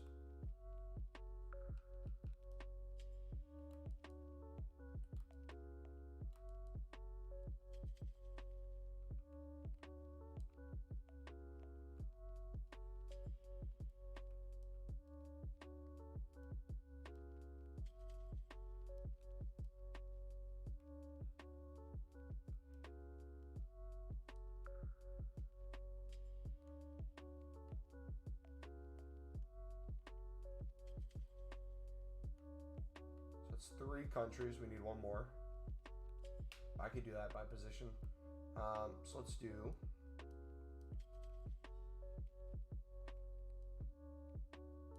Let's first do Spanish outside of the league.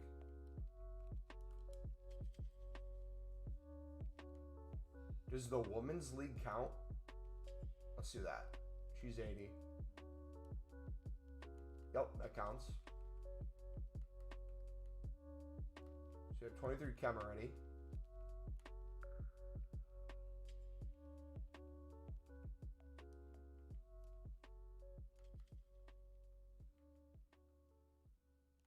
Now we just literally need 2 gold rares.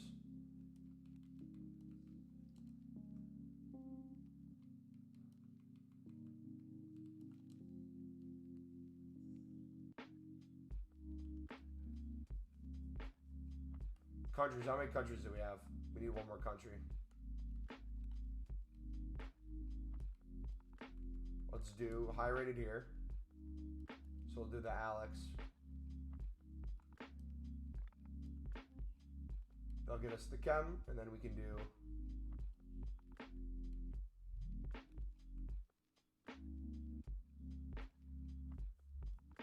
whatever for the last one.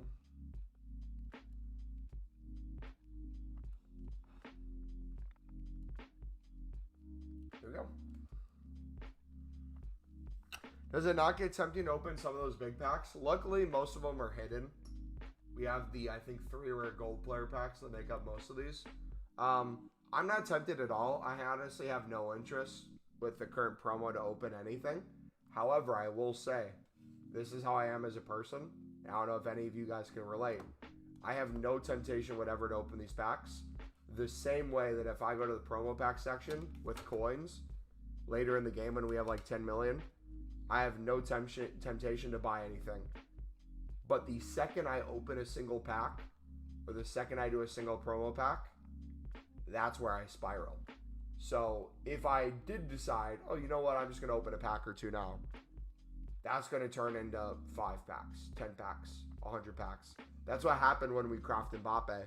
When I was gone for Black Friday visiting family and we didn't have streams, I opened, I think, 150 of our save packs to craft Mbappe.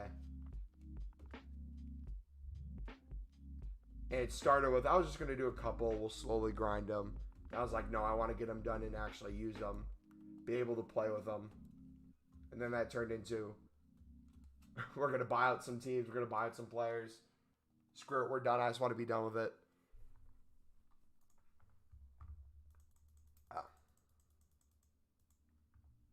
If we graft Mbappe organically, we'd have way more coins than we do now. Also bought a lot of promo packs during Black Friday. With coins, not money. Upcoming content, EA tweeted. Huh. Daily winner wildcard, SBCs. Flashback player, SBC. Winter Wildcards Cup. Set Piece Frenzy re-release. Upgrade and Challenge SBCs. Some more are coming. I wonder what upgrades we're going to get. La Liga Player of the Month. And Theme Team Objectives. I want to know what other Evos we're getting to. As it happened to me and Eusebio, opened like 250 packs. Should we bid 250 or 300 on 69? Don't repeat this. I'm not telling you to blanket do this, and I wouldn't recommend it. Because again, it's all about habits you're building. Doing League SBCs for profit or bidding what we do is also more about building the habit than anything else. If you ever want to compare price, and if you're debating whether or not you bid 250 or 300 on a 68 or 69 that has a 700 buy now, bid the 300, win the card, and sell it for 700. But don't get yourself in the habit of then doing that for every card, because that's where you slowly move a little bit. That's when you slowly get sick of bidding 650. Then you start bidding 700 or 800 on silvers. Then you're not really saving many coins anymore. So yeah, short term, card here, card there, it's not important. But people are going to catch on the 68s and 69s, and they're going to start bidding more too. So you're no longer going to be baiting them, or not baiting. You're no longer going to be bidding 300. You're going to be fighting against people who want to bid 400 to 500 on a 69 red card because the buy now is 700. And then you potentially could lose coins too, because what happens if those buy nows go back down? 68s and 69s usually, in the lower end silver libs, have like a 300, 350 buy now. So then you're taking more risk because you're spending more than the card might be worth.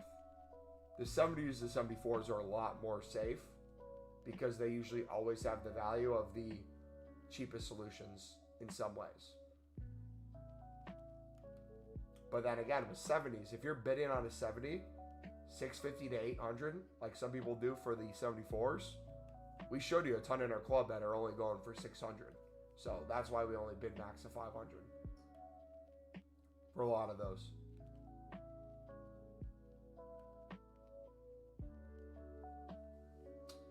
How many liquid coins do you have right now in total? I would have to check my club with the shadows, or not the shadows, with the heroes and the remaining ones on my transfer list.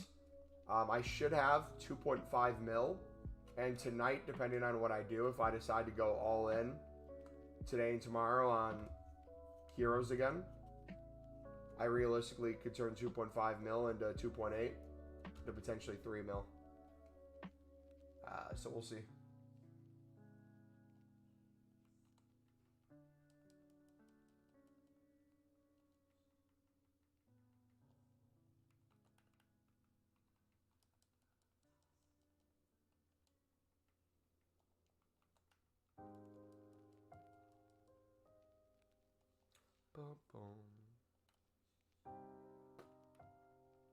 Yeah, dudes, any last questions before we head out?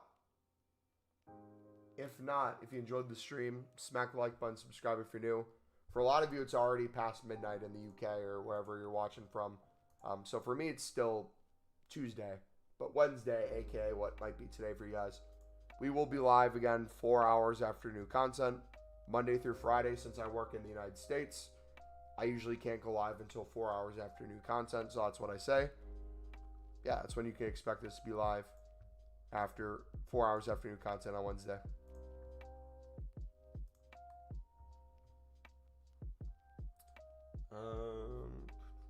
Have a good one.